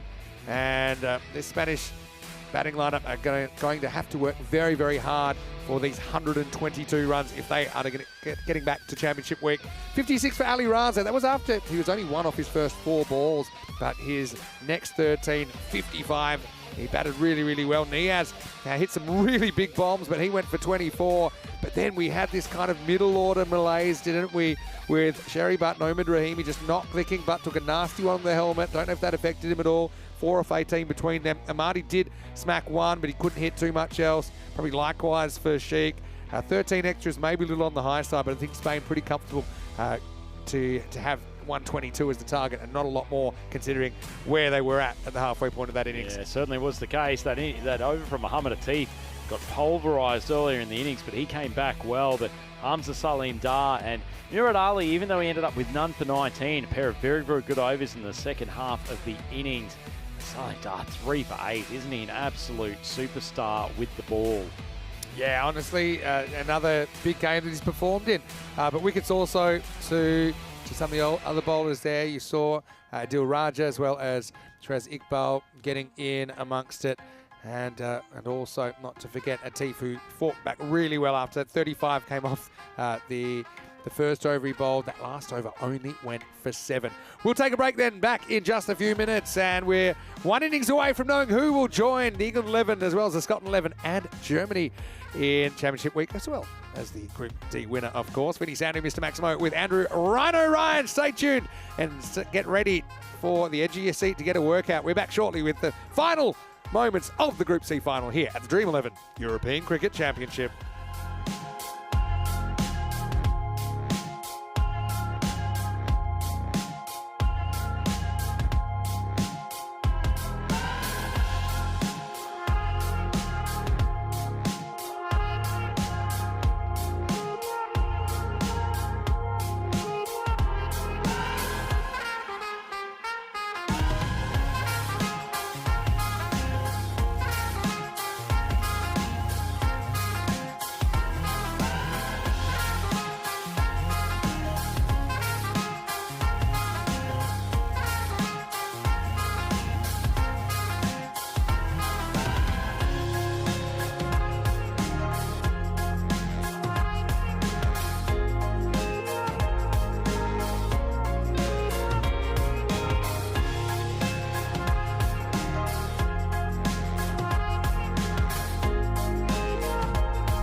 European Cricket Championship is proudly brought to you by Dream11, HCL Software, Paramatch, the Hunter under Luthea, and Victorinox. And the official charity partner, Share the Meal by the United Nations World Food Programme. Vinny Sandu here, Mr. Maximo, and thanks for watching the European Cricket Network. Now we'd like a minute of your time to give you some more information about our official charity partner.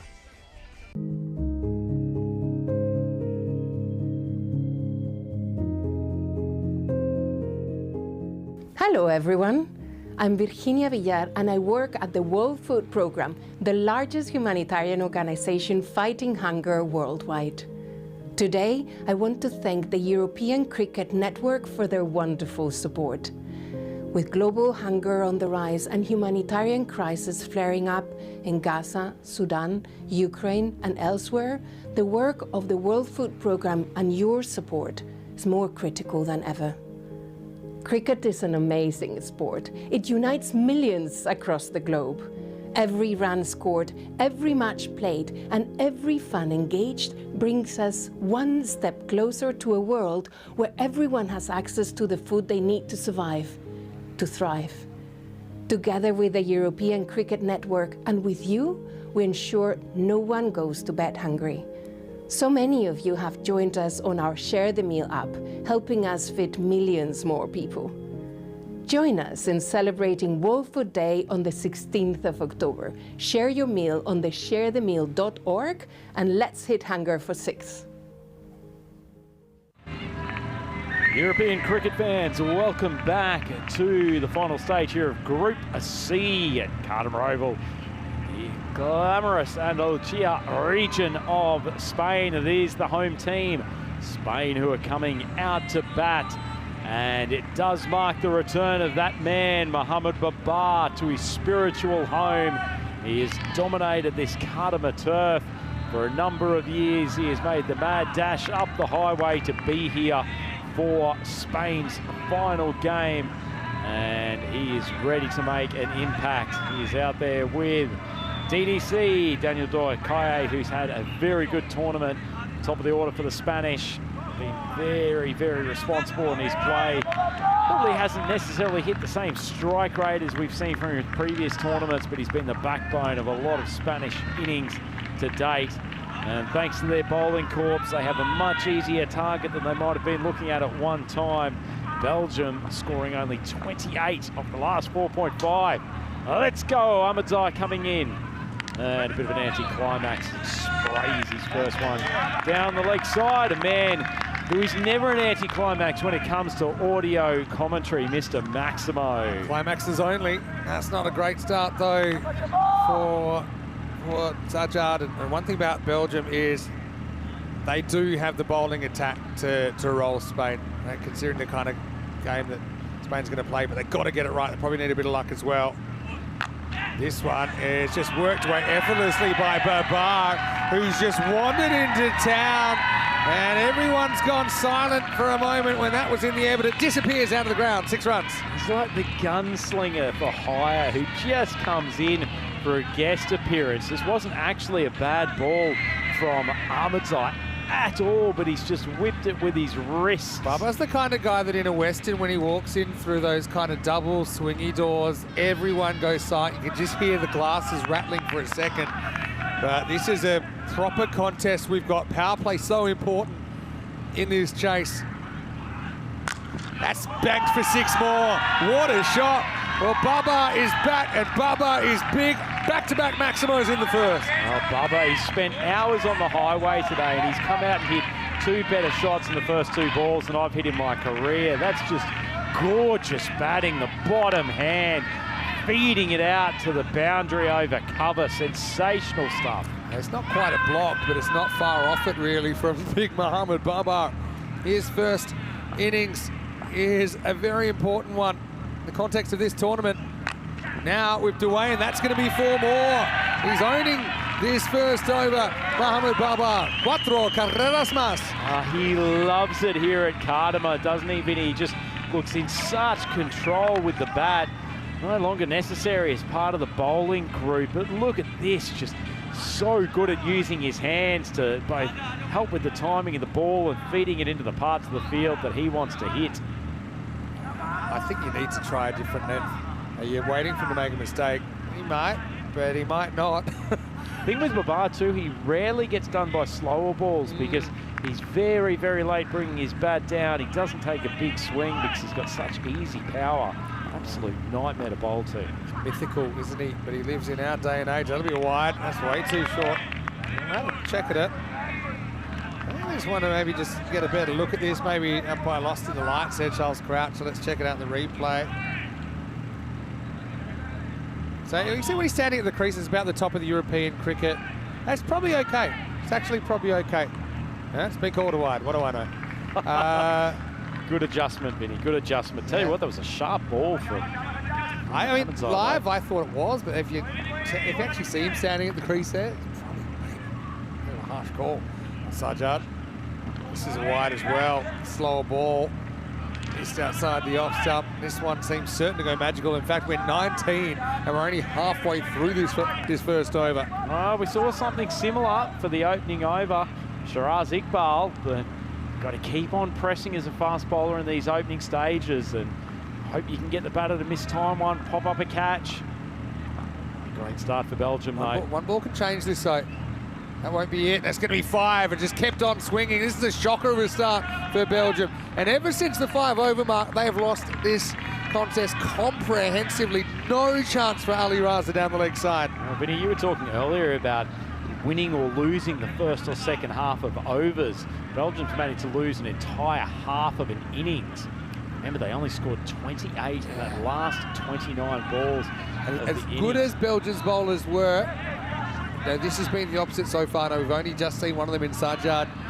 Maybe trying too hard, I don't know, but this could get ugly. I mean, this could go hypersonic. The pressure of bowling to Babar is something unlike almost anything in ECN cricket. All right, goes off to this. It's away from the fielder. It's, I think, 6 more. Well, we'll check it. But I'm going to call it. I think that's Maximo 6 carreras. Timing is just phenomenal, Vinny. I talked about the fact that he doesn't take a big swing, but look, just a minimum of effort, and he sends it flying over the boundary. Yeah, it's going to be over the top for 6, and so this has gone supersonic now. And to give you some context, Mohamed Babar, this is European cricketer. He's driven 1,000 kilometres to play this game. 10 hours from Barcelona. That's a wide. It's getting even worse. Even worse. DDC looking for the quick single. Babar just has no interest whatsoever. This isn't. They're already 99%. You just couldn't believe that things could go so wrong so quickly, but this is ECN cricket. Belgium trying to get back to championship week for the first time since the inaugural Euros of cricket in 2021. Any celebrations of Exotic City the way they're going. And now this is just helped on his way. 37. Take me to heaven, Mohamed Babar. And we're not even done yet in the first over. Well, the way Babar's going, they'll rip this off before the innings is half finished. He's got a big smile in his dial, and not surprising. It's all the energy of a dad knocking his 4-year-olds slow mediums around the backyard. Another one goes over the fence, go fetch it, go knock on the door. Mohamed Babar is doing things that you just don't think are possible on a cricket field. And he's doing it after being in the car for 100 clicks, 1,000 clicks. He just does this so easily, Vinny. He's just one of the most incredible cricketers I've ever seen. And to just step out here without facing a ball under lights this week, against probably the most potent power play attack. And now the only upside for Ahmedzai is the way they're going, you won't get a second over because he could be getting into the 70s. Well, let's just see what happens. Last ball of the first. It's probably the best one. It'll be jammed out, so 38. It's not quite the most expensive over we've had, but it's only one behind. And the scary thing is, Babar will retain the strike. Do not adjust your TV sets after 1 over. It's 38. 38. Question for you, Vinny. Do you reckon they could chase this without DDC facing the ball? I reckon Babar could manipulate the strike all he wants. Anything is possible. Now, this is where, yeah, okay, you stick your original plan, which is probably to bowl the left armour, Jabakale. Oh, Belgium. With them, it's always, it was the best of times, it was the worst of times, and they can be really adjacent to each other. All right. Oh, it's a bit of luck now for Baba. This could have gone anywhere, just looped over the bowler in his follow-through. Yeah, it was a pretty pacey ball from Jabakal. He's enough of a handful during the day, but even more so under lights. Tell you what, Vinny, I'm slightly surprised by this field placing. They've got the man down there, a sort of slightly wideish third man, but the other on the cover boundary. The way Jabakal bowl, he tends to drag down towards middle and leg stump. Maybe he's tempted to have backward square for the mistimed pull. I've seen Baba caught there before, and maybe they're going off some background info. I know that overwent supersonic, didn't quite get to hypersonic 40. 50 is the big bang. That's where apparently the ECN universe will collapse on itself. Luckily we didn't get there tonight. Baba faces up again. Now this is a little bit of a push, but it's still going to carry over the straight boundary. Maximal. Well, Baba better park the car, because with batting like this, he might be here to stay. Oh, he's serving up a feast of highlights. This is extraordinary stuff from Baba. He's already up to 35 off 8 balls. Not sure that conversation between he and DDC needs to be anything other than just keep going, big boy, because you are smoking it. DDC is basically in the role of a seat filler at the Oscars at the moment. You don't even know he's a lot better than that. But the way he's dominated his power play, he's faced every ball. Jabakale running in again. That's wide. He's just missed. You know what I thought was interesting there, Vinny? Baba's actually at least giving a token count of the fielders, because he hasn't had to worry about who's within the boundary at the moment, because everything is sailing over the fence. Oh, there's the Spanish camp. They're breathing a bit easier. 45 off 8 balls. You don't really need Corey Rucker's tactics when you've got Mohamed Baba coming out. It's a strike rate of 562. Rolling cutter, 6 more, Maximal! This is next level stuff from Mohamed Baba in this Group C final. It's unbelievable, Vinny. He has not played a game in Group C yet, and yet he's coming out here like this is just a net session. It's incredible hitting. And these are bowlers that we know that they got a bit about them, but just don't have any answers at the moment to Baba. 41 off 9. The other thing we will have to mention is that there's been 10 extras, which isn't helping the cause. So that's kind of 20% of the score right there. 50 partnership comes up. DDC might have earned a little bit of a wink, but he's just being told to sit still at the moment. Jabakale, he's going at 13 of his half over. Tries again. Now a rare miss from the big Baba. Probably about the one place you can try to bowl to him. Even then, though, I'm feeling that ball was probably millimetres away from being lifted over the boundary backward of point. But you see Baba's got a really interesting grip, the way that it sort of opens up to play that shot, but he is slightly more susceptible around the sort of cutting area, particularly if you can get a bit of extra bounce. What Belgium would have to do is basically run through this Spanish lineup. There's still 70 runs to play with. Maybe for not much longer, because that one's worked way off the back foot effortlessly. Says Carreras Mas. Corey, I've known him for a long time. Even he can't believe what he's seeing right now. I reckon Corey's just going to pack his bags. Figures this one's basically done and dusted. This is one of the most incredible onslaughts you could ever want to see. Mohamed Baba's putting an absolute exhibition on. Just incredible hitting to all parts of the ground. It's basically alpha to the power of alpha as well from Mohamed Baba. Change of angle now. Jabakale trying round the wicket. Baba on 47. And he's going to get an edge. It's going to fly away. It's going to be 50 for Mohamed Baba. And he's faced every single ball so far. 53 off 12 balls. Jabakale taken to the cleaners as well. He's got some company, but Baba is back at ECC 24. Oh, hail the great man, Babar. Look at that wagon wheel. This is no slogging to mid-wicket, folks. He's come and hit shots in almost every segment of the ground. Just one of the most extraordinary displays you could want to see. And unbelievably, he has a 50 off 2 overs. Yeah, insane. That one flying away with the bat speed. Oh, now what? Amadi, it seems like an afterthought, even though we're in over 3 and he beats DDC first ball. DDC looks like he's playing on another pitch. But already over half the runs are down in his first 2 overs. Tonight we'll crown the winner of Group C. They'll be the 4th team to qualify for Championship Week, which starts on Tuesday, of course. We have tomorrow, Sunday and Monday, Group D. We'll find out the last champion team. And now DDC's pretty smart. He's probably not going to take too many risks. He's a kind of insurance policy, I think. That's the way he'll play. Tell you what he is doing is he's preventing us from having the Amadi-Babar matchup, which, given the state of this game, I'm really looking forward to. But DDC just needs to tickle a cheeky single, get the Babs back on strike. Beats him upstairs. Good pace for Amadi.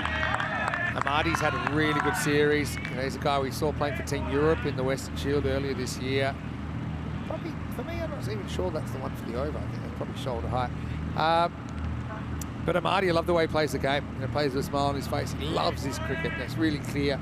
And he's very, very skillful with what he does. And now DDC's probably happy to play second fiddle.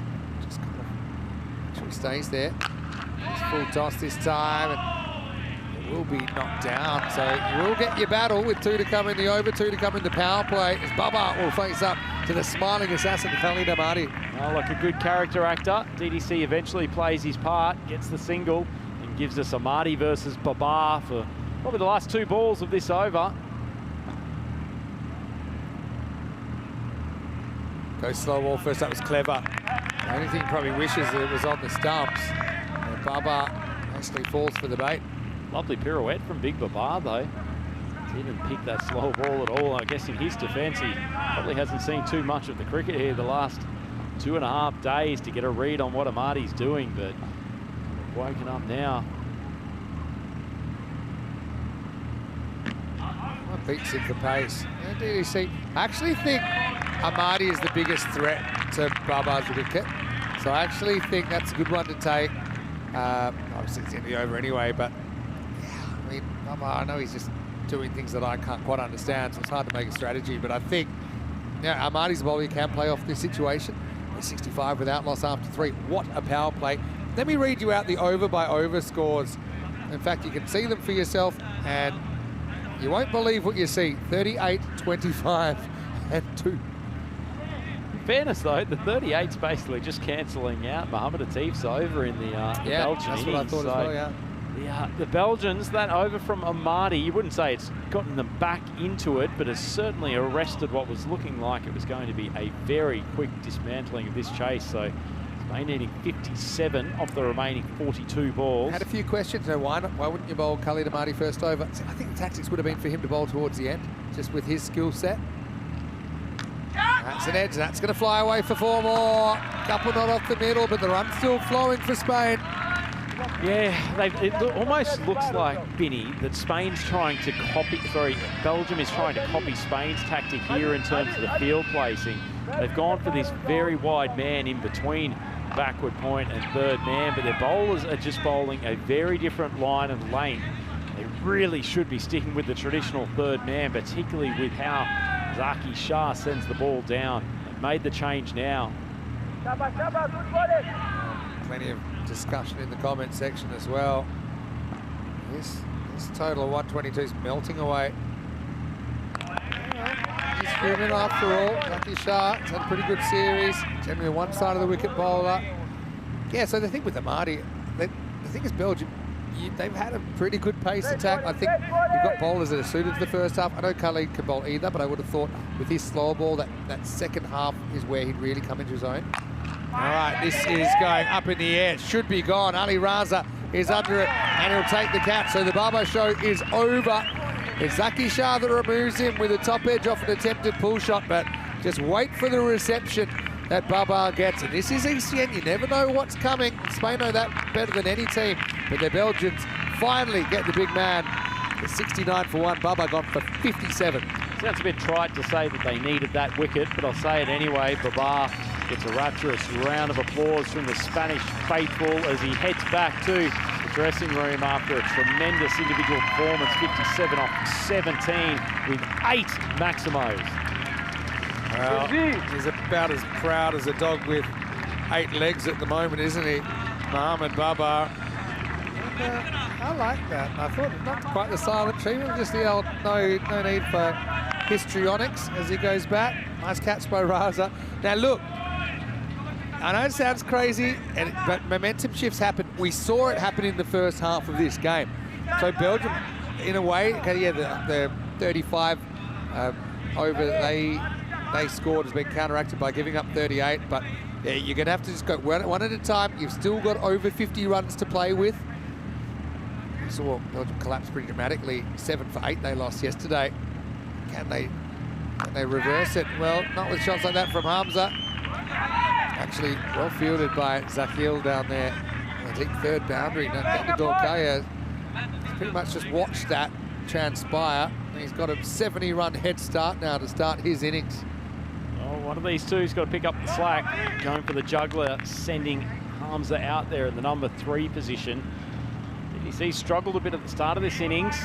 Dot balls. They had options there. They had Yasser Ali they might have gone with, but I think Hamza's a pretty good choice. He also creates a left-hand, right-hand combination, and the Belgian bowlers probably just haven't quite hit their spots often enough. That's okay. Oh, it's not okay. So what would you do here next, Vinny? You've got Amadi bowled a sensational first over, but they've gotten rid of Babar now. Do you go back to him or try to save him for a few overs' time? It's a close call, but Charles thought misses the line. I'll come back to that in a second.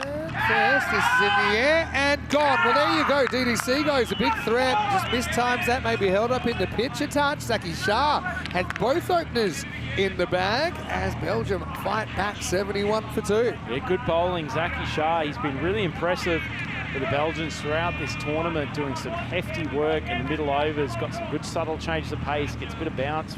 Big man hitting the pitch hard, and Belgium have actually done really well here. They've certainly won these last 2 overs. Plenty of talent left in that Spanish batting lineup. And see the head goes down from DDC. It has not been his night with the bat. It wouldn't be the first time we've seen this, Vinny, where you have someone go up an absolute heater at the top of the order, and then all of a sudden everyone coming in next just finds it a little bit hard to get going. Well, Spain had probably the most dramatic exit from an ECC we ever saw last year. Could it be history repeating? I mean, you can't imagine it happening, but that's the thing with collapses. You never see them coming. You never know when they're coming. Certainly don't. Yasser Ali does come out number 4. Zaki Shah, brilliant over this. 2 for 6, great figures. Answer your question eventually in a second, but it's going to be fielded footwise, and the 4, 71 for 2. Probably, if you waiting's a dead man's game, I think, when you're defending 50 at this kind of rate, because you could just have someone go for another 20 run over and then you've lost it. So I probably would go back to Amadi here, because your only way to win this game is take a bunch of wickets and take them quickly. Now Amadi might do it, he might not, but I think your best option is to bowl him here, especially at batters that aren't set, and that's exactly what they're going to do. Well, still some 51 runs to get to win this game. Let's just theorise, even if Marty doesn't take a wicket here, if he can keep it to a sort of 4 or 5 run over. If you're Spain, you won't be thinking this way, but a maiden's fine if you don't lose any wickets. Wicket's the only way you're going to get in trouble. Oh, in the air, just outside the grasp of the fielder. So close to the fielder at mid-wicket. It shows you how tactics are a bit fluid. So Spain are always generally saying, don't worry about the wickets, just do what you want. This is one situation where the instruction will be, look, don't lose wickets. Now, Marty's probably one of the few guys we think can derail our process. Yasser faces up. Oh, it's leading edge.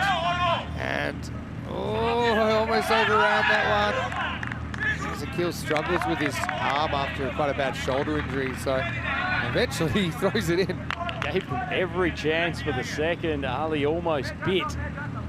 It's amazing how mental gymnastics come into it, Vinny. That last ball that Hamza faced first of this over, normally he'd try to be whacking that over long on. That's Tried the to chip, almost put up a catch.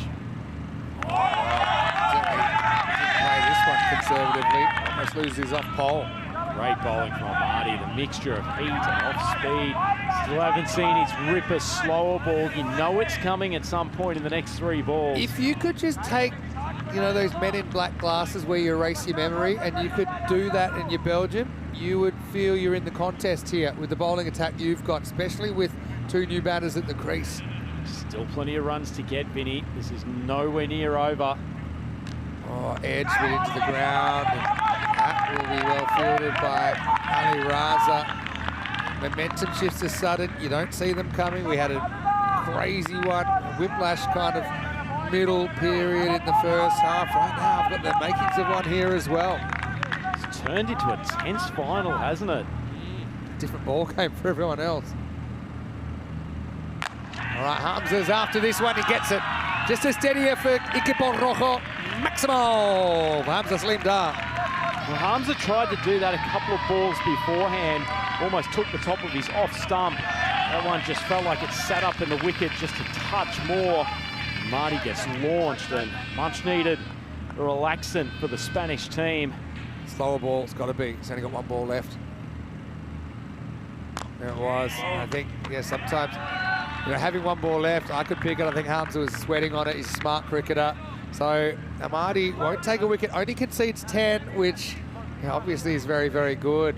But Belgium have been forced to use him up as we hit the 5 over mark of this one. It's 80 for 2. Let's welcome you into the commentary box. Vinny Sandu, Mr. Maximo, with Andrew, Rhino, Ryan.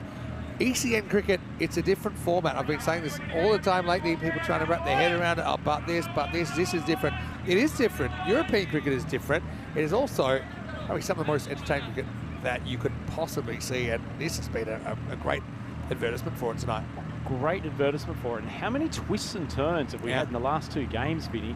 We see Zaki Shah coming off his second, just spears it a bit wide. But a lot of people would think 10 over cricket, but it's all pretty predictable and monotonous. It is completely the opposite. Every innings that we've had today has felt like it's had its ups and downs. It's been incredible entertainment. The thing is, with 8 and over, which is basically what they need, 1 boundary and over is all you need.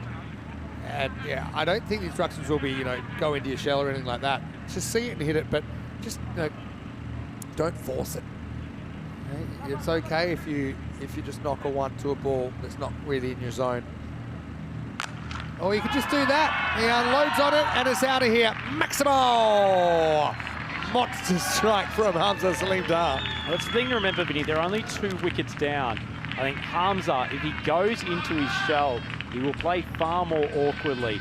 Best playing his natural game. Shah put something in his hitting zone and he's punished it for him, because Spain, a couple of Maximos really gets them close to this target. Yeah, we'll come back to that in a second. Here's the next ball from Zaki Shah. It's hit pretty hard, but along the ground. He will clean up. But I think it's Amadi, because he's a special case. He's one guy I would have been quote-unquote playing out. And I think to an extent they did that sometimes. But the rest of the Belgian attack, although they're very talented, you know, they don't have that kind of X factor that Khalid brings to the table, especially with that variation that he's got. But yeah, only a dramatic collapse now is going to bring Belgium back into the game. Zaki's on pretty well, 2 for 14. But yeah, Yasser again, cool head. Now, that's one that's not easy to hit for 6. So you take 1 and you move it along. Belgium's just got to try to stay in this game as long as possible, even if they could force it down to the last over. It's amazing what pressure can do, even against players of this quality. False shot from Hamza, almost takes a little edge. Nice piece of bowling from Shah. 2 for 15, so it's been a good spell from him. The couple of wickets in his first over really arrested the momentum that Spain had built up. come in the 6th. Steps across, another false shot from Hamza Slimdar, so they can continuing this attack. I mean, Spain also probably know it's the kind of strategy that tends to bring more runs. You know, these edges that fly, and just the general approach is one that normally pays off for them, so not changing too much. Now Hamza leans on this one. It's up, it's in the air, but it's away from the field. I think it's gone for 4. We'll check it on the replay. That was Jabba Kale. That almost gets there. The Spanish crowd certainly enjoying the way things are working out here. I think that's going to be 4 runs. We'll just check where it bounces. Yeah, fairly sure of that, Vinny. Pretty decent ball from Shah. He made Salim Dar really reach for wide from outside off stump. He's come through with a really good shot in the end. So he's 20 off 11. So he's gotten the run rate back up to a much more comfortable position after he faced a succession of dots. 2 boundaries in the over. You make them comfortably. They're on 155 pace at the moment. So it's a scary batting lineup. It is. Still got Munoz Mills and Hassan to come. It's a bit like a dragon that's pretty scary most of the time, but then you just see a lion sitting on the dragon's head, and that's Mohammed Babar coming up, making it even more fierce. All right, Jabba Jabaka, last roll of the dice really for Belgium. That cut, just a single. Belgium are scratching their head for answers here. Spain, glad they've had this done. They've had quite a dramatic campaign, haven't they? They had a shock loss yesterday to Finland, and Finland thoroughly deserved that victory. Very good knock, and 80 odd from Nick Salnan got them across the line. But I suppose the Spanish side, they are so experienced in the format, and they've played so much together as a unit now that they kind of go, okay, that's what happens sometimes. It hasn't really knocked them off their game. They played very well against Belgium yesterday in match 9. Belgium out for 80. Looks like they're going to do them again here in the final. A little wide outside the off stump. Yeah, Belgium, they'll be disappointed on the assumption they do go down here. Still some runs to get, but unless there's a flurry of wickets, I have to imagine Spain will march on to take this Group C final, but there's so much to like about the way they go about their cricket. Plenty of pace in their bowling, even the left armour here, Jabakal, he's been impressive at times throughout the tournament.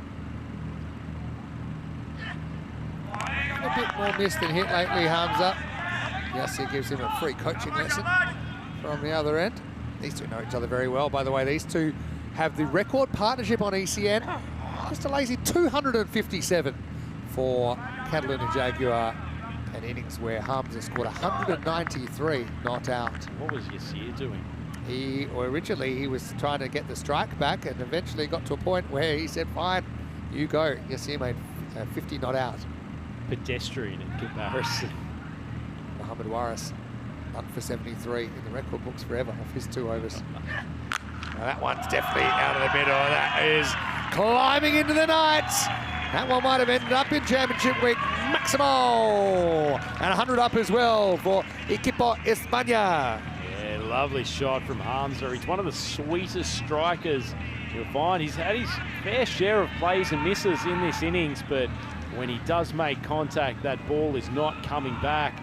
Touch short of the length. Wasn't really a bad delivery at all from Jabakal, given his tactics that he's trying to employ, but pumped away by Hamza. Jabakal pitches up, but Hamza throws his hands through it, finds the fielder Manib, just a single. This is maybe where, I know they haven't had the youngster in the side over the last few games, Belgium, but Hussein Kil Ibrahim with his spin just might have provided something a little bit different. So my sources mentioned to me, Vinny, that he was carrying a little bit of bandaging on his hand, so may not have been fit to take his place tonight, but they could have done with the leg spinner. This is a bit of a teaser for the fielder out there, Amadi. Certainly can't criticise his efforts for Belgium. And really, this Belgian side, you know, they take a lot of pride in wearing the black and red and the bursts of yellow. But I just do think tactically that in that first innings they needed to make a change, an uncomfortable change. Omid Rahimi was left out there too long. Now, whether it would have made a difference or not, hard to say. Spain will probably win this comfortably. It's a sliding doors kind of moment. But I think when you reflect on it, Belgium, again, they've played enough cricket to know what was required, and they weren't quite able to pull the trigger. End of the 7th over, 104 for 2. Let's have a look what's coming tomorrow with Group D. Norway versus Sweden, and then Italy versus Netherlands. 11. Jersey will take on the Norwegians in match 3. Norway have the early finish, but yeah, really exciting group. The way it worked out, and it was just kind of a bit freakish that you've got 3 of the top 7 from last year in there. They were in different pots. Netherlands 11 top seed in there, and then the 2 top seeds of the next pot got drawn together, being Jersey and Italy. So, you know, Italy-Jersey tomorrow night would be good. That's the game that got washed out last year when we got flooded. So they haven't actually played. This is okay, even though I don't know where Zakil's going. He's getting a bowl. He runs straight in front of the umpire. Well, this is kind of really trying to turn something around. Somebody hasn't really bowled at all. Look at him quickly. Could almost pass as coloured. Maybe they're trying to convince the Spanish that it is, but he's dropped short. He's not quite as quick as Amadi, and he's pumped up onto the hill for another Maximo. Salim Dar really finding his range at the moment. Go back to the last innings, Vinny. We've said it a few times, but 5.1 overs down, and Belgium had 93 runs on the board. It must feel so long ago for them, but there was a moment in which we were wondering whether Spain had any route to slowing them down. Yeah, but that's easy. Cricket never judge a game after 5 overs. Must birdie in the chat. He was 100 after 5, and they almost Sweden hit them for 100. Huddinge, the Swedish club, hit Hornchurch for 100 in the first 5. Ended up losing the game. Oh, for Belgium, you've got to feel for them. It's a long way back to the big dance for them. They thoroughly deserved their runners-up medals in 2021. Zakil puts the ball in his pocket. Maybe we'll take out what he prepared earlier if I was going to go the Australian way. But Hamza, it's been an explosive innings. There we go. He's getting the old. Don't put it in the pocket. He's just trying to dry it, to be fair. He's just trying to dry it, but maybe that's... It's actually a pretty effective way to dry a cricket ball, shoving him in the pocket and a little bit of a rub. But this one's hit straight, it's hit over the top. There's one of the 6s they'll need. One more, and Spain have booked to date with Championship Week. That's a tremendous cricket shot, isn't it, Vinny? Zakil, as you do as a bowler, sort of give yourself a nod of approval when a ball's halfway down there in the slot, swinging back into his toes, but he's good enough to get the hands through right under his eye line and drives it straight and drives it long. Well, I know Corey's back in the commentary box for tomorrow, but we'll have to appreciate him over the next 3 days, because after that, he's got other places he needs to be. He'll be coaching Spain in Championship Week. Zakil coming in. Maximo will win it for Equipo Rojo. Can it be shades of 2022? Can Hamza shoot the lights out? Not yet, because that will be a wide. I'll never forget, still one of the moments that I remember very vividly when Spain, big underdogs really against the Irish 11 in 2022, were able to pull off a big chase under lights, and Hamza hit that last ball, and it was a big moment for Spanish cricket. You could feel the energy and that a lot of things had built to that moment. And this one is up in the air. It's game, set, Maximo! Hamza once again sends his team into Championship Week. Equipo Rojo will be there as one of 5 teams in the race for European domination. They dominate this Group C final as well after a bit of a shaky start. They are able to conquer the Belgian threat, and Spain will be flying the flag proudly at the end of this tournament. Fantastic that he's out there, Vinny. He's an absolute gun, Salim Dar, but it was his bowling in the Belgian innings that really actually got the Spanish back into this contest. He's gone out there and finished it with the bat, building off the magnificent start they had from Mohamed Babar, but that is a tremendous all-round performance from the Spanish, and they've shown what a professional lineup they are. Things were not looking good halfway through the Belgian innings, but they fought back hard, they stuck to their plans, executed well with the ball, they caught what they had to, and this is a comprehensive victory. And I tell you what, aren't these boys looking good for finals week? Oh yeah, They're a team that got so close to the final last year. And these two teams, they know each other really well. I mentioned they played the first ever ECC game together. It's great to see the Spanish crowd out, and hey, to see that sport growing as well year by year. And Corey, he's the second most popular man after the Pope in Spain, I think, these days, Corey Rutgers. Maybe. Well, tell you what, that guy on your screen is probably right up there as well. Mohamed Baba, what an innings. I mean, stop the boy. In fact, he doesn't get the player of the match. They've given it to Hamza, which I suppose I understand with Hamza's 3 wickets being pretty instrumental in turning things around. So I guess, yeah, it does make sense. He finished with 46 off 20. But Baba with 50 in the first 2 overs off his own stick really shut the gate on Belgium, who struggled to get back in. And Corey obviously used to coach Belgium as well. You know, he's made a lot of relationships and friendships there. But of course, he's transformed the men in red into a slightly different unit, and they will be back at the big dance. What a game. Yeah, sensational stuff.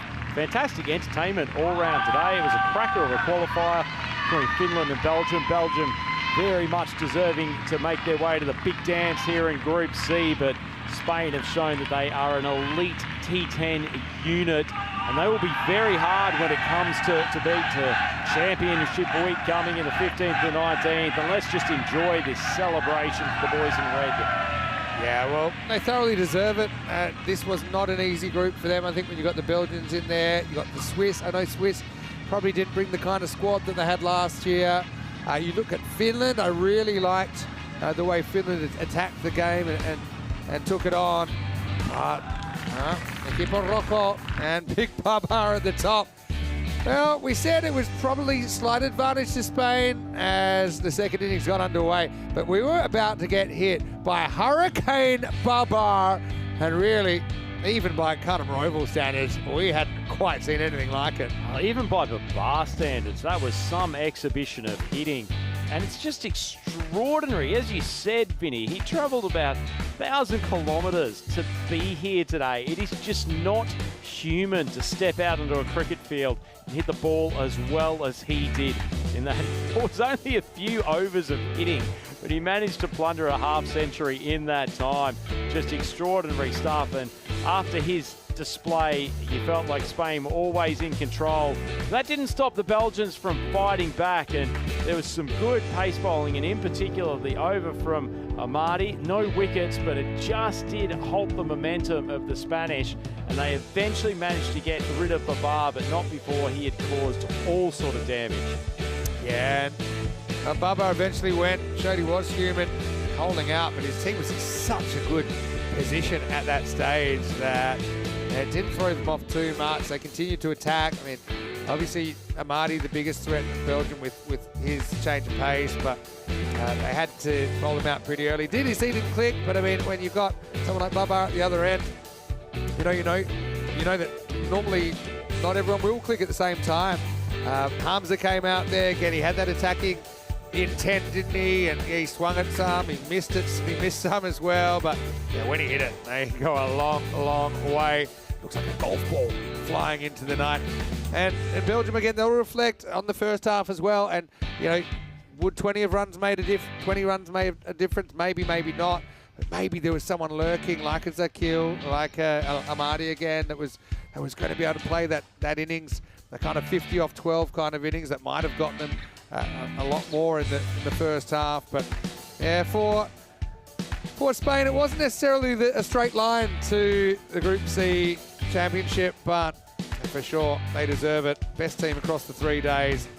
And you can see their supporters are thrilled that they can come and support those men in red come championship week. They're worshipping Coach Rutgers now. They are a very happy unit and well deserved, and great to see them through to championship week again. They've been very, very good. As you said, Vinny, haven't taken a straight line. They had a loss to Finland last night, and things were looking a bit shaky at one stage, but boy, oh boy, had they put in a couple of good performances from there. Yeah, well, looking at that, Mohamed Baba, 57 off 17. Believe it or not, he kind of went off the boil towards the end of that innings, but he had 50 by the 2 over mark, and it's pretty ugly figures here. Obviously, Sajjad's first over basically set the scene for an easy chase. 38 came off that. Jabakale also got taken down a bit. Got to say credit to Amadi. None for 10. He had a great series. I'd love to see him back in the frame for Team Europe again. Zaki Shah didn't do the worst job either, 2 for 19. And Zakil was used towards the end, but yeah, that 121 doesn't hold up. And again, the fact that Spain were able to peg back the first innings, I think, was the key to that victory in the end. So let's welcome you into the commentary box. And yeah, almost a little bit out of breath here because yeah, finals, group finals, championship week finals, challenger division finals, whatever they are, they've always got talking points. And the thing is, they don't come around that often. So yeah, I think just a couple of moments still for me with Belgium. They'll reflect and say, look, could we have done something else? Could we have tried something else? The answer is probably yes. Would it have worked out better? Maybe, maybe not. But I think you can't take anything away from the host nation. Spain just far too good, finding a way to get back in the game and then dominate the game. Yeah, getting back in the game and that ability to arrest momentum, that is a special quality, and it shows how much T10 cricket the Spanish have played. Their bowlers do not give up. Their captain never stops thinking of plans, and they stuck to their guns. It wasn't working in those first 5 overs, Vinny, but they held their nerve. They kept on digging the ball into the deck. They had their field set for it, and they trusted that process. And boy, oh boy, did they turn the screws in those last 5 overs. Yeah, well, I'm just going to tell you about tomorrow before we go. Of course, Group D starts, and we have some really, really good games here. Now, Corey, hopefully he'll be back for Game 2. I meant to call that one with him, Italy versus Netherlands 11. I know that you'll start the day with me. Rico's still on a bit of a mini break, but join us because we have 3 days to determine the final Championship Week team. It'll be either Norway, Sweden, Italy, Netherlands 11, or Jersey. Join us at a slightly earlier time than today. 9:45 a.m. GMT, which is 11:45 in Central Europe, and 3:15 in India. 5 matches. And well, originally I was thinking that one was a group of death. We've got different opinions, but certainly a lot of strong teams in that group. Big thank you to all the supporters that came out tonight, no matter who they were supporting. Obviously to all the Group C teams for putting on a really great show, to all the Blue crew, the ECN crew, our magnificent TV crew from Spring Media, and a personal thank you to you. Great to do another finals day with you. We seem to bring out some pretty interesting finals, don't we, when we're together? We've seen some absolute crackers, Benny. And as you said, credit to all the teams who have been in this group. I think it's been fantastic entertainment, some really close games, plenty of entertainment. Can't wait to see what happens in the next one starting tomorrow. Yeah, well, before we go, I want to invite all of the viewers, if you are watching, to subscribe to our YouTube channel, ECN European Cricket Network. There's 1,800 games a year for free on there, like this video as well. Thanks to everyone in the chat for providing some really interesting insights during the day as well. Don't forget also our social media at European Cricket. Got a feeling the Babar 50 in 2 overs is probably going to make it. And also, I want to remind you about our website, europeancricket.com. You can go have a peek at some of the teams that we'll see tomorrow. But for now, it's Vinny Sander here, Mr. Maximo, for EC on behalf of Andrew Ryan and all of the crew here on the ground in Spain. As day turned into night, we see Spain winning the fight. They get the 4th spot in Championship Week. 1 spot still up for grabs. We'll see who that is on Monday Night Cricket. But before then, some great action across the weekend. Hope you have a happy and a safe evening. Friday night certainly delivered. We'll see you tomorrow. Weekend comes, but we never take a break. We'll see you then for more Dream11 European Cricket Championship. Here's the best bits of Group C Finals Day for me. Hasta mañana.